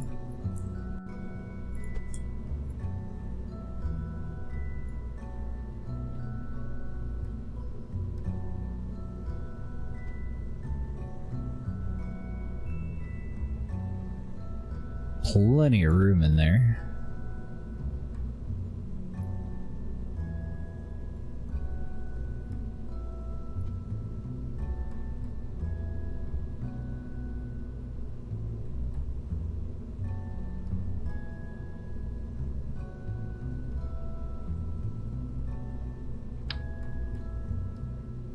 Hoping we can get a little bit closer to an actual orbit this time.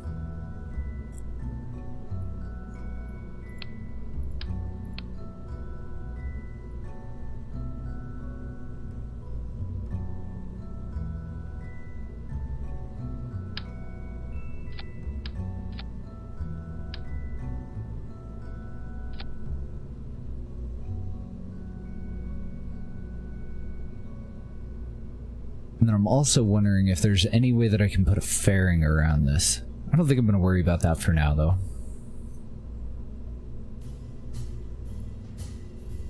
I think the one last thing that I do want is an inline reaction wheel.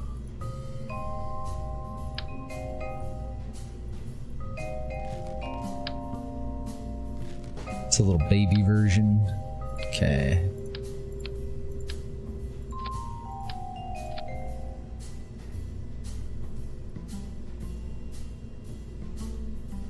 Alright, now does it weigh too much?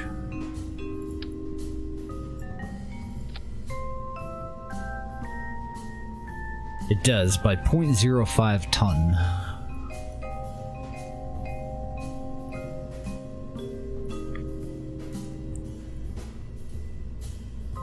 Okay, let's get a little fancier about this. Let's do 2 and 2. Even though it's a test flight, I do want to get the most that I can out of what we have here. So we'll go 2 and 2. I think I also need launch stability enhancers, so that I don't really have to worry about how this is gonna sit on the pad. Let's just attach them there.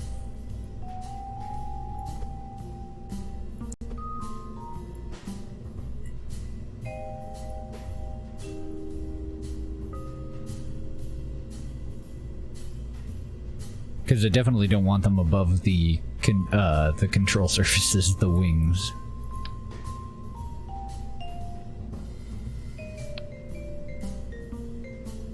So we'll go with something kind of cheapo like that.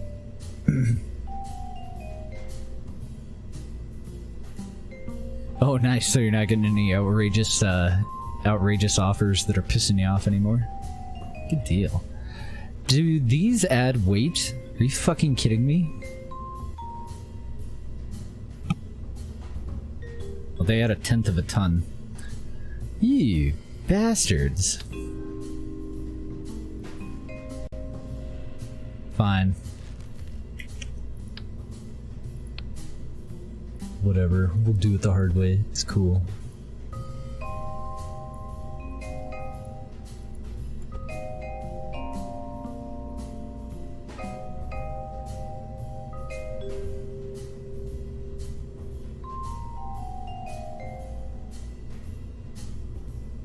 I don't know if that's actually lined up.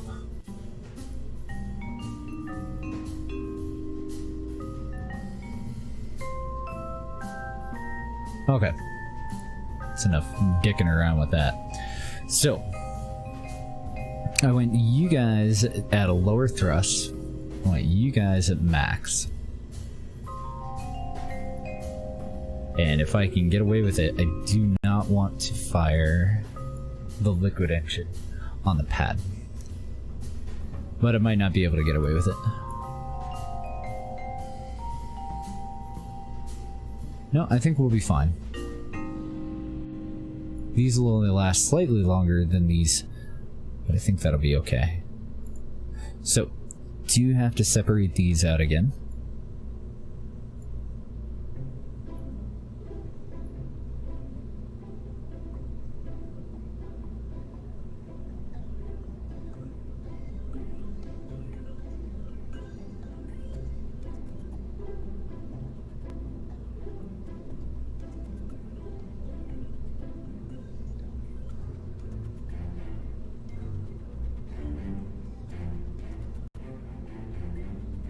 Alright, looks good.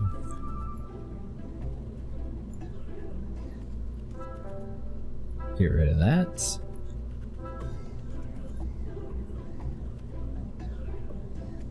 Oh man, our Delta V sucks though.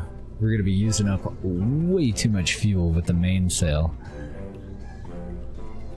But I think it'll be fine for the test. Let's go ahead and lower this guy. And maybe 1.3? I don't know how long the SRBs are actually going to last.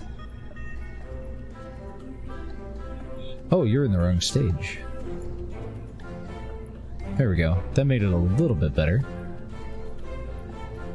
0.97 on the pad if we just had these two.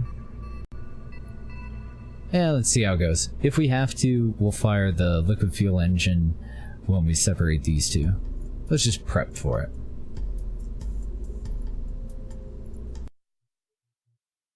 We'll just put it there for now. See how she goes.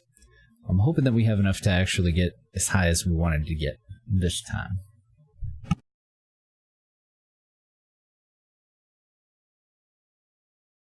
And the tricky part is going to be coming up with a efficient way to get this up into an orbit.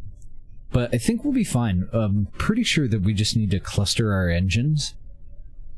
And rather than go with just a single engine there, maybe transfer some of this fuel in the top part down to the bottom part, go with a different tank here, you know, and then use a cluster of more efficient engines rather than a mainsail, rather than a skipper, sorry. So throttle up. We are sitting on the main engine here, so these three are working kind of like a kickstand, and this one's a little bit off the pad. That's okay. 3, 2, 1, go. We're going to start out with just the solid rocket boosters. No liquid engine. Let's get our DV and AP and PE info up.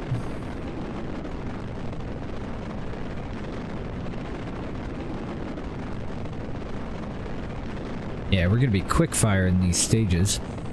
We're going to use our liquid engine right after separation and then throttle back to try to maintain about a 1.5 to 1.7 thrust to weight ratio. So I'm pretty sure as quickly as we're going to get rid of these that we can just separate from them pointed straight upward for safety and then start into our gravity turn.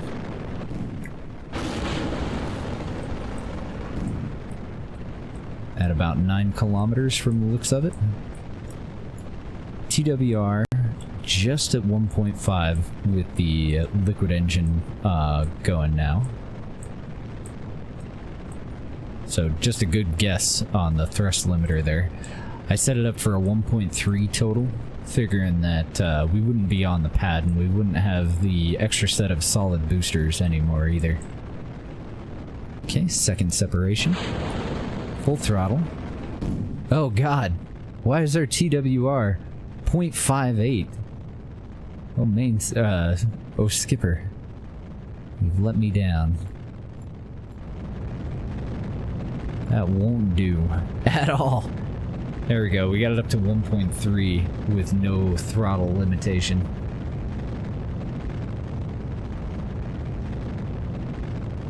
See how much speed we can get out of this and if we can get a proper test.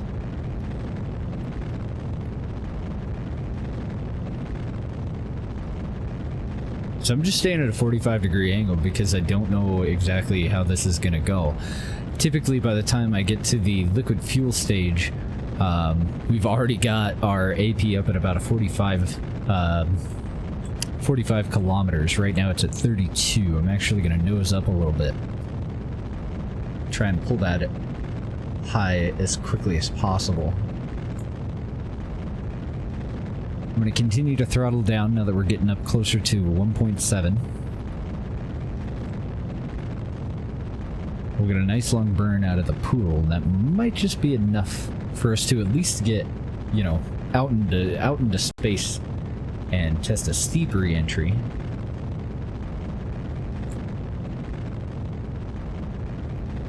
Not a perfect result, though.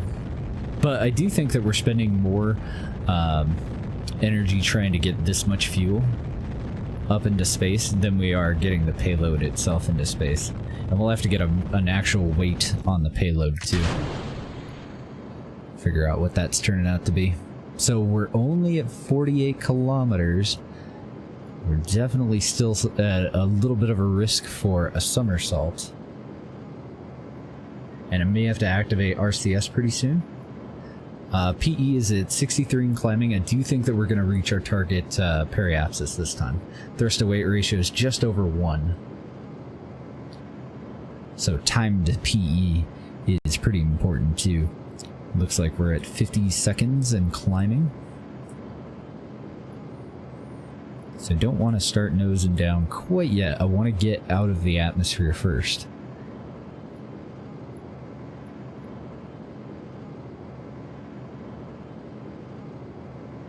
And I'm totally okay with us pushing AP out.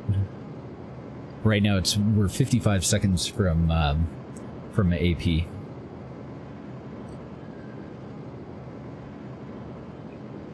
Okay, so we just pushed it past 85.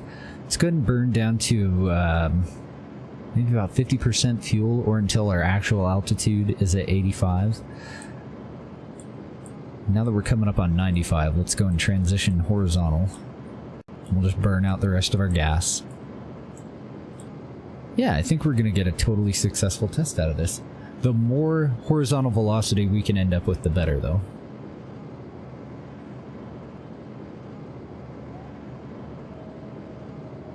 As far as the test goes, anyway.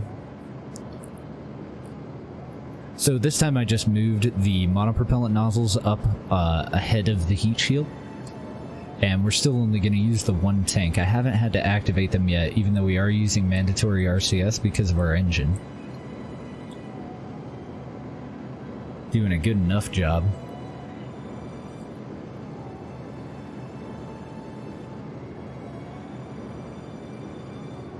We're almost out of fuel. We're at about 95 kilometers. Actual altitude, so about 10 kilometers above the atmosphere. It's just that we won't have like the total speed that we would normally have, so as long as it does an okay job. We're also going to be coming in shallower, so that's cool too. We're totally okay with that. Let's go ahead and separate from that guy, activate RCS, and point our butt forward.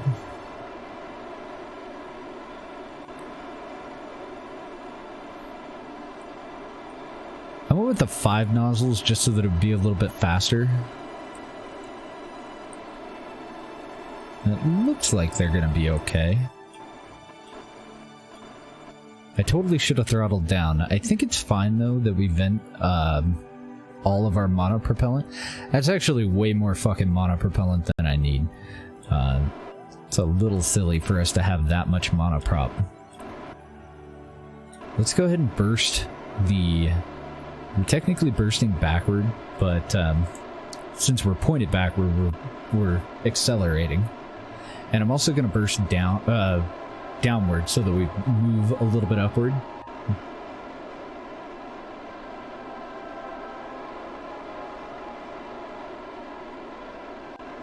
We're wasting a hell of a lot of our monopropellant, also trying to stay pointed forward, but that's okay. I'm just raising PE just that little bit more.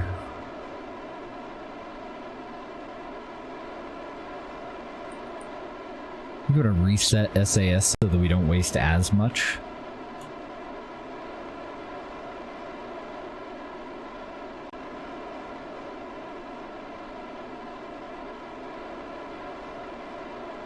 Okay, and then after that I think that's low enough. We can just use the rest of it to hold and maintain and retrograde. Alright, so we are back within the atmosphere already. We're down to 70 kilometers. Let's go ahead and get into a little bit of physics warp here. We only got up to about 2,500 kilometers a second before we started our re-entry, though.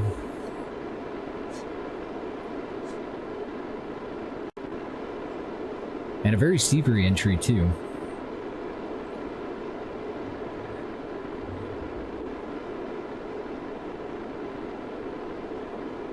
So we're just looking for points of failure. I'm not sure what the hell that was.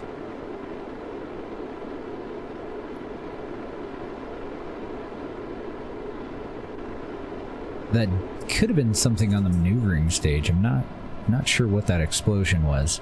And I want to see if we're at a fairly high speed. Is this still going to move away from us adequately? Looks like it. Perfect.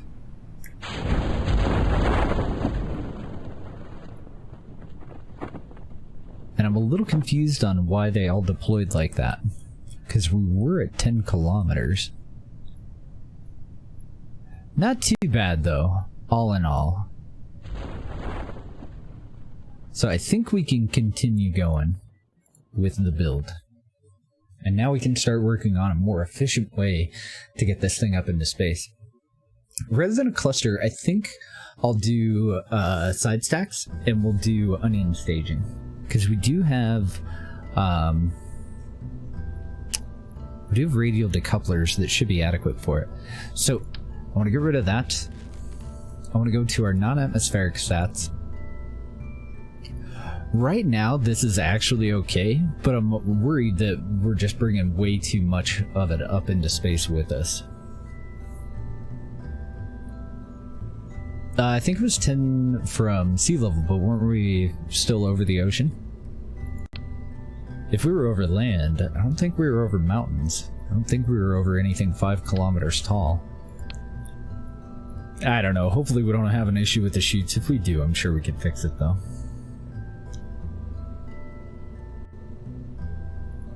Pretty sure we can figure something out.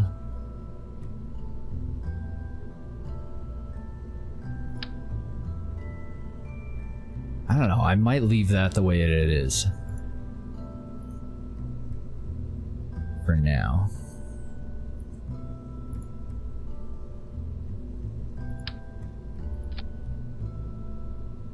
I think I'm going to cut out the solid rocket boosters and see what I can do with just a liquid booster. Because we can fit a hell of a lot more fuel if we just go liquid. But I don't know.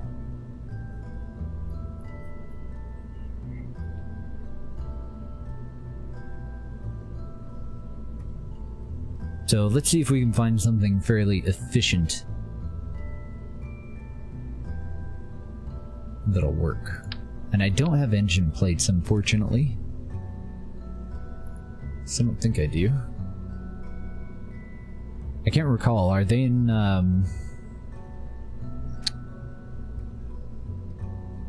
they in structural? Engine plates?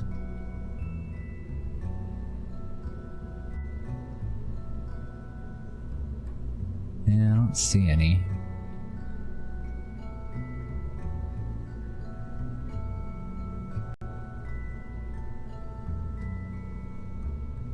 End plate adapters. We got a lot of shit, but we don't have engines. So I'm gonna take the totally cheap way out.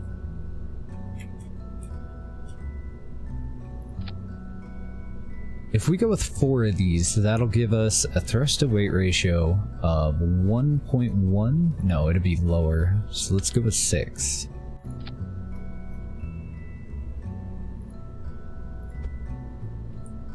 The less cheap way out would be for us to use a structural piece to connect these two. You son of a bitch. Why did I do that? Move tool, very important.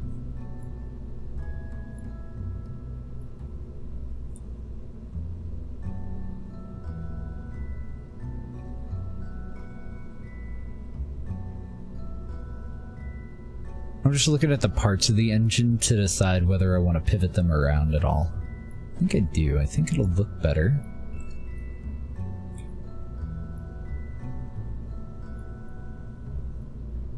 Yeah, I think that looks way better.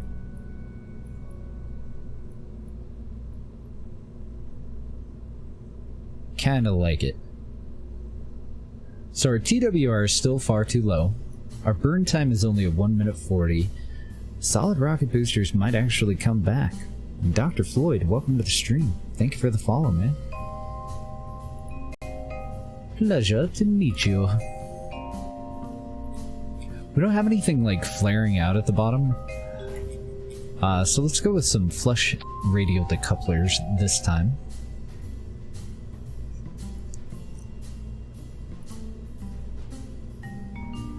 And let's also go with the SST booster so that it's a little bit more variable, a little bit more tweakable. So we can go all the way up to full size and still stay under our maximum weight. Actually, looks like we did it on purpose, doesn't it? But I do have one thing that I want to do with these. Let's get a bookmark on here.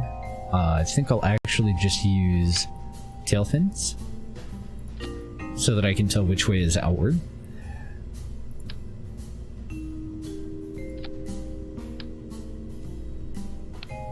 So I still do want separation rockets for this if I can get them on. The engines down in the cluster have a compact variant. Oh, would that look better? Dr. Floyd, you've never played Kerbal Space Program? It's a wonderful game.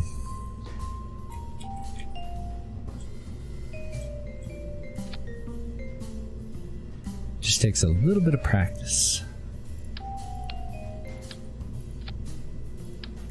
But I can almost guarantee that this game will blow your fucking mind once you really get into it.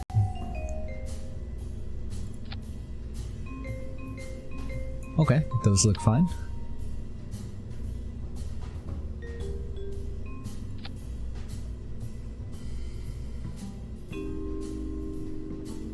Can't tell if I attach those properly, but it doesn't really matter that much.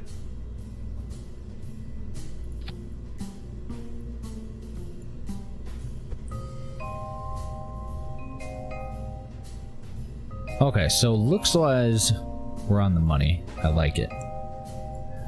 Total DV-wise, though, we are failing and failing. Play some Elite Dangerous. Yeah, definitely a little bit more science to it. This is just a physics simulator.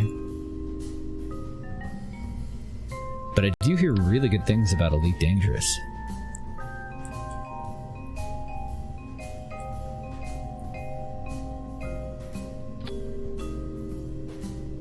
We'll see if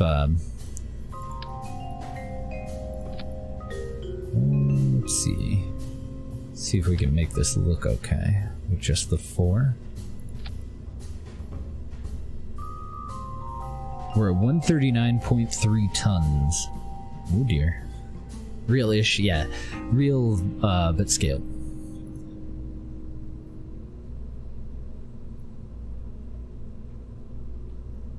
Go ahead and give it a nose cone. Oh, which actually made it taller. Interesting. I'm still getting acquainted with the SSTU.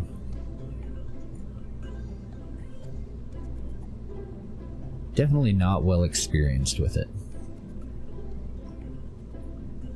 So we'll end up tweaking a bunch of different things on this. For now though, I like the look of it.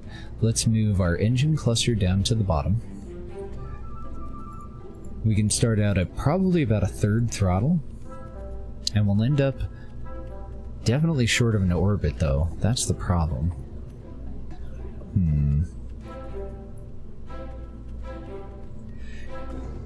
Yeah, also very true. Like with the clouds and whatnot, Kerbal Space Program does have an amazing modding community, and we are utilizing quite a few of those mods.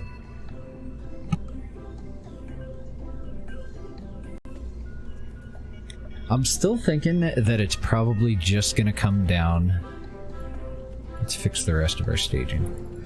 That it's just gonna come down to a smaller payload. That this part of the vessel is just too much.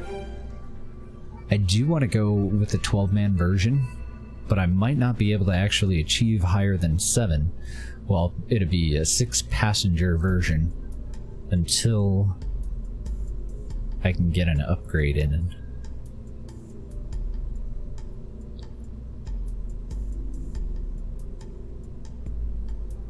I might be fucked on the bigger version of this for now.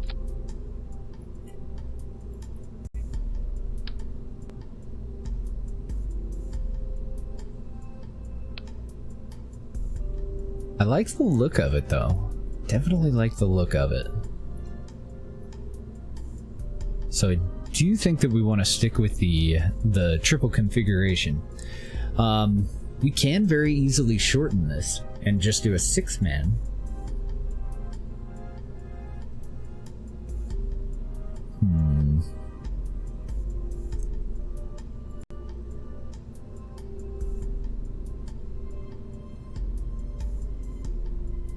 Yeah, we have a channel in the Kerbal Space Program. So we have KSP that's more for chatting now, and then we have the KSP modding one. And let me know if you can't read the stuff in there. We had a problem with that. Scara, for some reason, couldn't read anything because I have no idea. I have it set up so that you should be able to read the message history. For some reason, it wasn't letting him. Well, let's see how she does. So if we take... I think actually I want those at 100 so that we can throttle back on the liquid fuel. Let's just do an initial test flight here. As far as staging goes, it's very, very simple now. We don't have as many separation rockets or anything like that. Trying to save some weight for eventual parachutes so that everything is recoverable. That is not enough DV though. Let's see how she performs.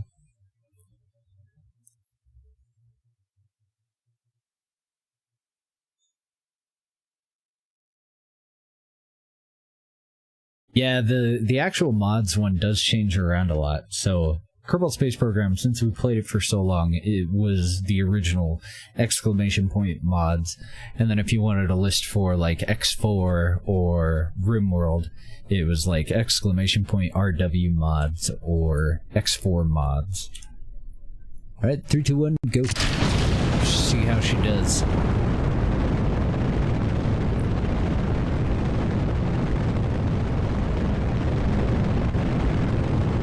I really should have brought up my DV info first. Start thrust to weight ratio is way higher than projected. And I am okay with this. I think I'm actually going to cut the liquid fuel engines entirely.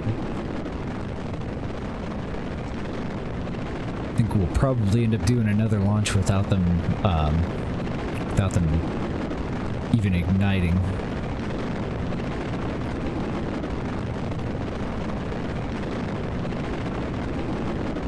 Damn, good job, SRBs.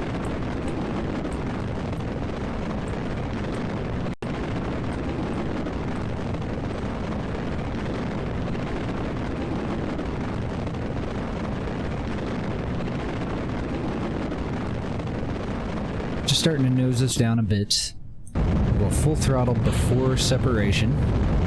Still a little unsure why they separate that way, but okay. Yeah, and we could even do a little bit of a thrust limiter on the little engines that we're using if we wanted to. So, AP is coming up on 24 kilometers. I'm gonna just kind of delay here at this angle while we bring the prograde up a bit.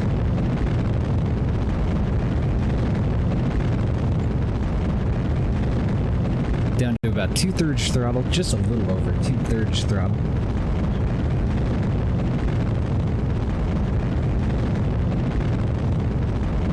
It's doing a hell of a lot better than the Skipper. The Skipper's not a bad engine, it's just not very efficient.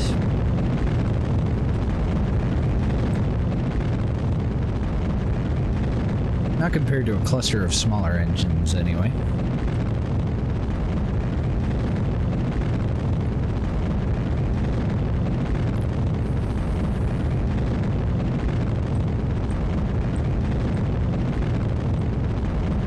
Go ahead and nose down a little bit more.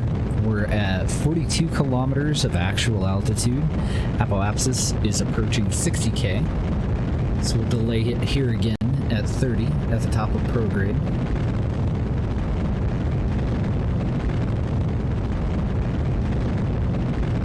Since we have a lot of power in these, I want to wait until we get up to about 55 kilometers if we have the fuel, and then I just want to go full bore. I just want to burst them and push AP as far away from me as I can. Go ahead and get rid of that. Transition to a full-powered Poodle liquid fuel engine. Finish pushing up AP, and then lay down horizontal. We've got about a minute of burn that we can do before we actually reach AP.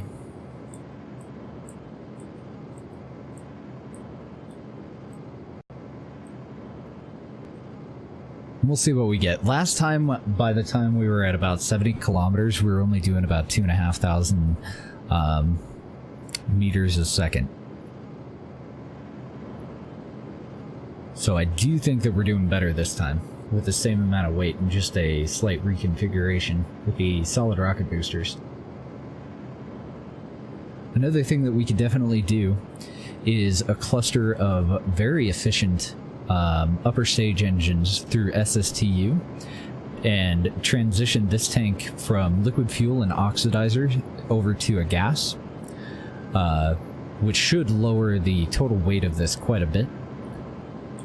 Should be a pretty fair trade. I'm keeping AP at about 90. Engine gimbal is doing really well at keeping us on target, so we haven't had to activate monopropellant nozzles yet.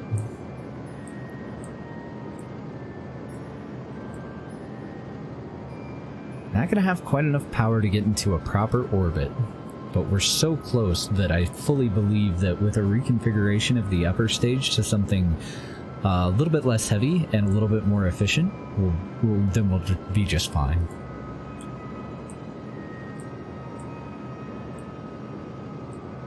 I think we can go ahead with a 12-man, and if not, all we really need to do is cut out these three, and we'll shorten her up, and we'll make it into a 6-man plus a pilot for our tourist missions.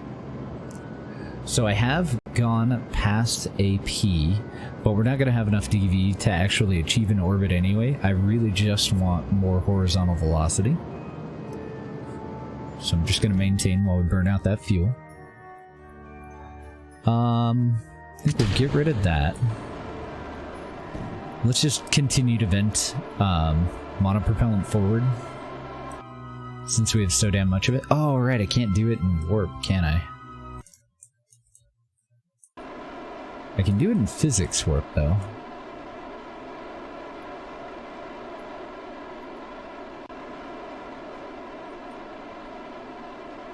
Okay, and then we need to use some of it to get our heat shield out in front.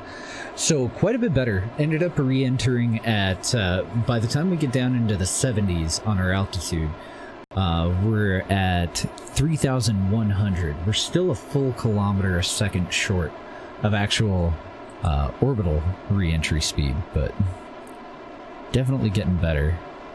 I think we just gotta redo that upper stage. I think what we're gonna end up probably doing is a main lift stage, very powerful main lift stage, a very underpowered orbital maneuvering stage, then a second upper stage that'll hopefully give us that little bit of extra kick that we need. Oh, and I shouldn't be venting this that way anymore. I'm a fucking idiot. I was slowing us down that whole time, where to get an accurate test I actually wanted to be speeding up. That's dumb. So I'm just bursting upward to lower our overall weight. Get rid of that extra monopropellant. Very negligible influence on our re-entry angle.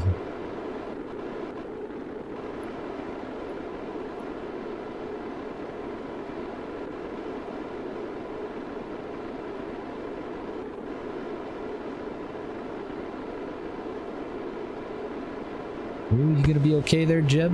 It was a very steep re-entry, and it wasn't at the total speed that we needed, but still worth looking at. See if anything's gonna blow up. Like, if we were to run out of a blader at this point, we know that we're not gonna have enough for a proper re-entry, right?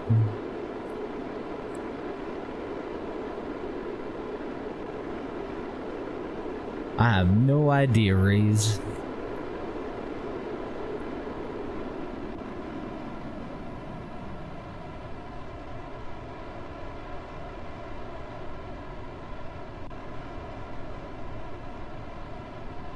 Not looking too bad, I guess. I don't think we have to go through with any of the rest of that. I think that we've adequately tested the rest of that. Now we gotta work on getting the damn thing into orbit with the limitations that our current space center has. And I also want to get a price. So we're only looking at about 50 grand for the launch. Let's make sure that we have that saved. Let's take a step outside real quick. How much money do we need for the next upgrade for the launch pad?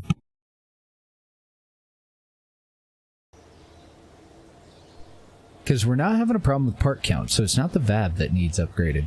282,000 for us to be able to upgrade the launch pad. A little bit more than we have. That would increase our vessel size and weight to unlimited, which would be fantastic, but what else do we got going on with our contracts before we step back in there? Well, so it's really hard to tell because we weren't going the full speed that we would normally be going, but we were also re-entering extremely steeply. So it's really not reliable data.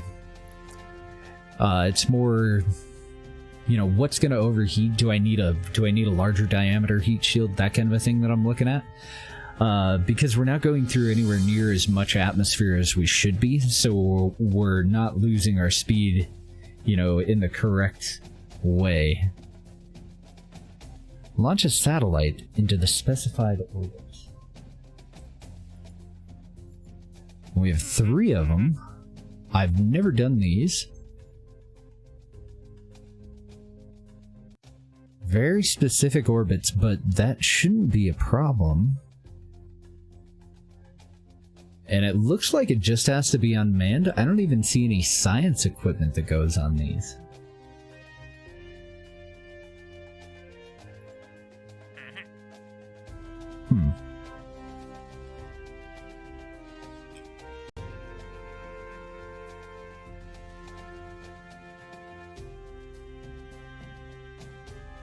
poor puppy's having a dog mare. Hold on.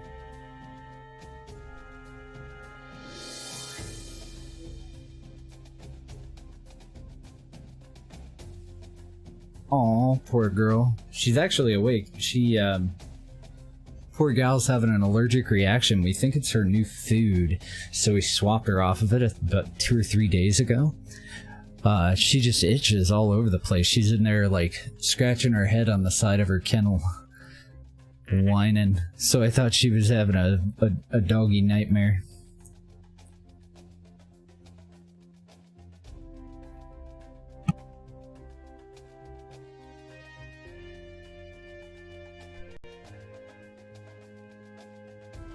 Oh, okay, I see what you're asking. Welcome to the stream, Ford. Thanks for the follow. Yeah, I'm totally against it. Anything that has to do with exclusion based on gender, I don't cotton to that kind of shit.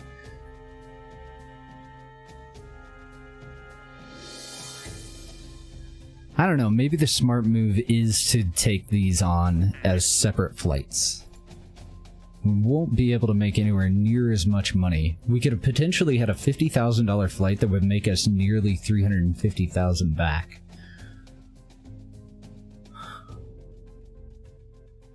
Oh, it would actually be these two, so we could do that in one flight. This one pays way better. But it's going to be a little bit trickier. They just want to be suborbital, but they want to be suborbital over a specific landmark, which does make it a little bit trickier. They pay so fucking well, though. I disregarded these completely, but now I see what they're paying. Oh my goodness.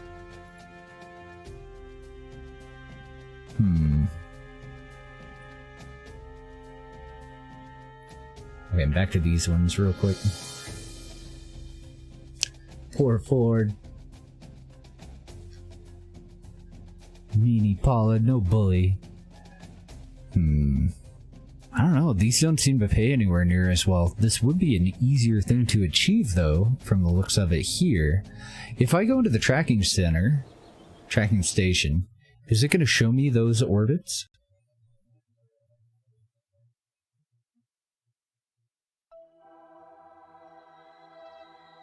It is. Okay. So I won't know exactly which contracts are which without going in and referencing them again, but these purple ones way the fuck out here are where they want us to just throw a probe.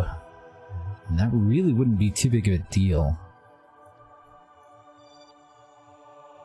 And there's one for Stedler that's far lower. Okay, so the pink one and all the purple ones here, these three are the ones that are paying okay-ish. Not as good as the tourist missions.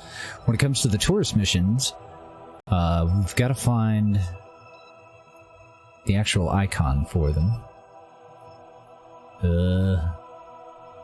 Okay, so somebody wants to go over the South Pole. That shouldn't be difficult. And the other one is for the Great Desert. So it's actually just to the northeast of the desert launch site. It's pretty fucking close to equatorial. I do think that we can do that just fine. And now might not actually be that bad of a time for us to do the launch. We can do that with a previous vehicle that we've used. I think, anyway, wasn't that one only requiring 2 passengers? If it's 3, then we do need a new vehicle. Unless they don't require a pilot. Whoops. They just want to be... First they want to achieve an orbit, then they want to go suborbital over that specific point. And I think that both of those are actually in pretty good spots. I think that we could achieve both of those. I didn't mean to go in here, though. It's just a matter of, can we do them in one flight? For that one, actually, we might be able to, since it's directly northeast of the desert launch site. We would have to launch, like, basically straight up turn over to our side, achieve our orbit right over that point to satisfy the first part of the mission, because I think they do want to get up into a proper orbit first. Oh, and they do need a fucking pilot. Damn. So we need a 4-man and a 5-man vessel. These guys just want to go up into any low orbit and stay there for about an hour. And then they want to come back, and these guys as well. So 4, 5, 6 plus a pilot. Okay. I do think that we're going to have to take a step back from this current mission. We don't have enough money to upgrade the launch pad, and it's going to be a hell of a lot easier for us to make a 7-person than it is for us to make a 13-person vehicle. But we've made a lot of progress on this, and the lifter that we use with just a little bit of additional thrust will probably end up being adequate. So I want to save this as 12-man.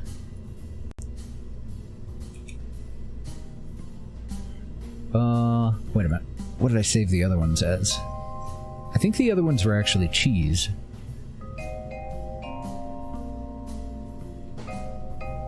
Yeah, so we can save it as whatever we want. I do want to remain somewhat consistent. So, 12 passenger tourism.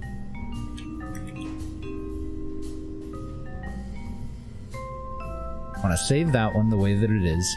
I want to reroute to a part lower on the vessel so that I don't have to fuck around with the docking ports that we have in here. So we'll reroute to just this decoupler. Hello? Thank you. That'll let me pop that off. Get rid of that.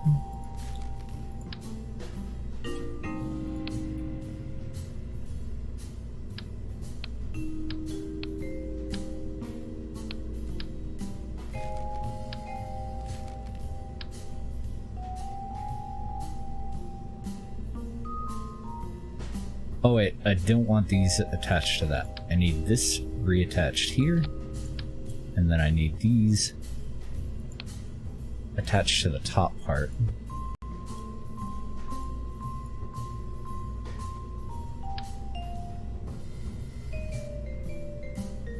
Oh, I guess I have to flip them around. Ain't that a bitch? Shucks. Because I can't have the bottom of this attached to those. Attached to the decouplers down here. Unless I go and redo the decouplers on the front. So that won't work. I don't think at this point it's going to matter if I reroute again. Because the problem's the top attachment node for these. They only have one on the bottom.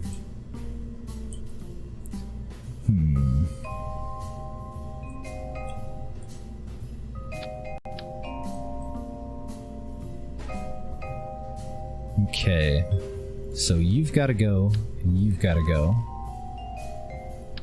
That we can separate.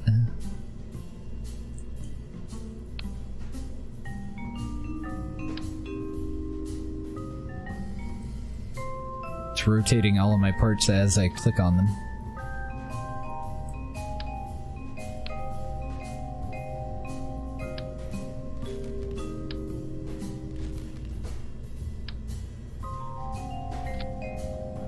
Put that on right. I'm just making sure that, like, the windows are offset. They don't actually point directly outward. They're up at about shoulder height if you picture somebody sitting on a chair with the seat there and the back of it here.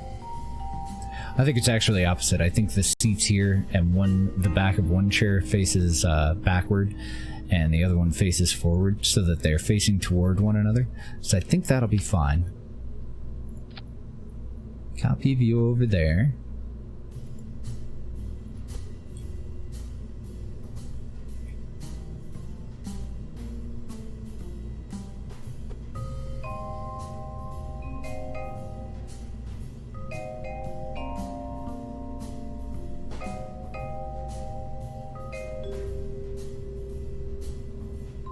We're just making a stouter version of what we had before.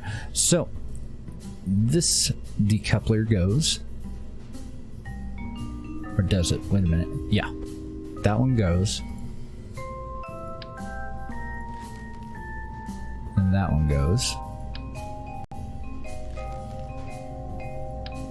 And then this reattaches there.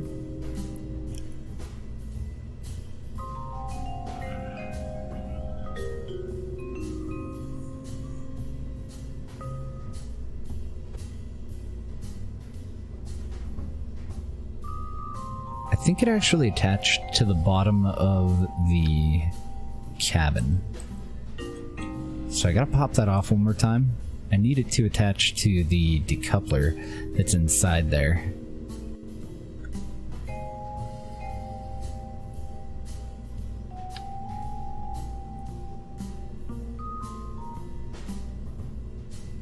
And if I'm doing it right, it should be flush when it attaches. Did I get rid of the wrong piece on this part? No, it's definitely there.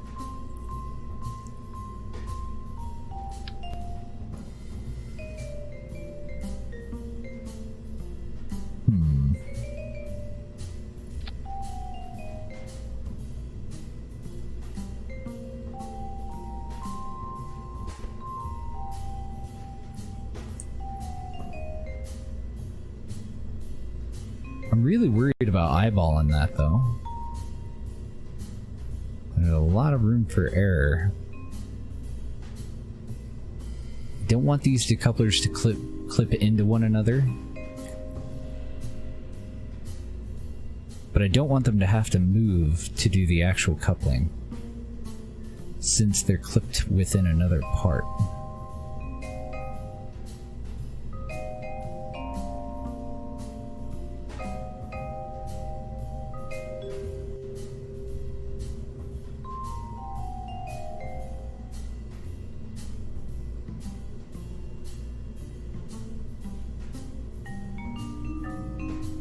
What I really need is a side view of that one. But I don't know of any way to get it.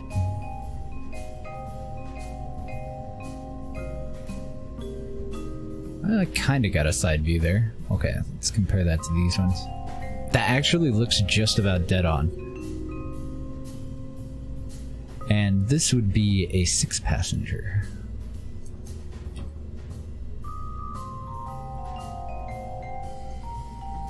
What the hell?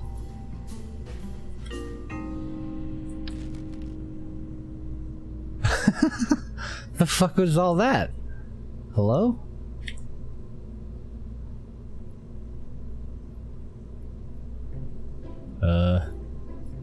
Did Control Z bring it back properly?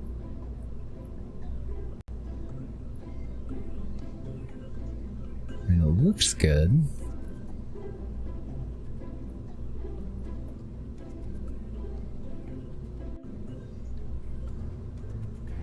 I don't know, it looks okay.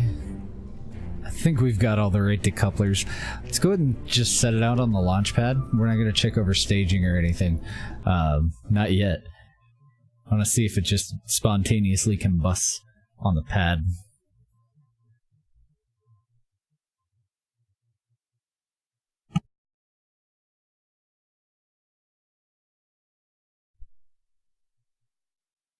Really going to be hard to market if it just explodes, right?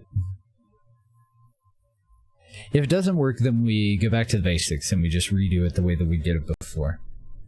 And I mean, if we're going to end up clipped into a part when those couple with one another, yeah, see. See that shimmy in there?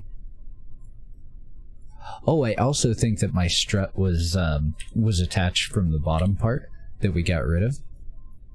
Wait, no, we kept the bottom part. Never mind. Never mind.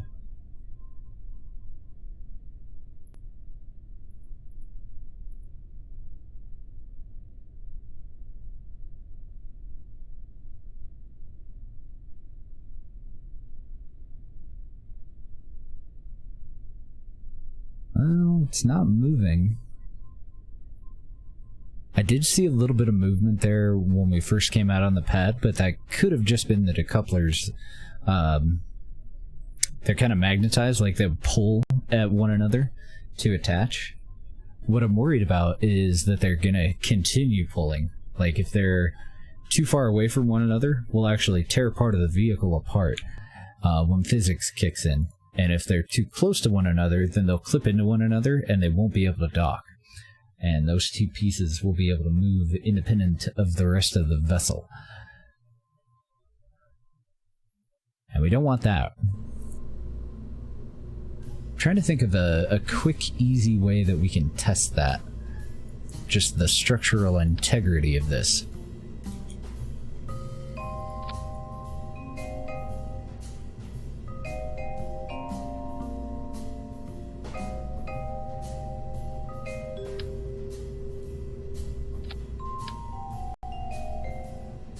Let's start by yanking on it.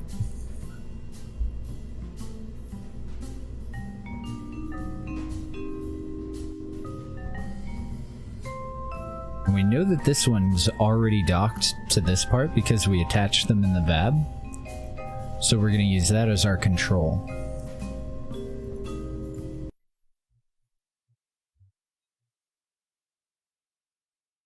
We want to make sure that the other two react to this the same way that this one does. And hopefully they don't just come flying off.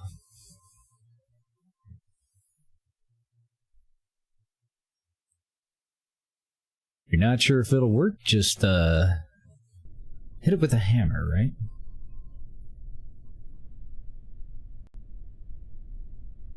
So I did set them up into individual action groups. Set it on its side. We could set it on its side just to see how she does. So that... oh, I put them in improperly.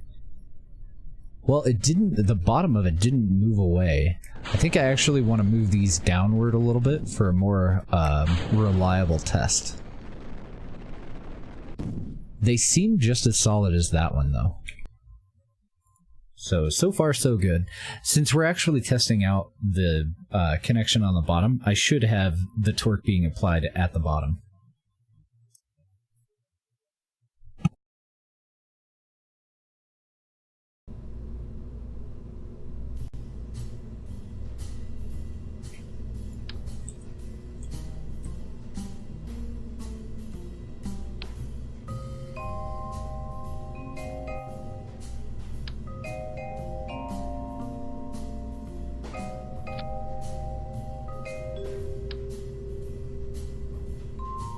Going down on one, up on the other one. And I don't think the sequence really matters, I just want to know which one to look at.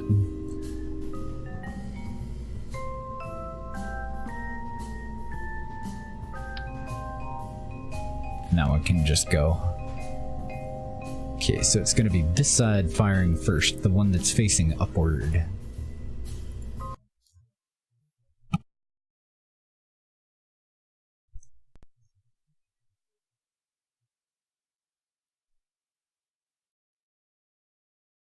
Yeah, but you can't discount the knowledge that you gain from a gravity test either. It's all for science. It's all worth doing, right? Honestly, I think we're good to go. I think that I could position that a little bit better. Well, the whole thing's gonna blow up, but... damn it! I was looking at the wrong one.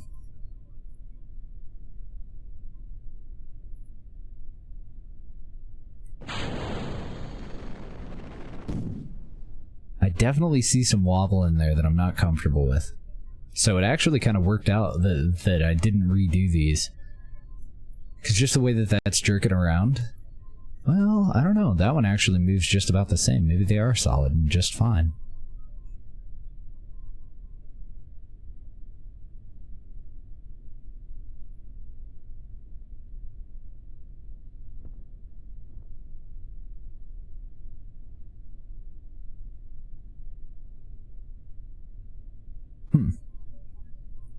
I don't know, they do seem to be able to dock to one another just fine. I think I might get a little bit more of a solid connection if I move the 3 that are in the decoupler rather than moving the one that's attached to the crew pod, though. Fire the main stage, that's the ultimate test. That is true. I'm not really too worried about this. So, like, even if we didn't have those decouplers, this vehicle, I think, would stay together just fine during the launch. What I'm mostly worried about is when physics kicks in. I think if it loaded up on the pad, then we'd be just okay. But it's more physics kicking in that makes me nervous about it. I think that I want to relocate all of you guys down to here.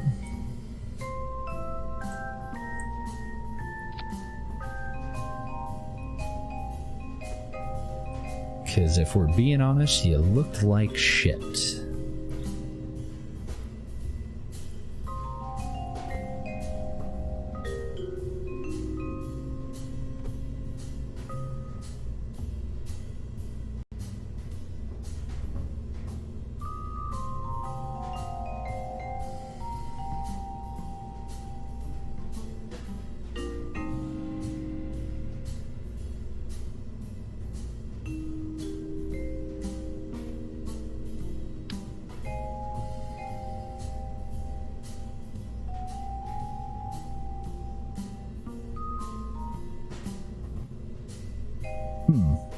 Why are they subsurface if I attach them to this?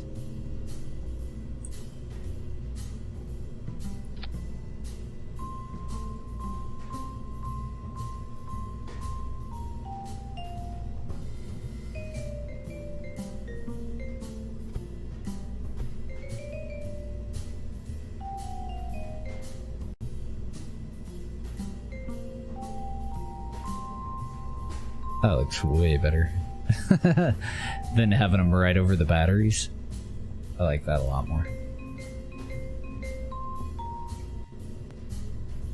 Yeah, and as long as they're firmly attached, I'm not too worried. I don't know, you think it would look better if I offset the batteries so that we maintain some symmetry there? I think that'll trigger people the way that I have it right now. Namely, me. Is that gonna trigger me? I think it's fine. Okay, so these guys, I'm pretty sure that just the set of 4 will be fine. I do need to re-add the drogue chute there. Let's go to the move tool and move these.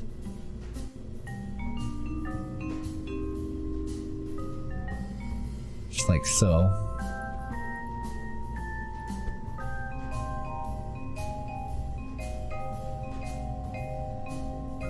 And the drogue chute is fairly important for this vessel since I want the belly to be pointed toward the ground when the other chutes deploy. I don't want there to be that like neck snapping reaction to the deployment of the chutes. I think I'm gonna have to just get rid of that light because I do think that I want it right in the center there. I think you're gonna have to go.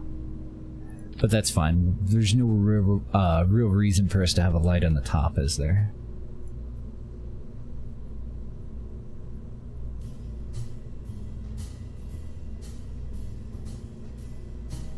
Okay. So I think we can start over all together on the rest of this. I think that all of that can just go for now. I think that everything from here to here is going to be just fine.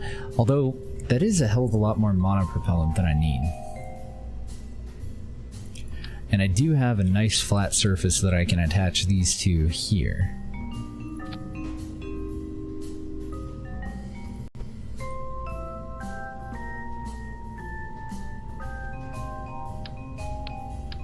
So I think we can get rid of that.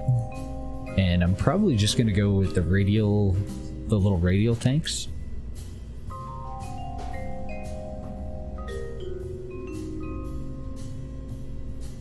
An SSTU one. Oh, I think it's just one of those duplicates from the upgrade. Okay, so that's fine. How much monoprop do we get in this? 20? I think that I'm gonna go with 4 of these just for symmetry. What do we get in this one? 7.5? Let's start out with 4 of these. I want them below the decoupler.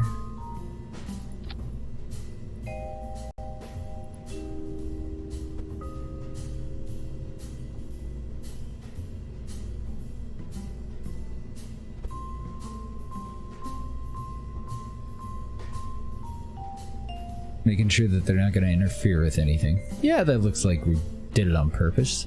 A little bit, doesn't it? And should we go for a fairing plate this time?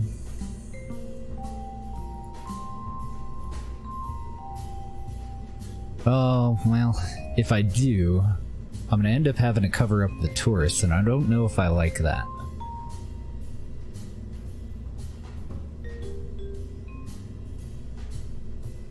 This really needs some safety features, doesn't it?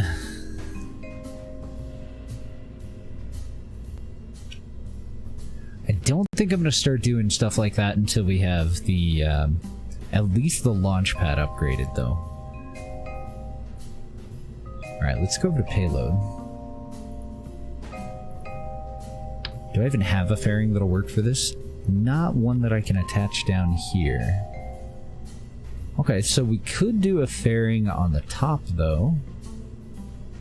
I've never tried to attach one to something that doesn't have an attachment point up top, though. So what if we were to do a radial decoupler?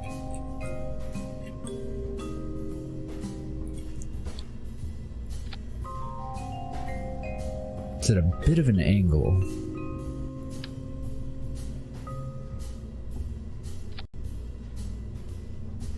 That looks a little bit better. It looks like it's mostly pointed up and down. We're gonna have a lot of thrust torque to defeat. We can move it up to about there, and it still looks like it's pretty much attached. And then if I take this guy and point it inward... Oh, I can't radially attach to you. So I would need a structural piece there then. Something that we can actually attach it to.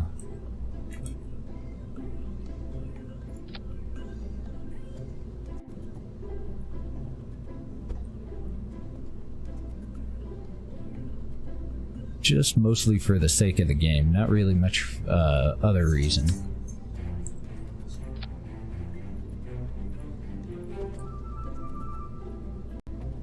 And the fairing itself will be the structure for this, so I'm definitely okay with us cheating it all the way up here, because the actual physical attach would be down here. Safety what? Yeah. Actually, I might be able to use that as a weight offset. I'd have to throw an engine on there to get a torque reading. So I won't be able to actually build it and center it until I get that. Come on. Quit fussing around.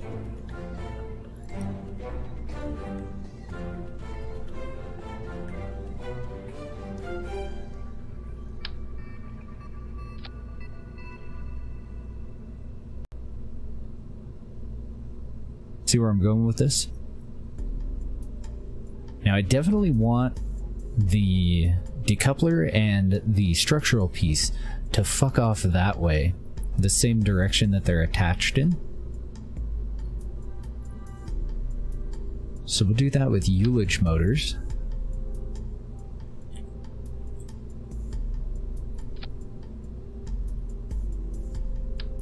Let's also try doing it with symmetry.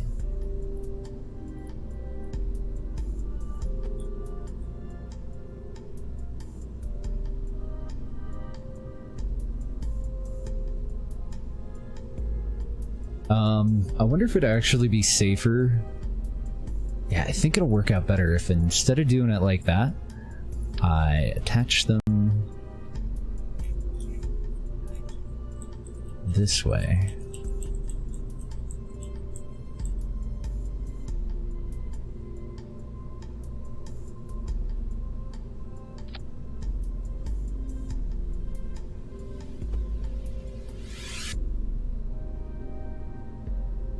And we use this nose cone deployment method quite a bit, where the nose cone, the decoupler, and all of that actually forms the front of the vessel, and then we shed the weight of all of it at the same time.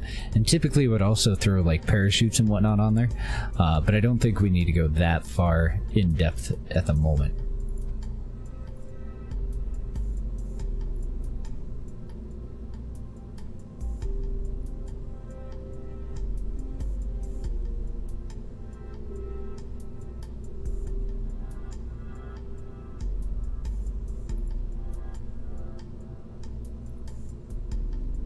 Okay, I'm definitely off. So yeah, I'm gonna have to wait until we have an engine, because I won't actually be able to finish that, and it's gonna be finicky AF if I try to offset this without an engine and without any additional information. Okay, so for now that can just stay the way that it is. Let's throw something temporarily on there. Because this is the connection that's really going to matter when it comes to offsetting this part. So any old thing will do. Let's look for the poodle.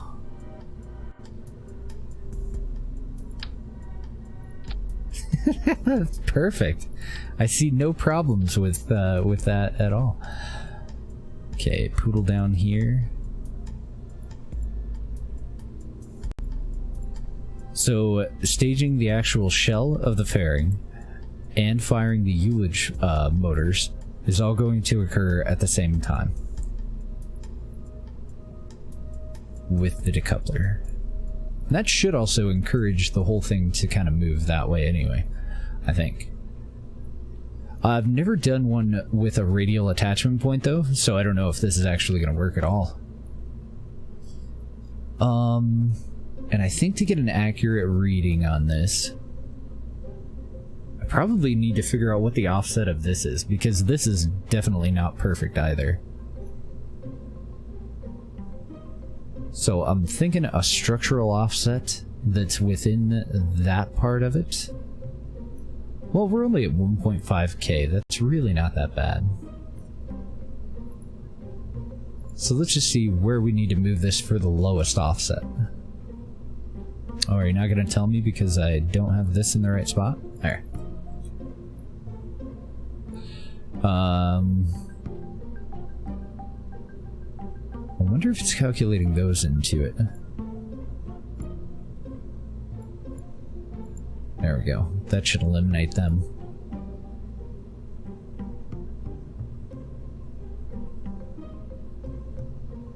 Yeah, it's really not going to work. Not for what I wanted to do, because of the offset of this. So, we can make it work.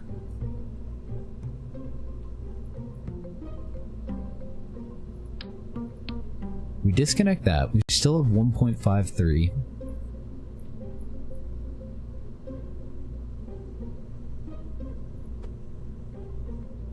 I don't know where to move this over at.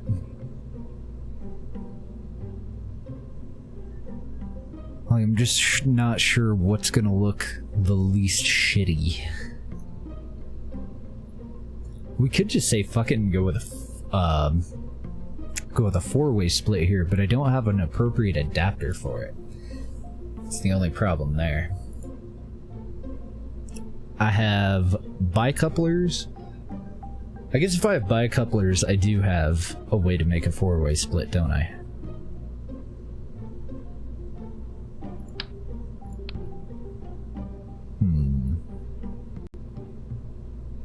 I'm going to save that the way that it is.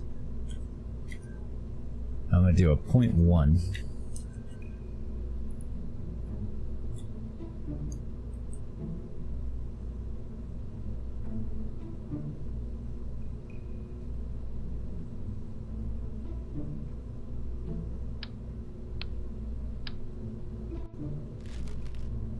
So for the 0.1, I need to keep this piece, because that's going to have the offset for the for the docking port, the by and large internal in docking port there, then that comes off. That has to go.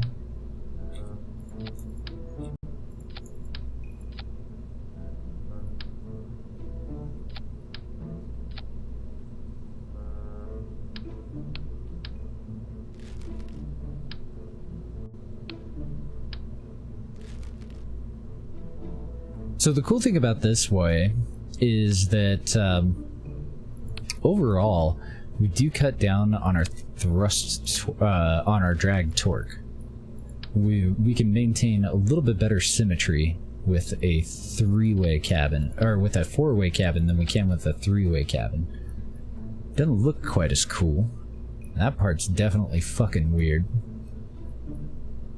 I wonder if we can fudge that and mold these in a little bit better. And I'm also wondering if I can use symmetry. I might be able to, actually. Matron, thank you for the host. How are you doing, sir? Hope you're having a wonderful day. What have you been playing lately? I do know that half of these have to go, the bottom ones, because they'll need to be attached to the other thingy thing, the bicoupler. So this'll go there.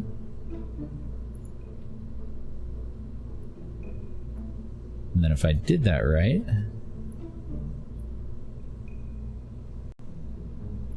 that little guy needs to be moved. Nope, didn't do it right. There we go. That's what we want. I'm doing pretty good. Coming off a really rough week. But I am glad to be back. Oh yeah, that one doesn't matter. Matter of fact, that one and that one don't matter either. Or do they? I'm trying to think of how this is all going to attach back together. That one matters. This one doesn't. The one that's gone doesn't matter, because that needs to become a duplicate of the final product over on the other side. So that's all fine. Then, can I make this transition look any better? Something like that. Does that look any better? I think it does. So this can actually go. And we'll just make a copy of the final product here. What if I did symmetry for these? Will that fudge us up for the next connection?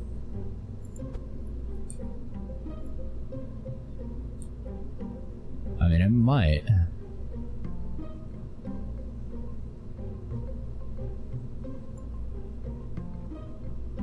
I totally forgot a step, because I do want this part to actually attach to this part too.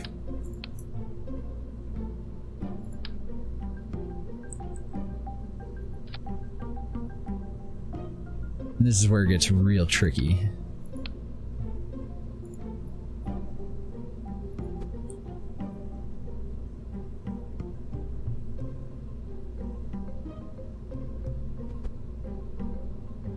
So the only way for me to get those dead on is to get rid of these two. Move this to where I actually want it. Somewhere like there-ish. I just want the connection to actually be within the other part. Make a copy of that guy. Pull off the extra gear that we don't need. Get rid of all that shit. Hey.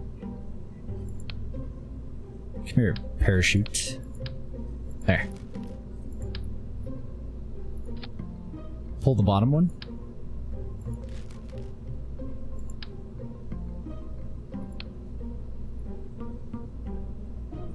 offset this one with angle, yeah, angle snap on.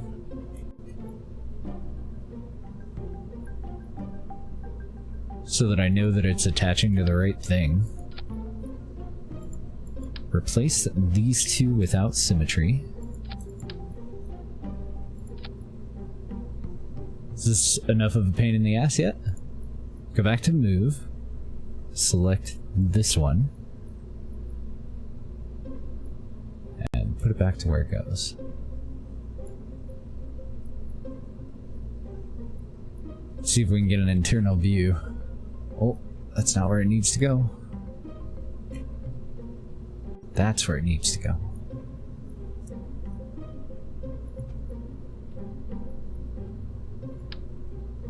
Ah, damn it. Control Z. Now, this is still gonna be a problem. Because I need to move the back ones. I need to compensate for the movement of this piece. Dragged from here on the other side. Oh, okay. So what I actually want to do then is move from this. I think we figured it out. I want that flush.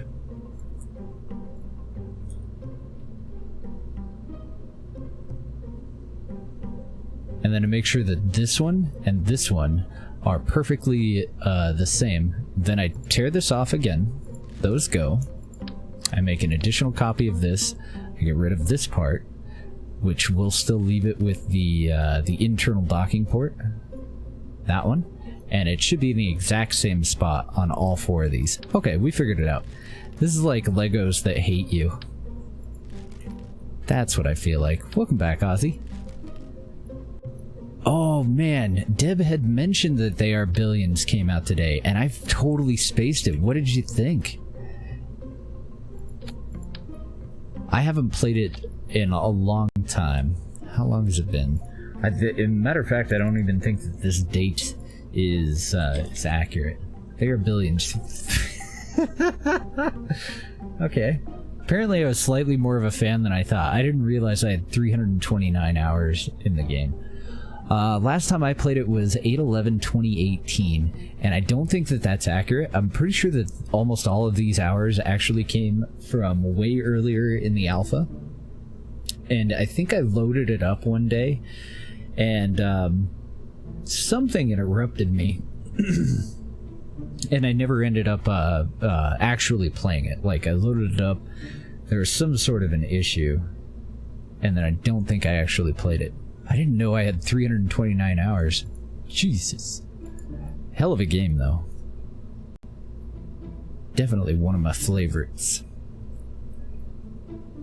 So I think we're on the right track with that part, but I don't think I like the parachute scheme that we have going on here. And I don't know what the hell to do about it. I think I'm just gonna have to learn to live with it. So the next part is actually a lot easier. Well, it's probably just as easy as that part. That just goes on there. Yeah, ENG. Thank you for the follow, dude. Welcome. We're trying to come up with a tourist vessel. This is no longer a 6-passenger. This is now an 8-passenger. And it's just made to go up into orbit and come on back down. The zombie RTS thingy? Yes! They Are Billions is a zombie RTS thingy, for sure. So our torque is still a little bit off, mostly because of the parachutes. Like, really, it's just a matter of the parachutes. But now that we have all of that done, let's see how much we have to adjust this to compensate. Because if it's only a little smidge, then I'm totally willing to go for it. And get our torque down to 0.06.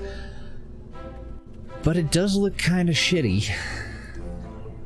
So I don't want to do it there. You go back to where you were.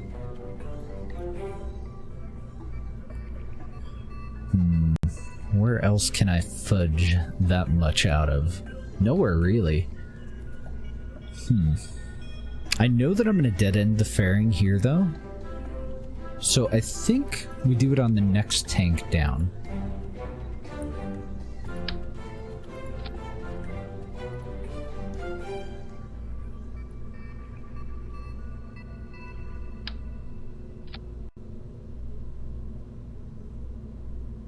And these more than likely aren't going to be the engines that we actually use, so really any kind of engine would be just fine.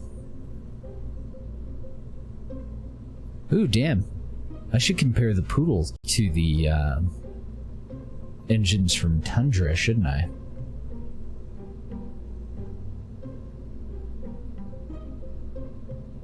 A Mothra might actually be adequate.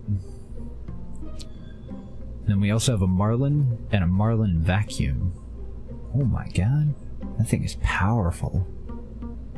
And almost 3 times more efficient? Shut the front door. It is a bit bigger. So, non-atmospheric delta V, we're looking at a thrust to weight ratio of 1 and about 1,900 dV. We suffer slightly on the delta V, but our thrust to weight ratio, like, this can definitely carry a much larger payload.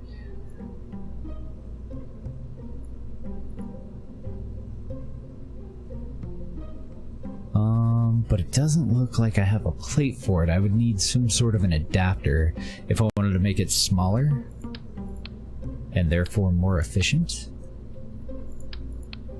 So 1900 is our goal. That's just about right. A better thrust to weight ratio. Okay, now what about total weight? Which one of y'all is skinnier? The Poodle weighs... they changed the look of everything. I can't find anything. 1 3/4 ton. And I'm gonna have to guesstimate on this one. The Marlin, because I made it smaller, is going to add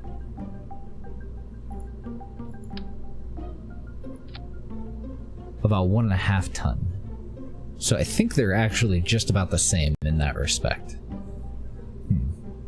Well, it's definitely bigger. I don't know. I guess it all comes down to looks then. I think that they're close enough that it's up to, you know, what looks better. What do we like more? Do we like this guy? Potentially with like an additional tank in here.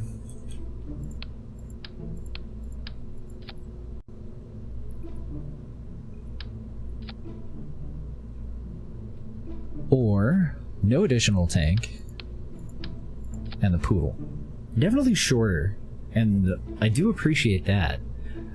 Another thing with the Mothra, it doesn't have a built-in fairing. We have to build a fairing for it, which means our nose cone fairing is going to be that much larger, but there are benefits to that too. Because we can hide more stuff.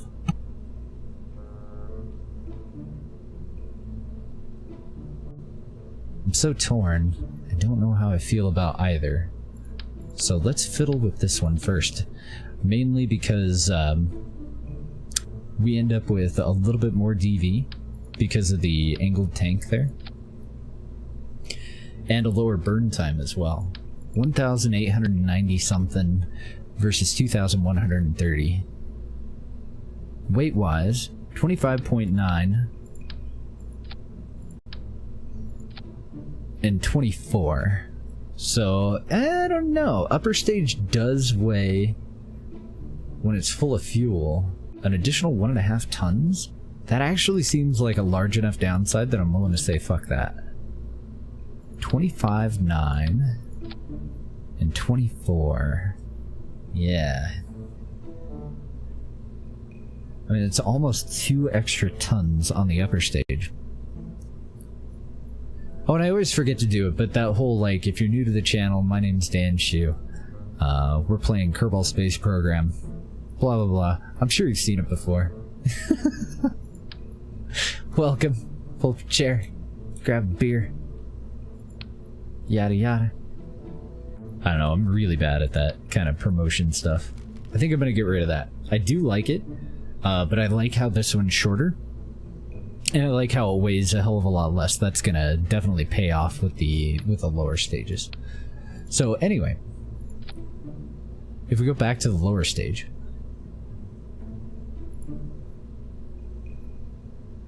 what I'm looking at here is the torque offset.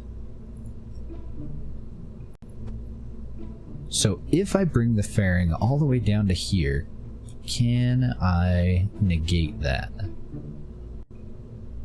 Pretty close. And that's not that much of an offset. It definitely looks better than offsetting this guy. Since this is just an orbital vessel, I don't really give a shit if we've got thrust torque later on in the vessel. I do want this to attach to something somewhat flat though. Matter of fact, I think it's totally worth attaching it way down here and then moving it up to where it actually needs to be. Just so that there's no... See how there's a little bit of a slant to this? I don't want that. My immersion. There we go.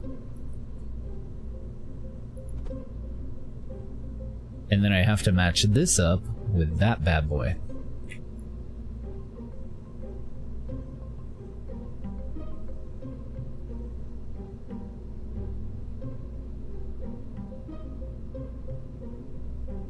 Well, that's not working out the way that I wanted it to.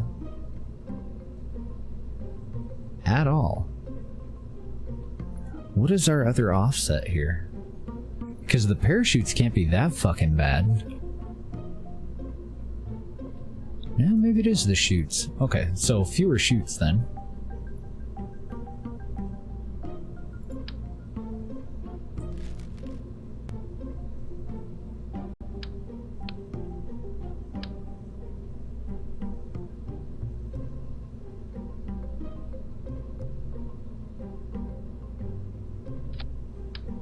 Hey, get over there.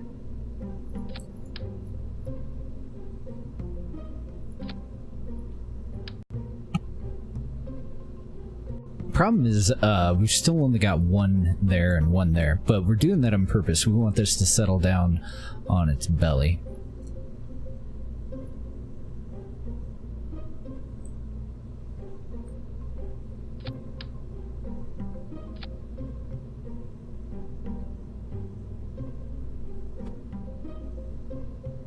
And I kind of need these up there too.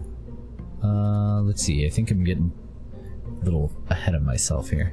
So that needs reattached in neutral. Oh yeah, just that one thing alone really lowered our offset. Let's pull this too. I wonder if I can use lights or something to balance that out a little bit. Because I don't want these on the side the way that they are. I definitely want them at the top of these guys. And I'm just guessing that I want them a little bit closer to the front than the back.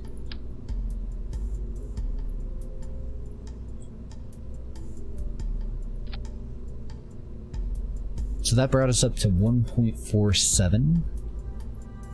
Then we'll have this attached on the bottom half. So that's part of our offset.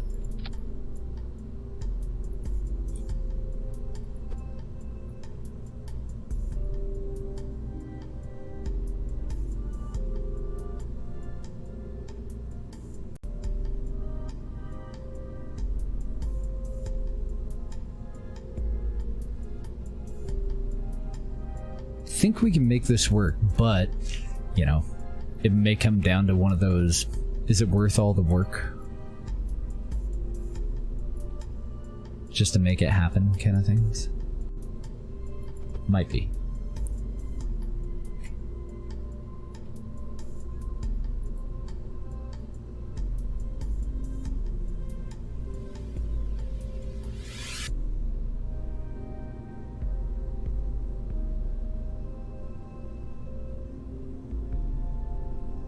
Well, it's definitely low enough, but I don't know if I want this to be that offset, you know?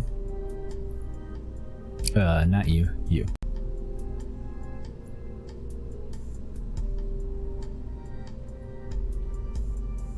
So I have to find kind of a happy middle ground between the two, and I can't really add the weight of the fairing until I find it. Which is kind of a bitch.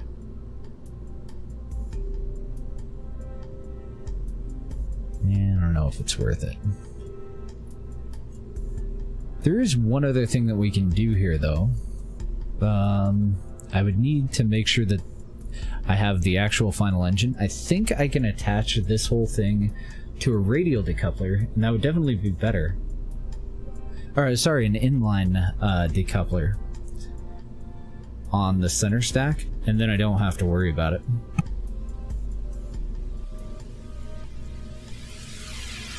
Still have to defeat thrust torque. It's just matching this up with all the way down here is gonna be a fucking pain.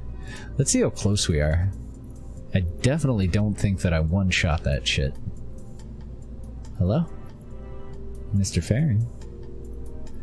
Why don't you have a right-click menu? There you are.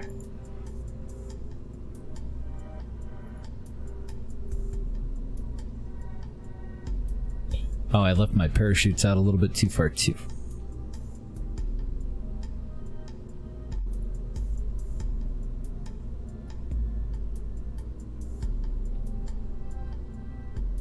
Yeah, I'm a little bit too far to toward the bottom of the vessel.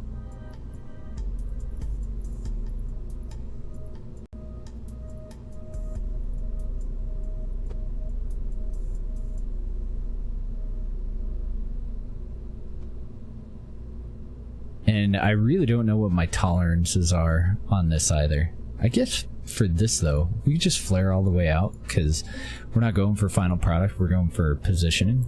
Holy shit. That would actually work.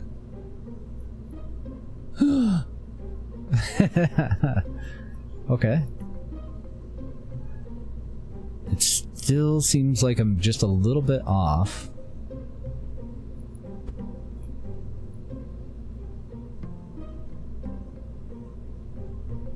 I think that's damn near dead on, though.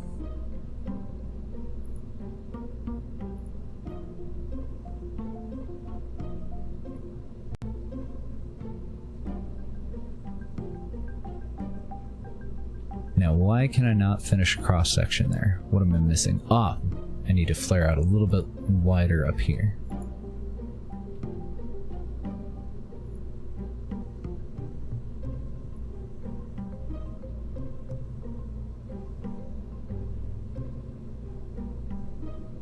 Holy sheet. And that's not too bad on the torque either, so get rid of that guy. I didn't end up having to pull it all the way down to there, so I'll just reattach that. Let's grab... Oh, thank you for the follow, Ian. Man, I'm glad Anna didn't notice it. Sorry about that. Kinda concentrating a little bit. No excuse. I kind of want to duplicate something like this for the nose, though. Because if there is a problem, well, we can't really abort. Like, this would have to be part of the abort stage. So we would have to, like, toggle off the engine. If it occurred during solid rocket burn, we're fucked. Maybe not, actually. Even if they're firing, if we fire the separation rockets, that'll probably move them far enough away for us to be safe. I feel like I can go a little bit smaller on the rest of this fairing too.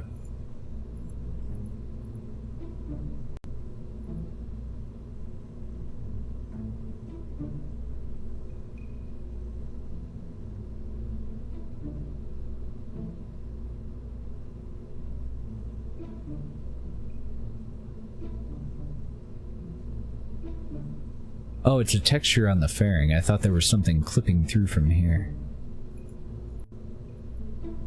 Yeah, make it a little bit slimmer so that solid rocket boosters will fit along the sides without any issues.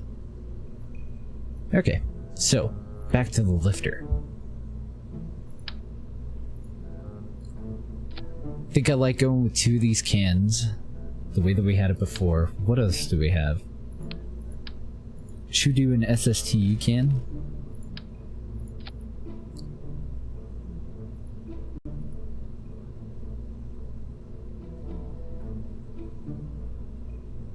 The Hayabusa?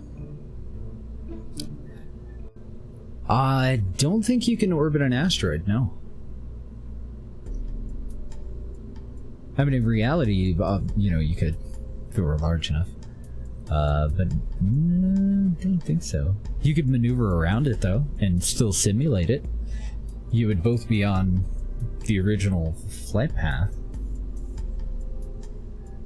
But I don't think that an asteroid in KSP has a sphere of influence.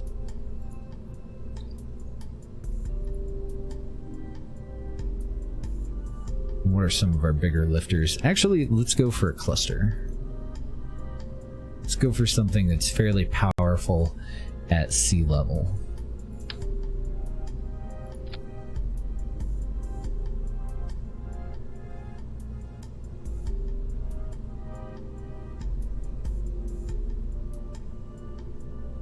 Whoop. I hate that, how it moves, moves on you like that. Uh-oh. I don't know which one to go for.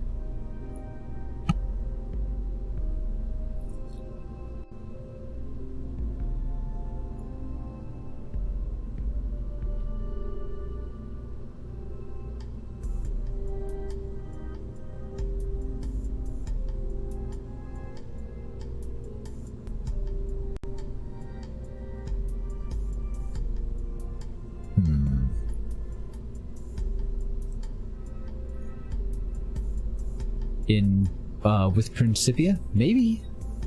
Don't really know. I'm trying to see if that is usable volume. It looks like it is. Just looking at our different options. Fairly new to SSTU. So bear with me here.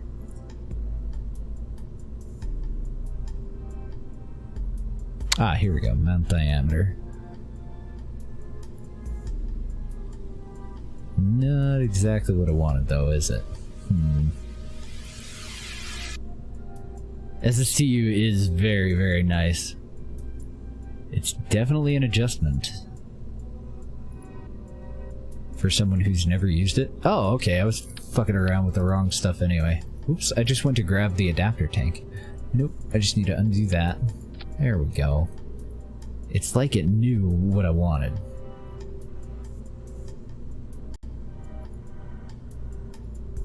Oh my god. Hold on.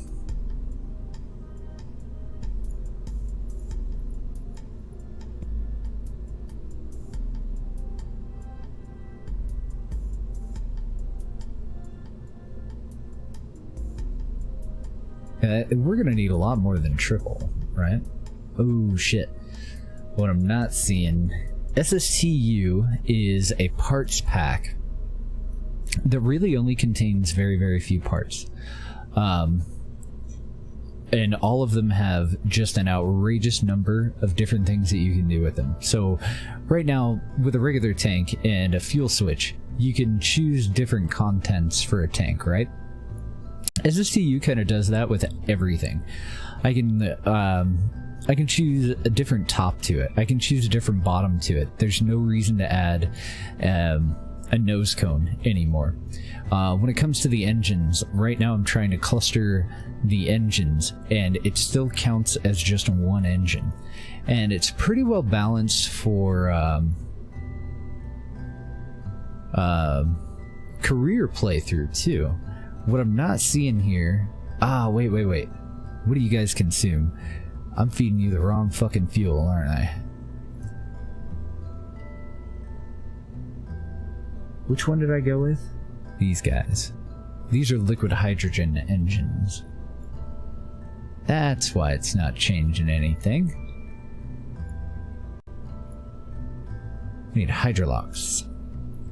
liquid hydrogen, and oxidizer. We can change the diameter of the mount. We can change the number of engines.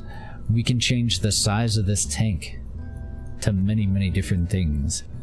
Right now I've changed the diameter. I can also change the core of the tank. And you do pay more for it. It, you know, it's not magic. It didn't just make it, like, you do have to pay for it.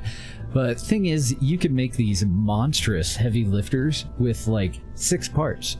3 tanks, 3 different engines, and then everything else is pretty much integrated into the mod. Do all kinds of shit.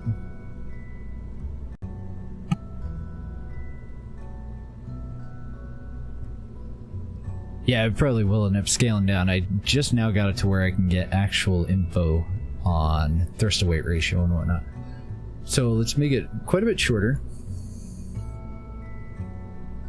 At least I think I did it right. This is the RL10A. I think I'm gonna have to go with a beefier engine. The Merlin, maybe? What do you think?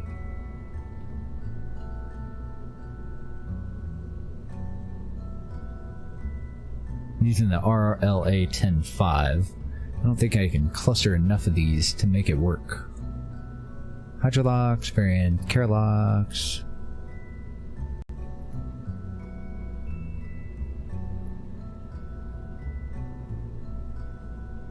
Yeah, even if I go with 9, I'm at a 0.68 thrust to weight ratio with basically no fuel. Like, no. This is that entire huge can that we had before.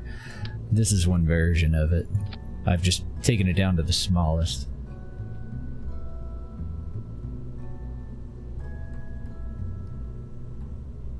Oh, did they still not look right in the parts menu? I've taken the ambient light mod out.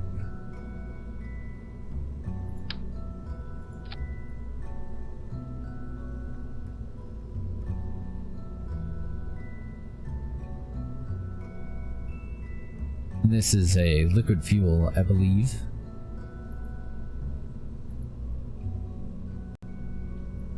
Let's go ahead and up the core a bit, since this is our heavy lifting stage.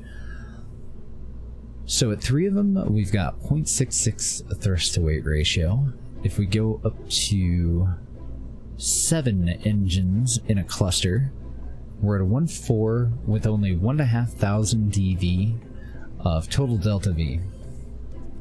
Pitch is okay.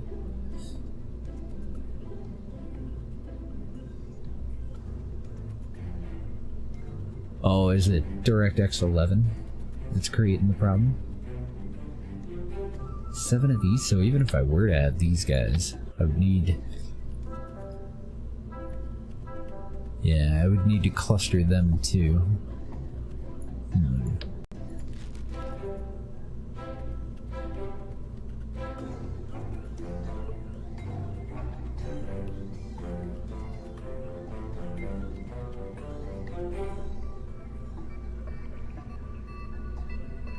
Comparing the stats, because I'm not sure if the Merlin's the way to go either. That's the only problem that I have with SSTU at all. It's not a problem with SSTU, it's learning the damn thing.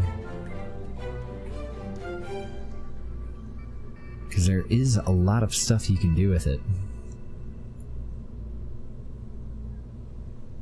Now I feel like I'm just getting silly. What's our payload size anyway?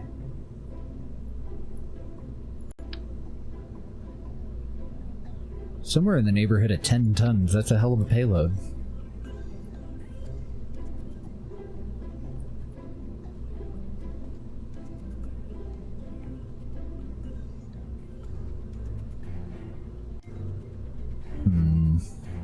One and a quarter, we're up at 2,000 delta V with only a 2-minute burn time.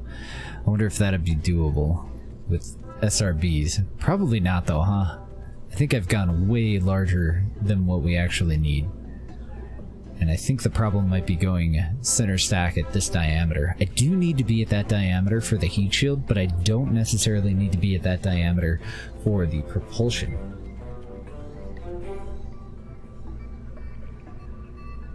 So I think the problem starts right here. I think it's just taking way more for us to get this into space than we should have to invest. So the Poodle's non-atmospheric DV is 1,700. That's 3.5. We're actually really close, aren't we? Isn't our target four? Is it 4.5 or 5,000 with JNSQ? We're awfully close.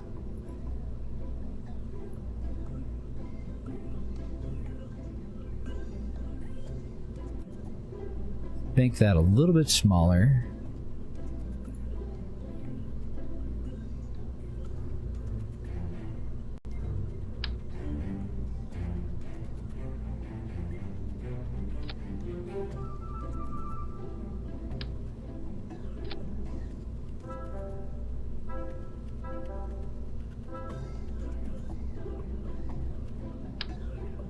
So another example of SSTU.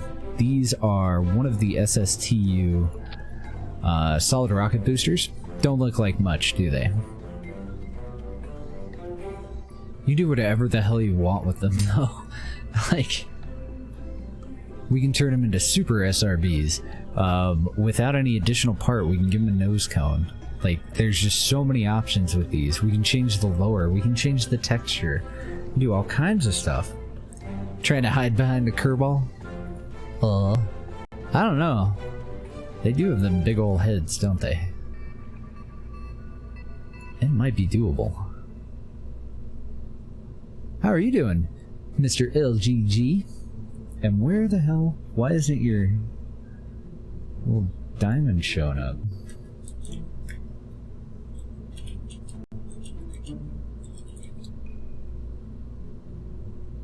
There we go. Okay. Yeah, good to see you, sir. Messing around with some SSTU stuffs. And I feel like I'm going totally apeshit here. Playing in JNSQ.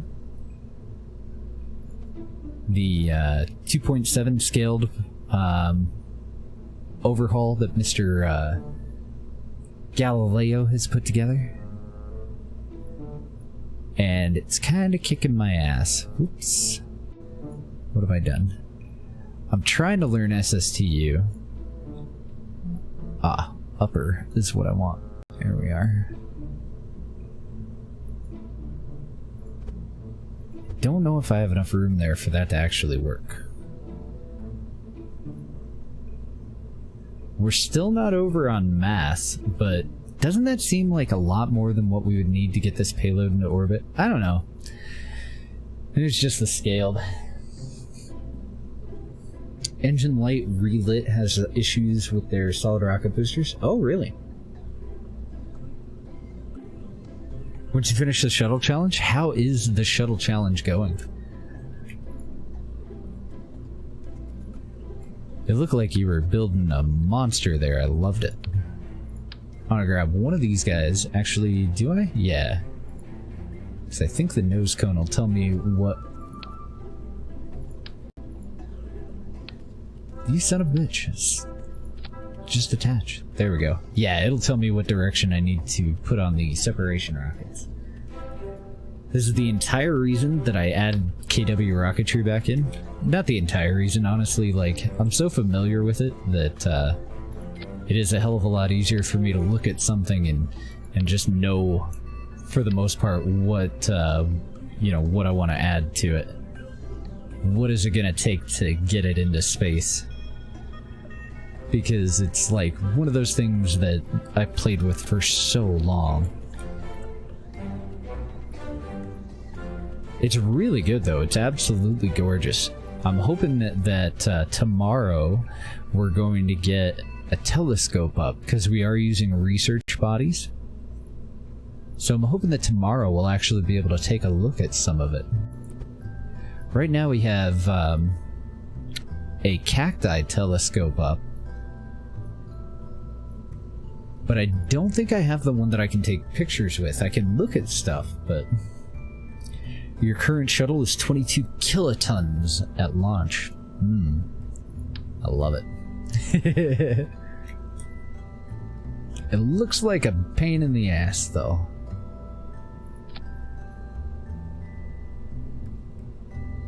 Let's move this up to there. Okay, and now if we combine those with this, we have a favorable thrust to weight ratio. MechJeb, why is that open? What have I done? You get out of there. So we're looking atmospheric wise, we're looking at about 2,500, and then final stage another, so 3,700. I think we're just a hair short of our goal here. I think I want a copy of you guys. Oh, what are we at on our weight? Shucks. I won't be able to add an additional set of SRBs. I think I might have to actually cull down the payload a little bit further, unfortunately. Let's get the rest of this all set up the way that it's supposed to be, though, because I think it's actually even lower than what Kerbal Engineer was telling me it's going to be. Let's go ahead and throw you guys in there. It's saying that our TWR is going to be about 1 if I don't ignite the main lifter. And it's probably right. Let's go ahead and combine those two.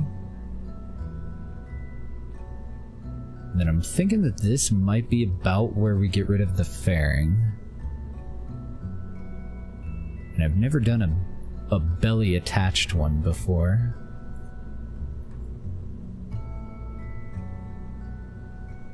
Trying to find the right SRBs. And then the decoupler is there.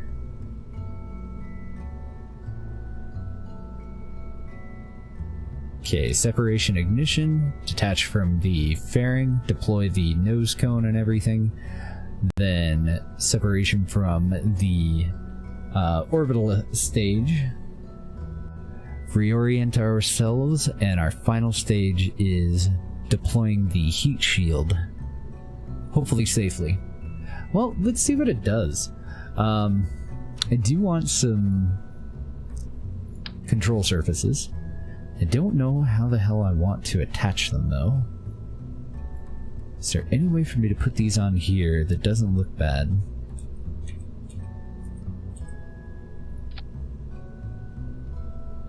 Does look a little goofy.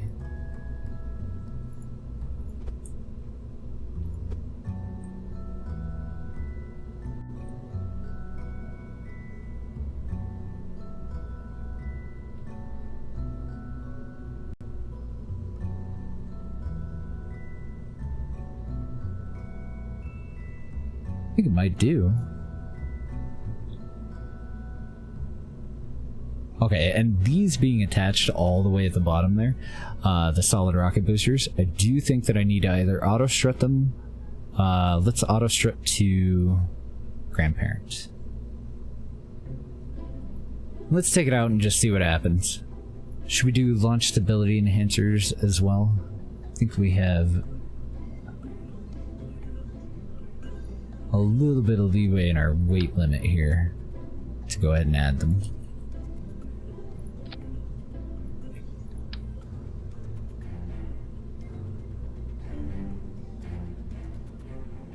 You know, as tall and as large as all of this seems, it's the same launch price. It's still only 50 grand.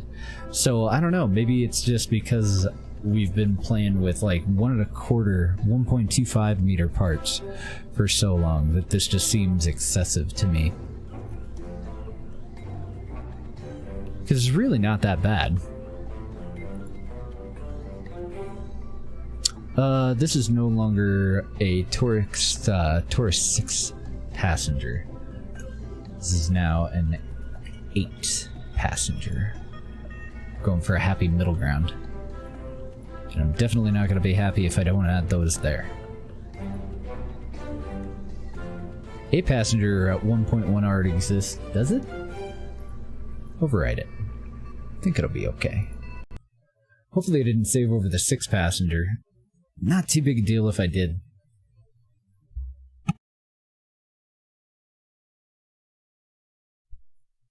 And so that's is that a forum challenge or a Reddit challenge?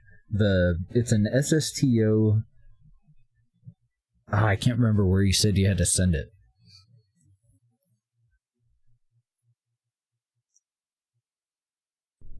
Needs to go to even back or something like that in the stock solar system. Totally didn't add lights or anything, but that's okay. 3, 2, 1, go.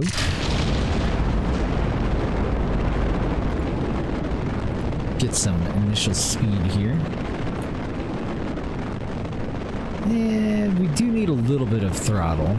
Not much. Oh no, you're fine.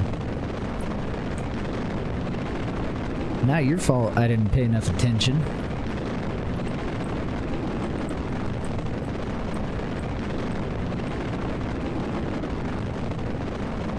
Yeah, I think we can cut that there. Why are we spinning out of control?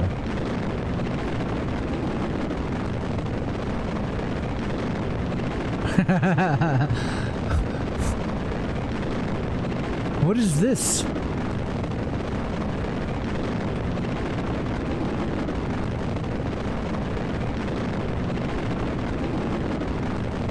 Something is not attached properly.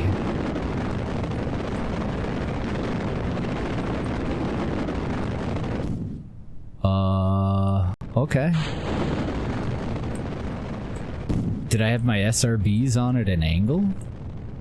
Oh dear. Oh dear. Whole door. Nose up, baby. That was weird. That was definitely weird.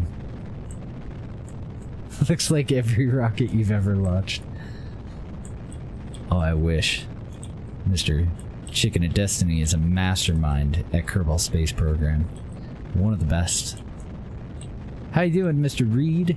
I was hanging out over with Mittens while you guys did your interview. That was really cool. Yeah, that's not good at all. Seems to be somewhat stabilizing. I'm just gonna continue through to check staging. I don't know if these were clipped in. I think that those are on properly. Did I choose an offset cluster somehow? No? I don't think so. I have no idea what the hell that was. We're nearly out of fuel. We're at a thrust to weight ratio of 3, because fuck it, why not? An apoapsis of over 100, because fuck it, why not? Let's go ahead and hotfire that one. The fairing needs to move down a stage, and I need to pay way more attention. But with that whole spin out thing, I think it was kind of justified. So there is the payload. We are not going to make orbit. I cannot imagine a world where we would. But we can test it for re-entry if and we want to. We're using mandatory RCS, so I do need to activate that so that I can pivot. What's our actual altitude? 84? Okay, so let's do something a little different this time. Because we're a minute and a half away from AP. So how short are we? Add maneuver. Circularize. Oh, I don't have a probe core. Bummer. We're not actually that short. We have 1,500 DV. We need 2,264. So we won't be able to make an orbit here. I want to restart the launch and see if we can figure out what the hell that spin was about, though.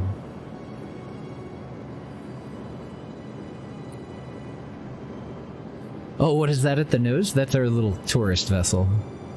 Just a little 8-man feller. I'm probably gonna need to add, like, I don't know, some sort of lander legs to the front here.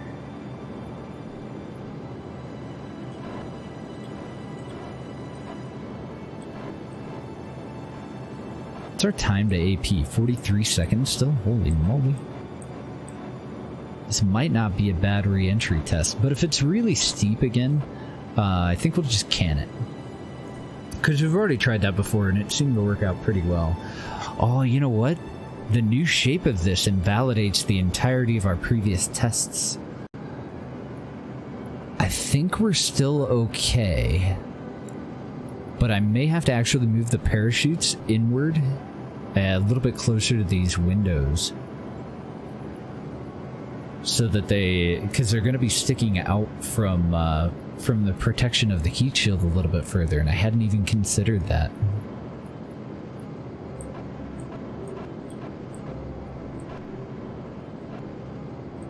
So we're just about out of thrust. Yeah, that's a really steep re-entry. It's not really going to teach us anything, I don't think.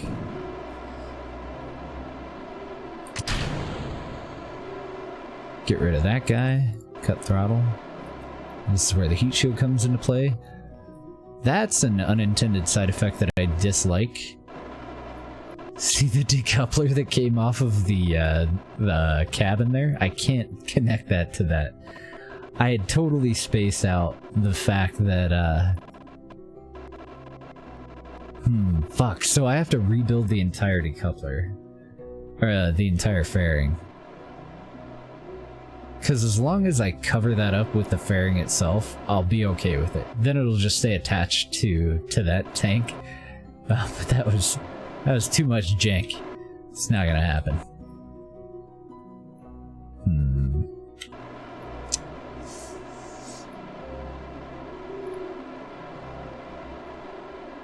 It's still an outrageous amount of monopropellant. So I'm gonna take, if nothing else, I'm going to take 2 of these cans off. How much do you have in you? 20? So that'll put us at 60 instead of 87.5. Put us at 67.5? No, it'll put us at 47.5. That sounds about right. That sounds much more better. Let's see how the heat shield does with what we have here, though.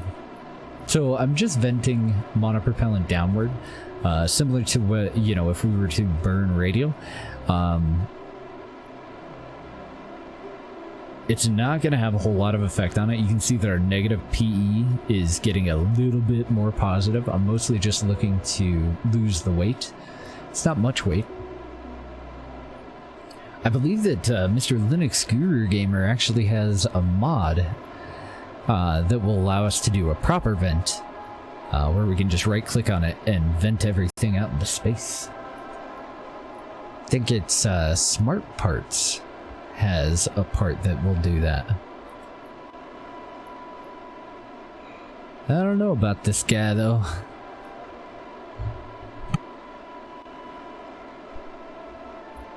Might work, might not, might need a bigger heat shield. Definitely a very steep re-entry too. We can get rid of that. That doesn't matter anymore. Alright. See how she goes. I've pretty well wasted all of our monopropellant. We're down to about 75 kilometers already. About 3,200 meters a second. So, not terrible as far as like an accurate re-entry test. Not the worst. There goes our maneuvering stage there. Our reaction wheel is definitely not able to hold us, to hold our heat shield forward. So we could try a larger one. Ooh, are you gonna die? Well, that's never good.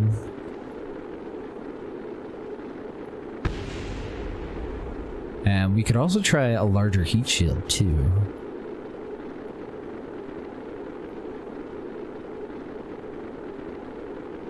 Actually, I think we might survive it.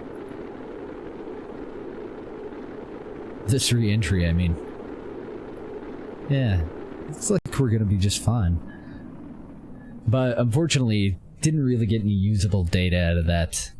Go ahead and separate from that little guy. Bye, heat shield. Thank you for your service. Go ahead and activate our drogue chutes.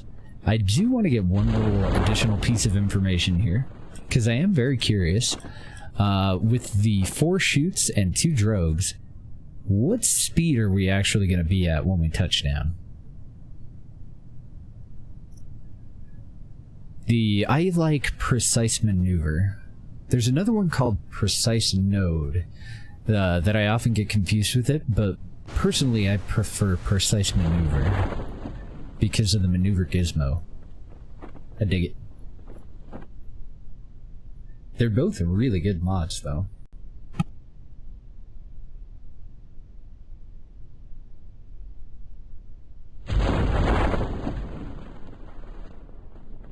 It looks somewhat level. I think that I need to move all the parachutes ahead a little bit, just to offset the weight of the Mark 1 there. And maybe actually if I get rid of this drogue on the back. Well, I do like the drogue on the back though. So that slowed us down to about 6.3, which I do think is going to be just fine. I think we would set down safely with that. I think it'll be alright. I think it's the heat shield that I need to worry about. I'm worried about that part, for sure.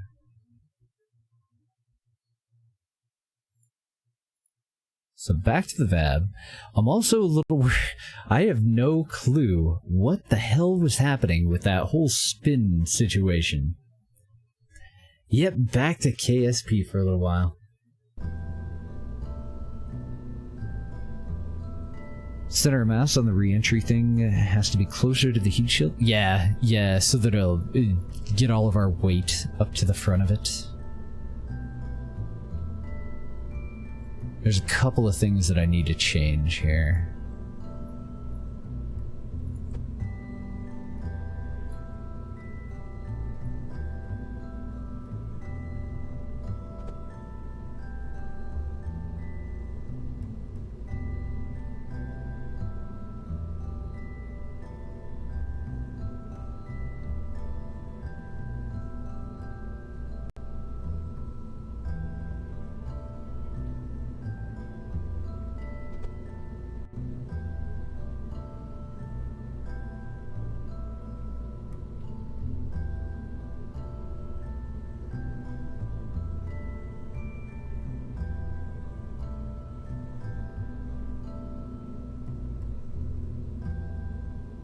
Still fairly comfortable with that part, but I did have to move that that decoupler somewhere else, so I just kind of threw it inside there. I don't know if that's actually going to work out. I think it will because it's actually attached to this, so I think it'll be okay. It might just explode. Guess we'll test that next. Then, as far as the spins that we got, let's go ahead and pull these guys. And I'm going to replace them in mirrored symmetry.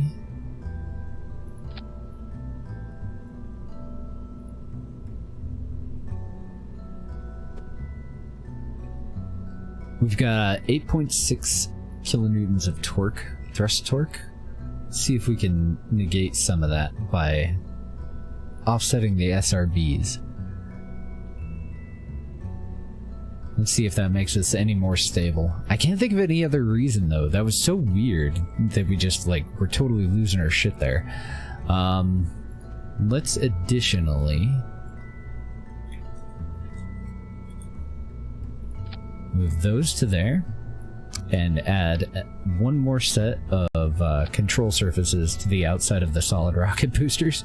See if that helps. Ideally, I would actually put one where these are attaching to it, though. So, can I get you up underneath? Oh, I can. I think I can. There's some pieces that seem okay with me attaching these to the bottom of them, and some of them that aren't. Looks like these are the couple of the ones that are. So, you go back down there. But I don't know, that was so weird. It might not be a surface control issue at all. I have never had that happen.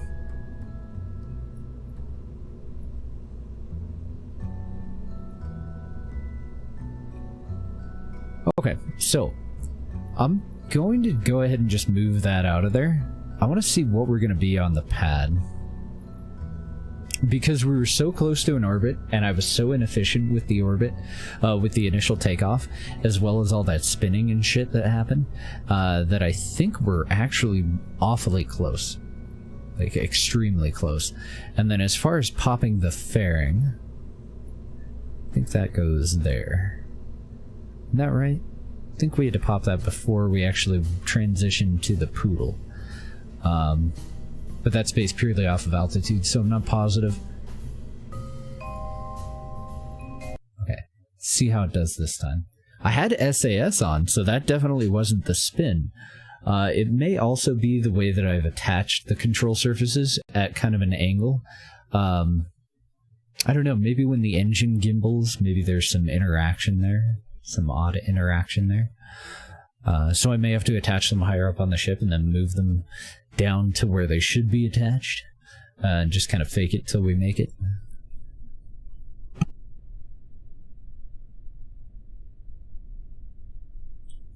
Try this again though. Full throttle, 3, 2, 1, go. So without those, yeah, we're way too low. Okay. That won't do. We're not spinning out yet.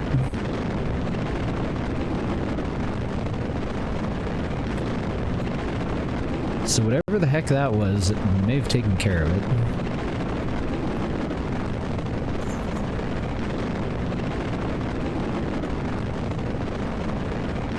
Okay, go ahead and cut throttle again.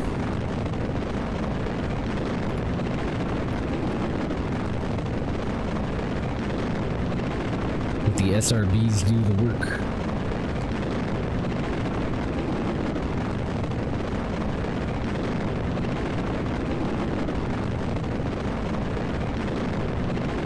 We're coming up on 9 kilometers. AP height is coming up on 15.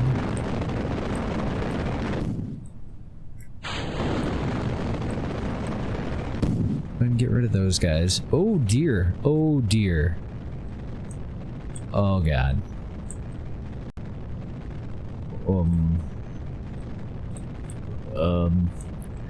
Why can I not control this? Jeez. Scarlet, thank you for the raid. Are you done already? I was gonna go hang out with you when I got done. I have no idea what the hell that was. I don't know why we're losing our mind right there on the transition. I'm very confused. Very, very confused. Sugrath and G-Mode. J-Mode? J-Mode? Thanks for the follows, guys. Welcome. Good to see you, PUBG Pirate.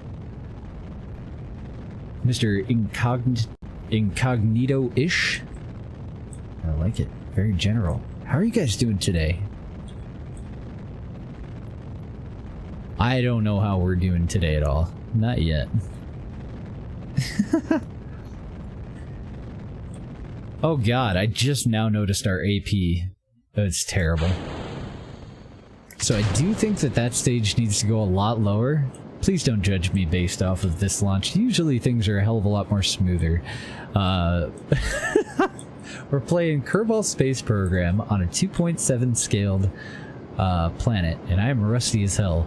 And I'm trying to get the hang of two different pretty cool mods. McGurd, I got a halftime follow too. Good to see you, halftime. How are you doing?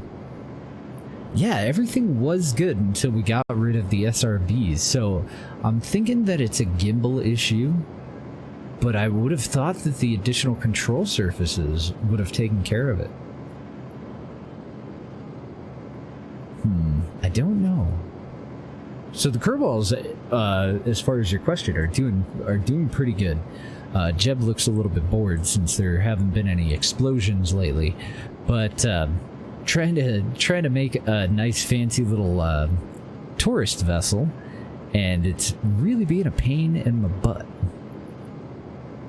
That didn't go too bad. I'm just so confused on why we're losing control at the transition from the solid rocket boosters to the liquid booster. And I know that the SRBs do have a really good amount of gimbal, and we do recover from it.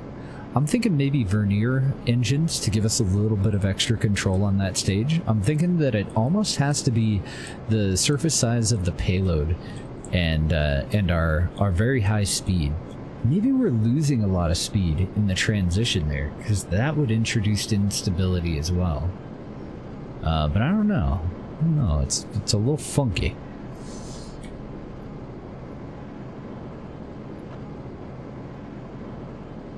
Just a wee bit funky. So we're playing JNSQ, which is a 2.7 scale overhaul of the entire stock game. Everything is different. Everything is massive too. And it's kind of kicking my butt a little bit, just that little bit alone. We now need somewhere around 4,000 meters a second of total velocity to achieve an orbit, just by itself. So I'm struggling on that part a lot. Plus I'm building stuff that's way too big, and I forgot to get rid of a couple of pieces of this. So I definitely want to focus on the lower side. Let's go ahead and kick that in the face just for the shits and gigs of it. Let's go and work on that lower side. First thing I'm going to do is reattach all of my control surfaces on a flat surface so that they're at a full 90 degree. And see if that gets us any more stable. And then also, when we're pitching over, the control surfaces that are actually attached to the SRBs are far more important than these two, which are basically for rudder control. So let's just pop that guy.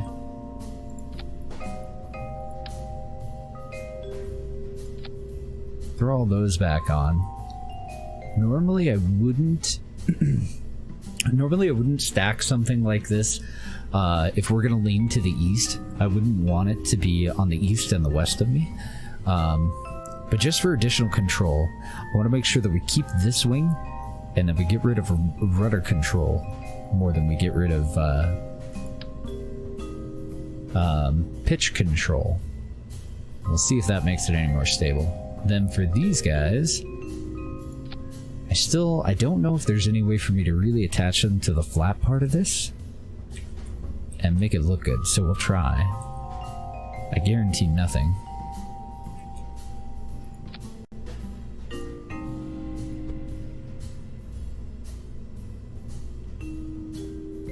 Why am I not getting a 45 degree offset?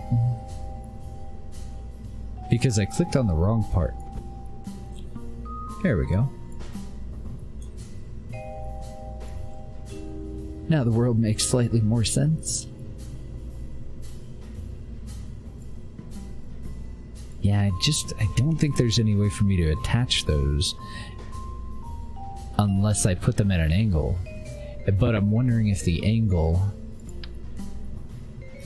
is the instability there.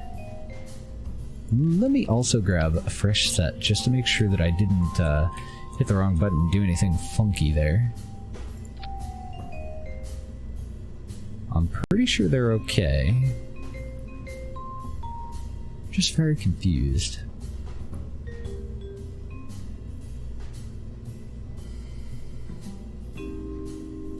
Yeah, we need to move the liquid engine down for the first stage there. It's funny though, because we only actually need it there for like a second. So I wanted to give it a shot without it. This is very powerful though. I don't see any other reason that we would have an issue there. Anything that would make us unstable. I don't know. I'm very confused. And I'm heavily debating getting rid of this and just going with a regular fairing inner stage down here somewhere. But let's see how this one turns out.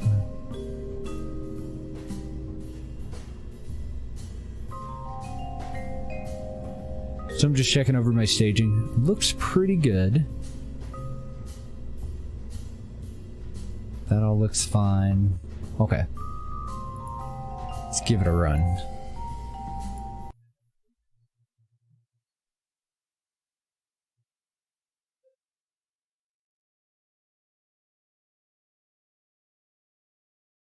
Yeah, thrust to weight ratio is too low, and total delta V, honestly, is too low too. But I want to get an idea of how low, because it's really close.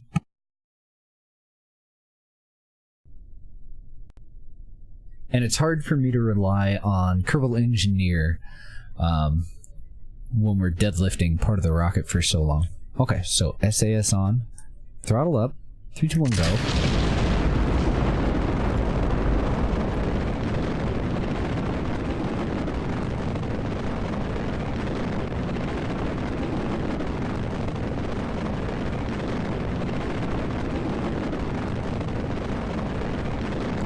I definitely got some lean going on, though.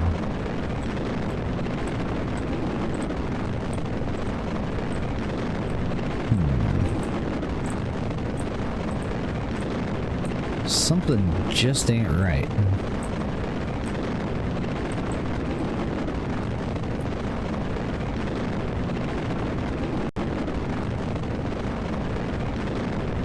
And I don't know what. Oh, nice, about done with work already. Love to hear it, right?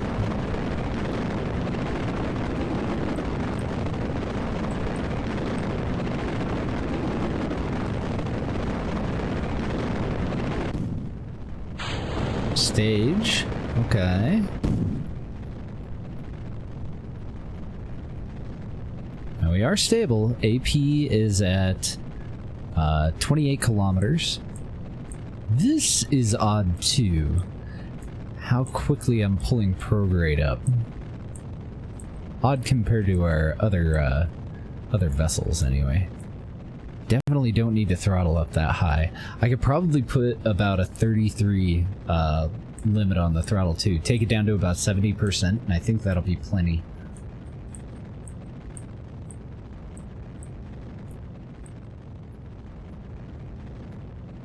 Turn this into a gravity turn now.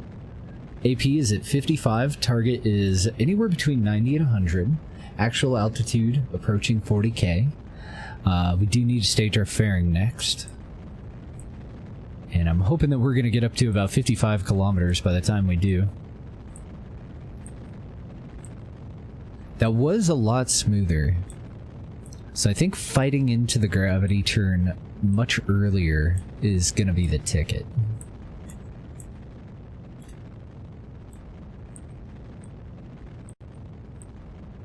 Okay, we're just at about 55, so let's try staging the fairing.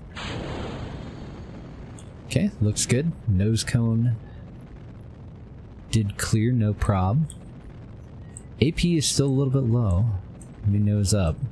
Well, we still have this booster. Let's go ahead and just punch it.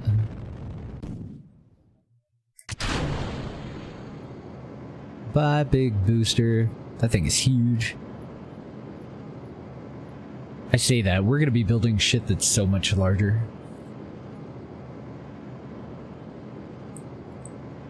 As far as boosters go, our heavy lifters and whatnot. Let's go ahead and turn on RCS for a little bit of additional control. We're only at about 73, coming up on 74 kilometers. AP is still not even above 85.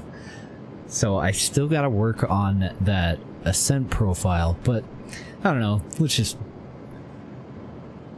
push AP out a bit, or see where we end up at, and then we'll use a maneuver node to figure out how low we are. Because I think we're around 500 dV too low for an actual orbit. All this thing has to do is get up into an orbit and then deorbit itself though. So we're very, very close.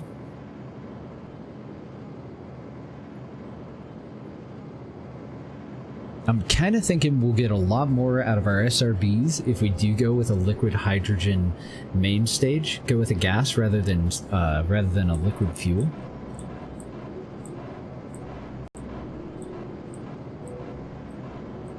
go nose down to horizontal. AP is at 95. We've got about 45 seconds until we reach AP.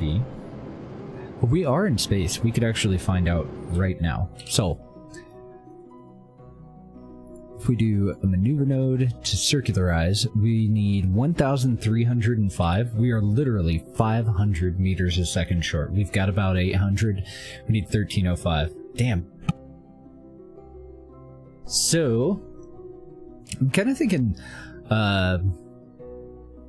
another lift section.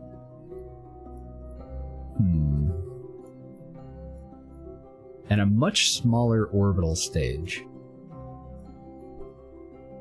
Which is gonna look kind of funky. I think we can make it work. So, back to the VAB.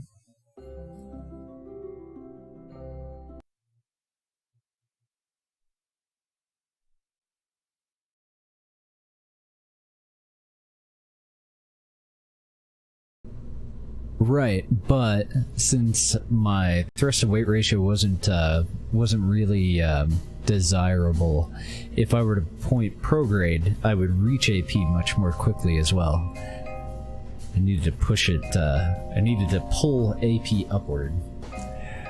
Otherwise, I would have ended up horizontal at a much lower altitude than what I wanted. Let's get rid of you.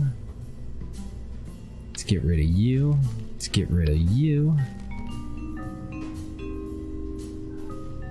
I love the poodle, but I think I want to go with something smaller.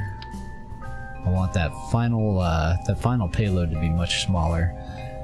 And I think I'm going to just give up on the dream of a nose cone there and go with a regular fairing here, regular interstage here. So I can either use an offset. Ooh, food time. Nice. I'm getting hungry. It's about dinner time for me. Today sure flew, though. Feels good to be back. I want a structural offset here. Something to push us a little bit further away from that decoupler.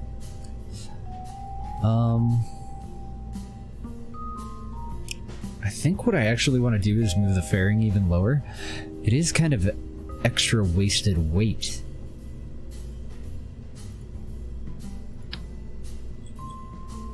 So I think we go for a tank in here. Should we just use an SSTU?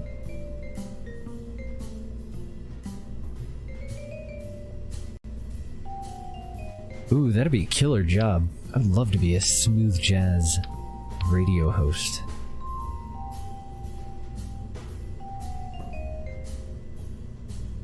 That way we don't have an additional part, it's just tank.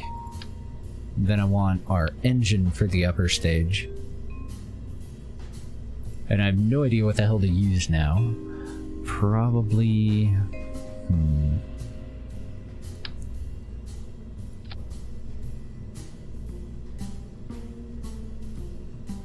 Maybe a Mothra? Nah, that's way too long of a burn time. Let's make this lower, or smaller. Because this all this has to do is finish off the last little bit of our orbit. So I'm not really too concerned with the thrust to weight ratio. We will have time as we approach AP. I'm definitely more concerned with too long of a burn time. I think that'll be fine.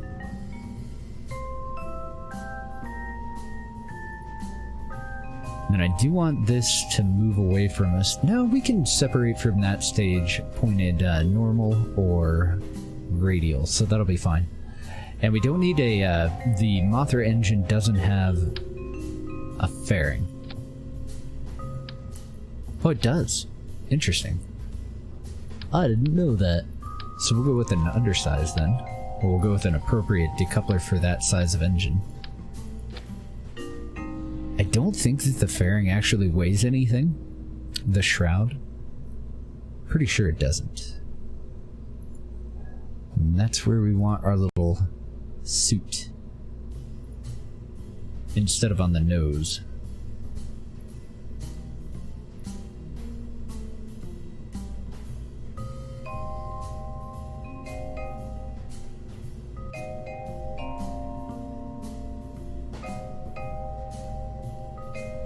Oh, what a waste. That's so much weight. I don't know, I kind of have to think that the fairing has a lot to do with our inefficiencies on the lower stages too, but we're looking at a 15-ton payload.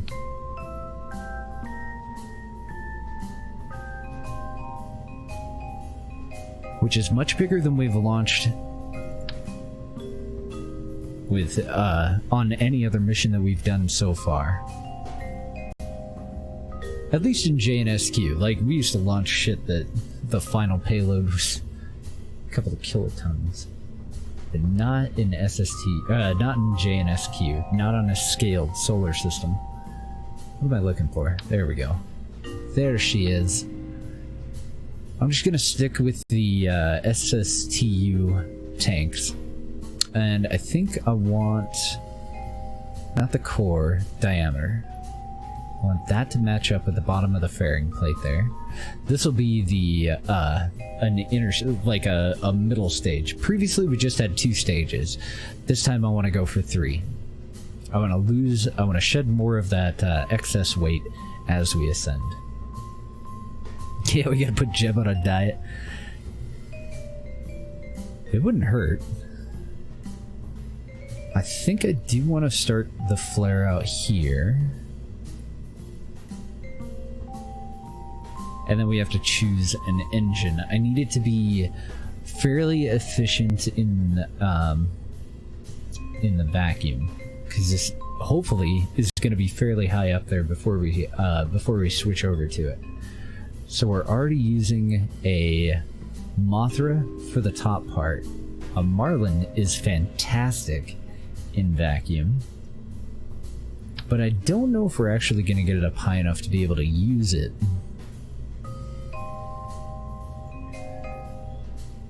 That'll give us a thrust to weight ratio of 1.9 non-atmospheric, but only 4.7 atmospheric thrust to weight ratio. Burn time is only about a minute. I think we can go a little bit wider on the core here. Oh, wait. Yeah, that's fine, because we can just put a nose cone on it. Let's go a little wider on the core. See if I can find a better transition.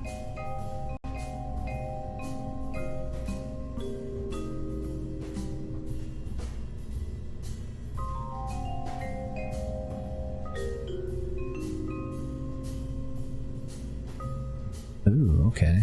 I see what's going on. So since I increased the diameter, it increased the lower part too, and I don't want that.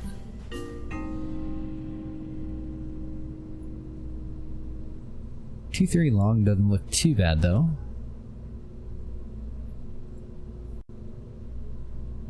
We're looking at a 1.5 minute burn time. Let's increase the length of the core. Okay, that's about 2 minutes. TWR non-atmospheric, TWR 141. I don't know if we can get that high enough to be able to use it, but we're gonna try. So I think this is the engine that doesn't have a shroud, and so I'm gonna want to build one for it. Yeah, it doesn't. Oop, wrong hole.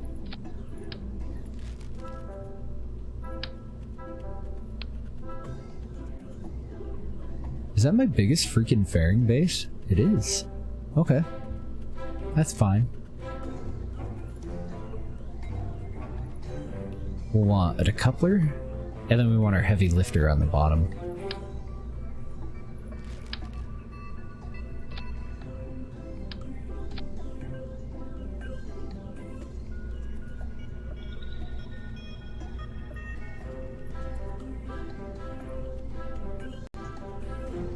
So I'm gonna go for the SSTU tank once again.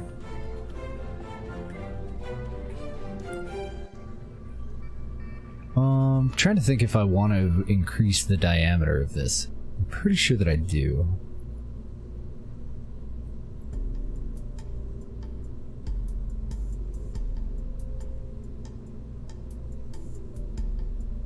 I don't know, that looks like full jank. Dislike. Unfollow. I hate to tweak scale one of these. Oh, okay, it's not even scalable. What I need is a wider plate.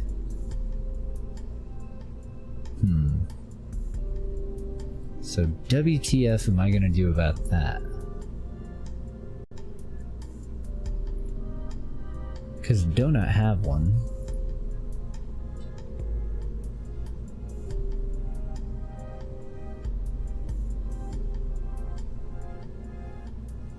SSTU fairing? I haven't even tried it yet, have I? You have a payload fairing, but that's not what I want, is it?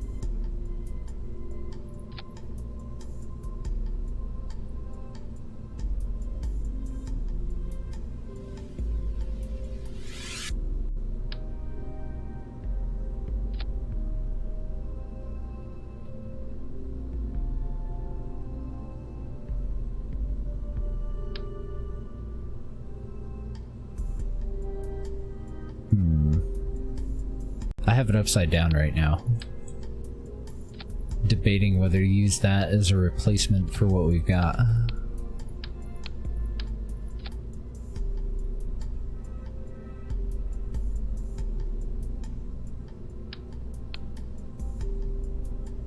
We have pedal adapters.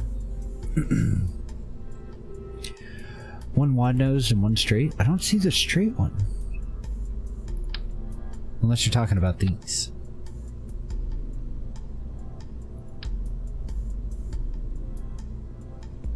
Is that the right one?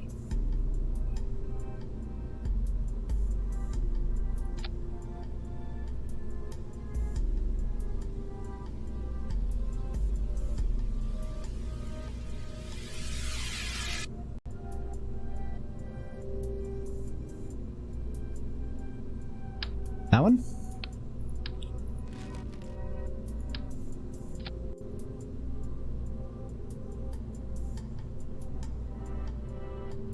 Ooh, that'll do. Good looking out, Isley.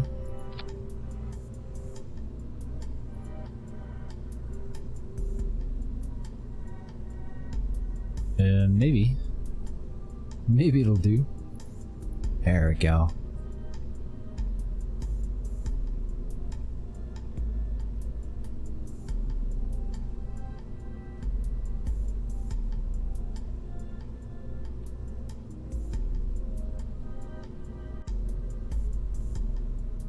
Oh, and it can stage as well? I don't need a decoupler in there? Bye-bye.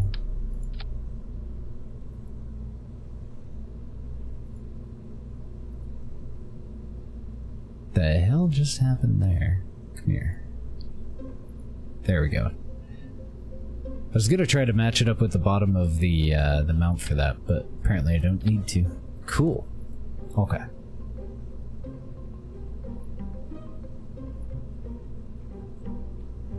Nice. I like that a lot more.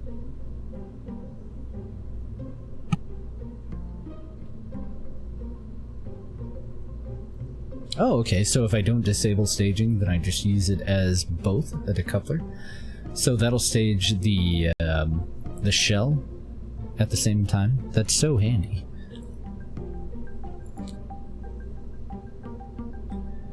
Alright, now I have to decide on a heavy lifter. Any suggestions?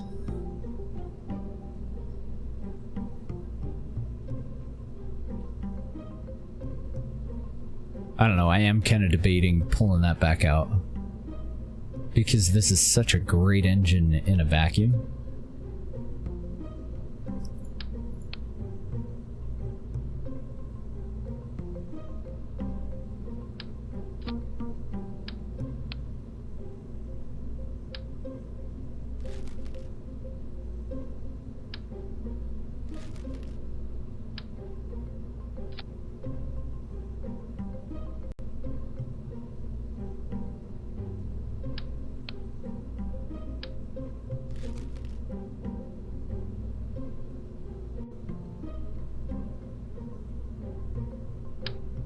I'd really like to see how we're gonna do without it, so.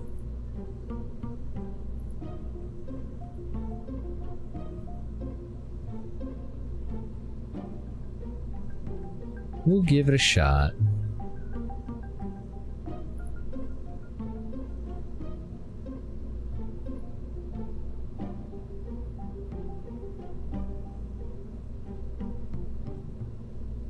Hell of a lot smaller fairing.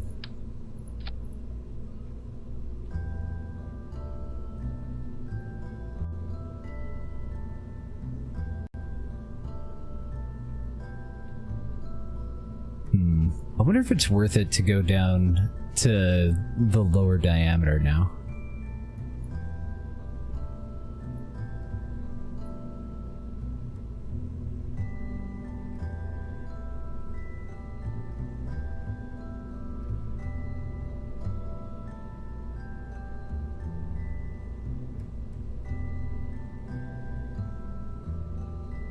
I think I like the look of that better.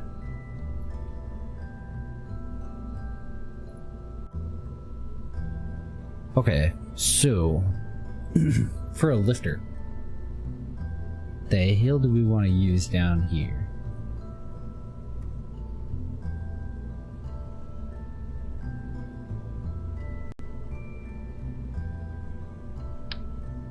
Should we try out one of these big guys?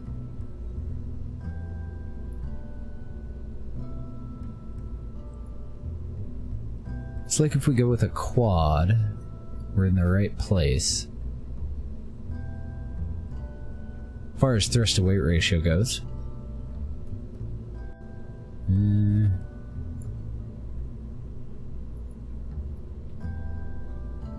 you want to mount, but I don't know which one.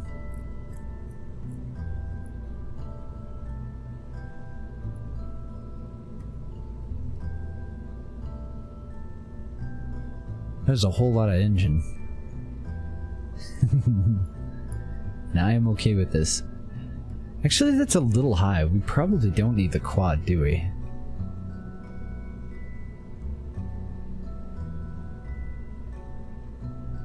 We do have fuel lines, yes.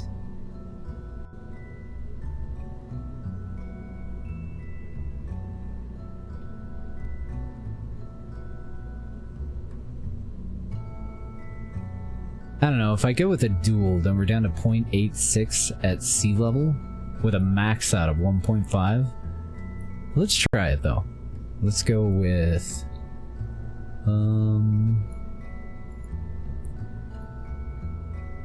something like that-ish.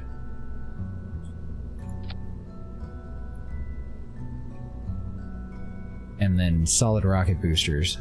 Maybe. Hopefully.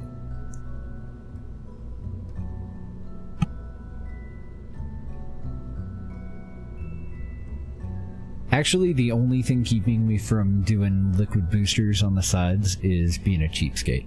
So literally the one and only thing.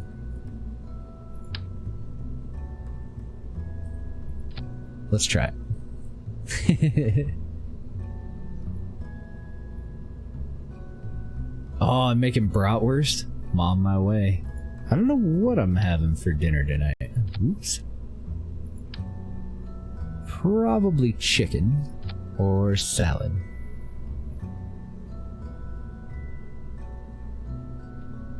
Your entire server's network is down? Oh god. Oh dear. Well, I'm glad that I'm helping keep you calm.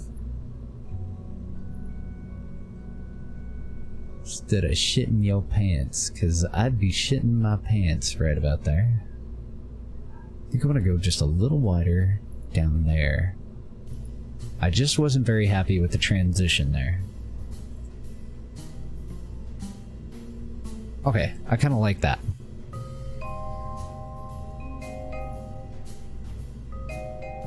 Oh yeah, chicken and salad. If not chicken, then maybe ham. If not ham, then maybe steak strips. Always something, though.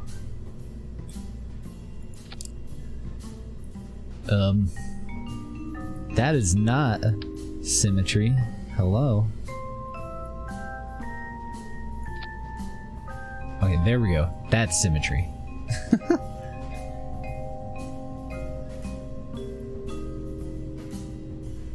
Do I attach an additional tank to the bottom of this? lower inset. Looks like I do.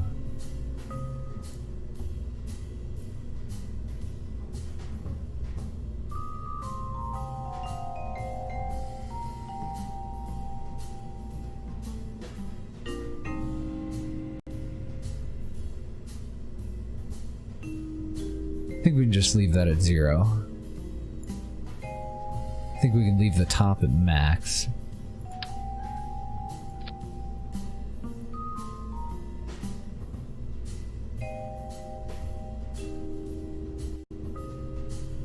I think I need to go for something bigger. Send your clients over this way. There we go.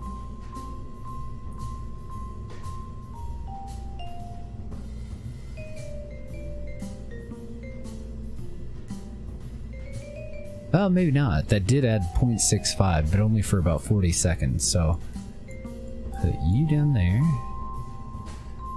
That puts us at 1.28 on the pad, with only 2 of them. Do these need a decoupler?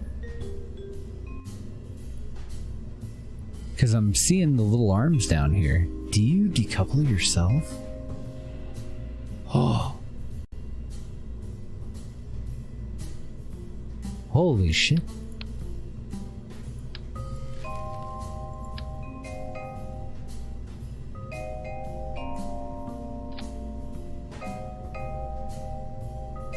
Is that gonna work? What?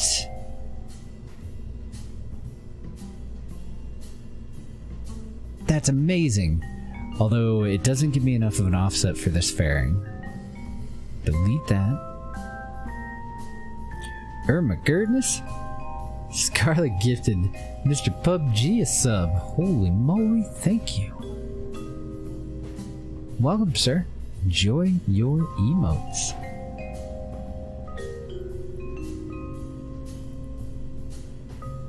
Jinx.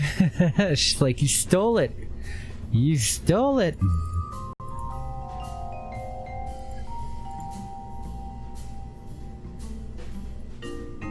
We do have awesome hearts. I need to have my little brother work on that that gold one and give it a little bit of its own character, though.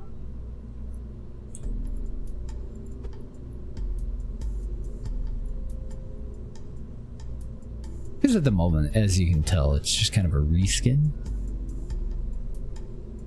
Oh, look at the offset there. So I don't actually need like a physical offset because it's still got a connection there. Okay, so I think I'm in love with that. And you go like yarish. Yar.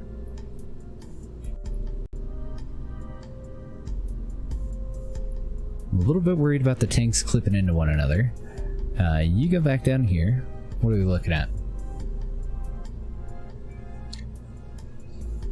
1.8 atmospheric and a 1.28, so I need to go with larger boosters, methinks, or SRBs to offset this, deadlift the entire thing. I also need to set up some sort of actual staging here too. So you come here. Let's do a liquid booster heavy lift. That's a little excessive. Let's do about 4. And I have no idea where these need to be to line up. Oh my god! Now Jinx is hitting up halftime with one. Thank you. Enjoy your emotes. And then I do need that little bit of an offset too. And these will get our control surfaces then.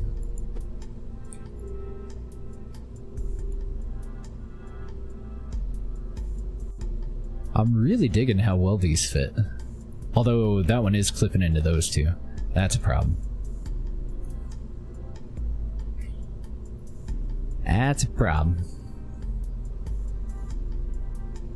Because you were just getting ready to do it yourself, PUBG? Aw. You guys are way too nice. Thank you, guys. And if you have any suggestions for additional emotes, I think I can have 5 now. And I'm looking to get about 10 altogether. Because I think we're going to apply for partner again in about a month. Engine rotation, layout. I want mount. Really? I just have... Oh. This mount. I think I just need to get rid of that bell around it. And maybe it'll fit right.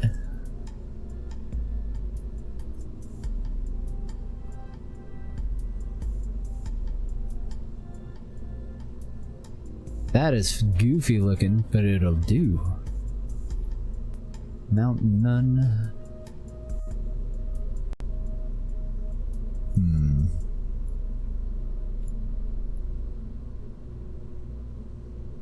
Yeah, can't really do anything else on that part.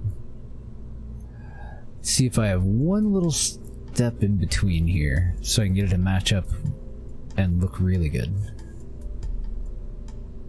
It's so jumpy. It's doing a little dance, isn't it?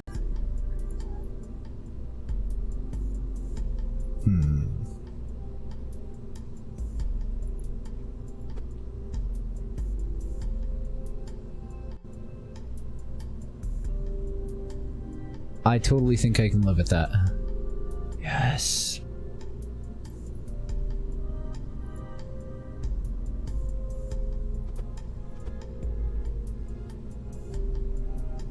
Okay, and let's move that down a little bit. Holy shit, another gifted sub for Farden.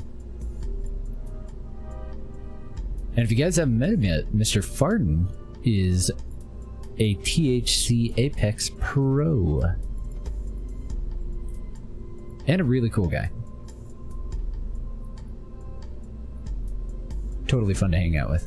I did that wrong. This part needs to move. There we go. See what you did, Isley. Look at what you've made. Look at what you've done. Yeah, we got a lot of the THC group hanging out, don't we?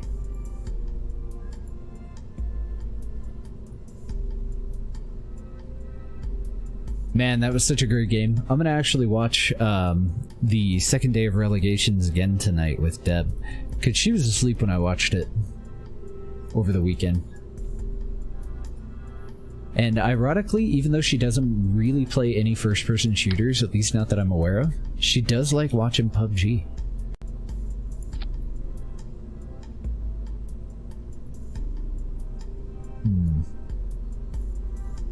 Okay, let's fix our staging and see what the hell we've done.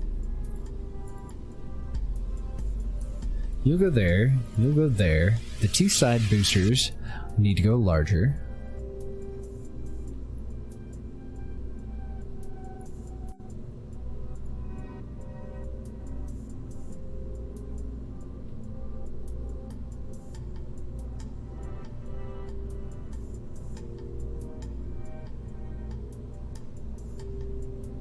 That'll take us down to 1:4:4 thrust to weight ratio. I think we can totally live with that. Let's see if these are too tall though. Might be too tall. Nope. Gonna work out just fine. Okay, and then fuel lines. Let's get all of our fuel lines in.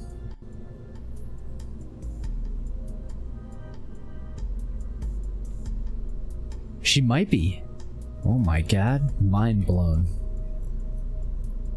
I don't know what I'd do.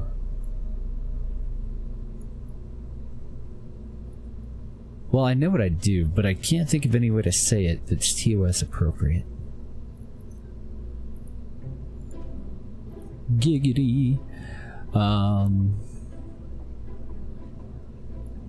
then, was there a better mount for this part? Don't think there was. I think maybe no mount is good mount. Maybe. How did I change the bottom on that one? Oh, it's lower. Ah, there we go. Ho, ho, ho. And can I move that up any further? I really can't. I can move some of this other stuff down further. Oh my god, it was so good.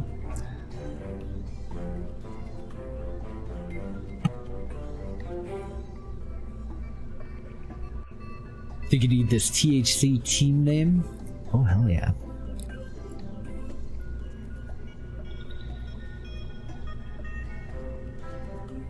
How's it going, Elon? Oh god, I wish. It's going okay. We're working on a tourist vessel that's all kinds of character and really fucking weird. Just the way I like my women. I'm gonna move this up a little bit.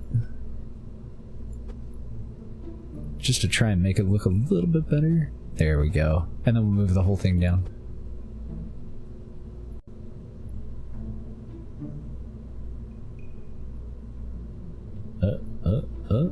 Nope. Lower? There. Okay. And then outward, I think just a bit. And then we'll enable angle snap and we'll move them all the way out. And we're gonna do our fuel lines. Near. Speak of the devil. Dev is home. So I'm thinking that I probably want to get rid of the two largest boosters first. So I want radially attached fuel lines feeding into the 4 smaller boosters. No, mirrored attached. I want one here feeding into that and one here feeding into that. And I want to duplicate that on this side too. One into that and one into that. And then I want 4 that feed from the little guys into the middle guy. And then I might make those a little bit bigger too. But I just now noticed that we're over on our weight, so it's not gonna happen. Damn it. Damn it. So I'm gonna have to make it a little bit smaller. It's gotta lose a little bit of weight. Oh my god, Scarlet. Another gifted sub to Mr. Bob, the owner of the Happy Campers. The owner? Co-owner. One of the owners of the Happy Campers organization. And a really cool guy. Just throwing that out there too. Hey, baby. How's work? Hot out? Yeah. Poor puppy was so itchy today. She's gonna take her out. So I guess I think I'm gonna keep messing with this. I need to get used to SSTU. And then we'll see if we can get an adequate lifter for hopefully not just the 8-man. I also want to get one up there for the 12-man. Then we could probably do a 16-man as well. As long as the THC stay off your lawn. What? I would totally love for any of these guys to come over and hang out on my lawn. Very cool people. You blushing? Aww. Alright guys, well I hate to say it, but that is our stream for today.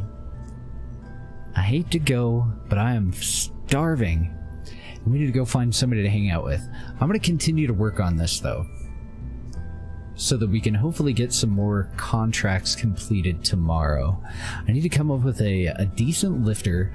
I think I might just go back to the single stage. I think we can lose enough weight just by getting rid of these guys. Yeah. And then go with just the 2 side boosters and maybe just extend those a little bit to get a little bit of extra DV, and then maybe a larger cluster of engines in the center here. But wait a minute, where the hell? Oh no, I forget that these 2 just count as 1. So yeah, the problem with going up to 3 is that we have this huge jump. Oh, not mount, where we go from not quite enough delta V or thrust to weight ratio to way too much. So I was hoping to make up for the extra with the side boosters, but unfortunately, it looks like. Oh, what's going on there? Get you out of there. Yeah, we go up to 1 1/4 if we do 3. It looks like it's just gonna weigh too much. But I think we're fine, even if we do a larger cluster in the center, and go with a really large bottom stage. We got rid of the upper stage. I think that this guy is going to do a lot better than the Poodle when we do get it up into orbit. And it's just a matter of coming up with the correct staging and everything. Alrighty, Nezo. Have a great night, Deadly. Good to see you.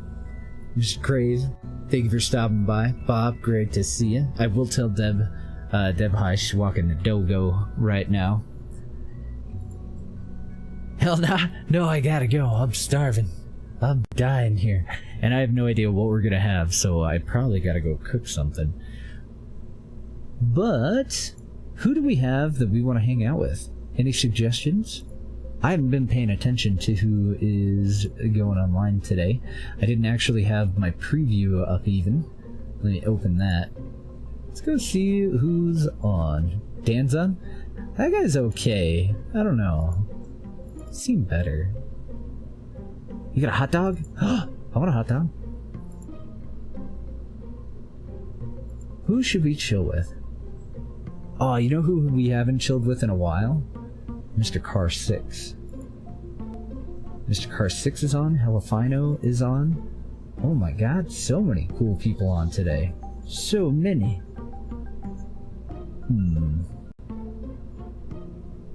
Life Smack is on. Another member of the THC stream team. I think I really want to introduce you guys to Car.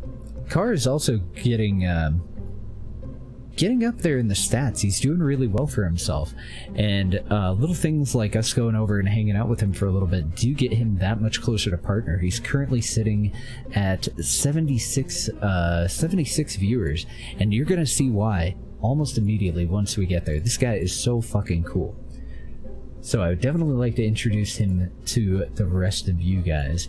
This Sunday, Car, Sai, myself, and Deb are going to be eating some 2X hot noodles from Sam Yang, and it's gonna be interesting. So don't forget to ask him about the spicy noodle challenge. He is a little bit nervous about it. I'm gonna go ahead and do a couple of shouts for the guy. We'll throw out a link in the chat, and then we'll toss him the host. He's playing a game called Speed Brawl, which I've never heard of. Let's go say hi. Have a good night, guys. Bye, guys. Yeah, I'm sure they will us too, Nezo. I'm sure.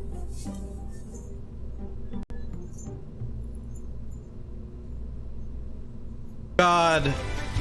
Pause the music. Speed, hold it down. Oh, yeah. No, just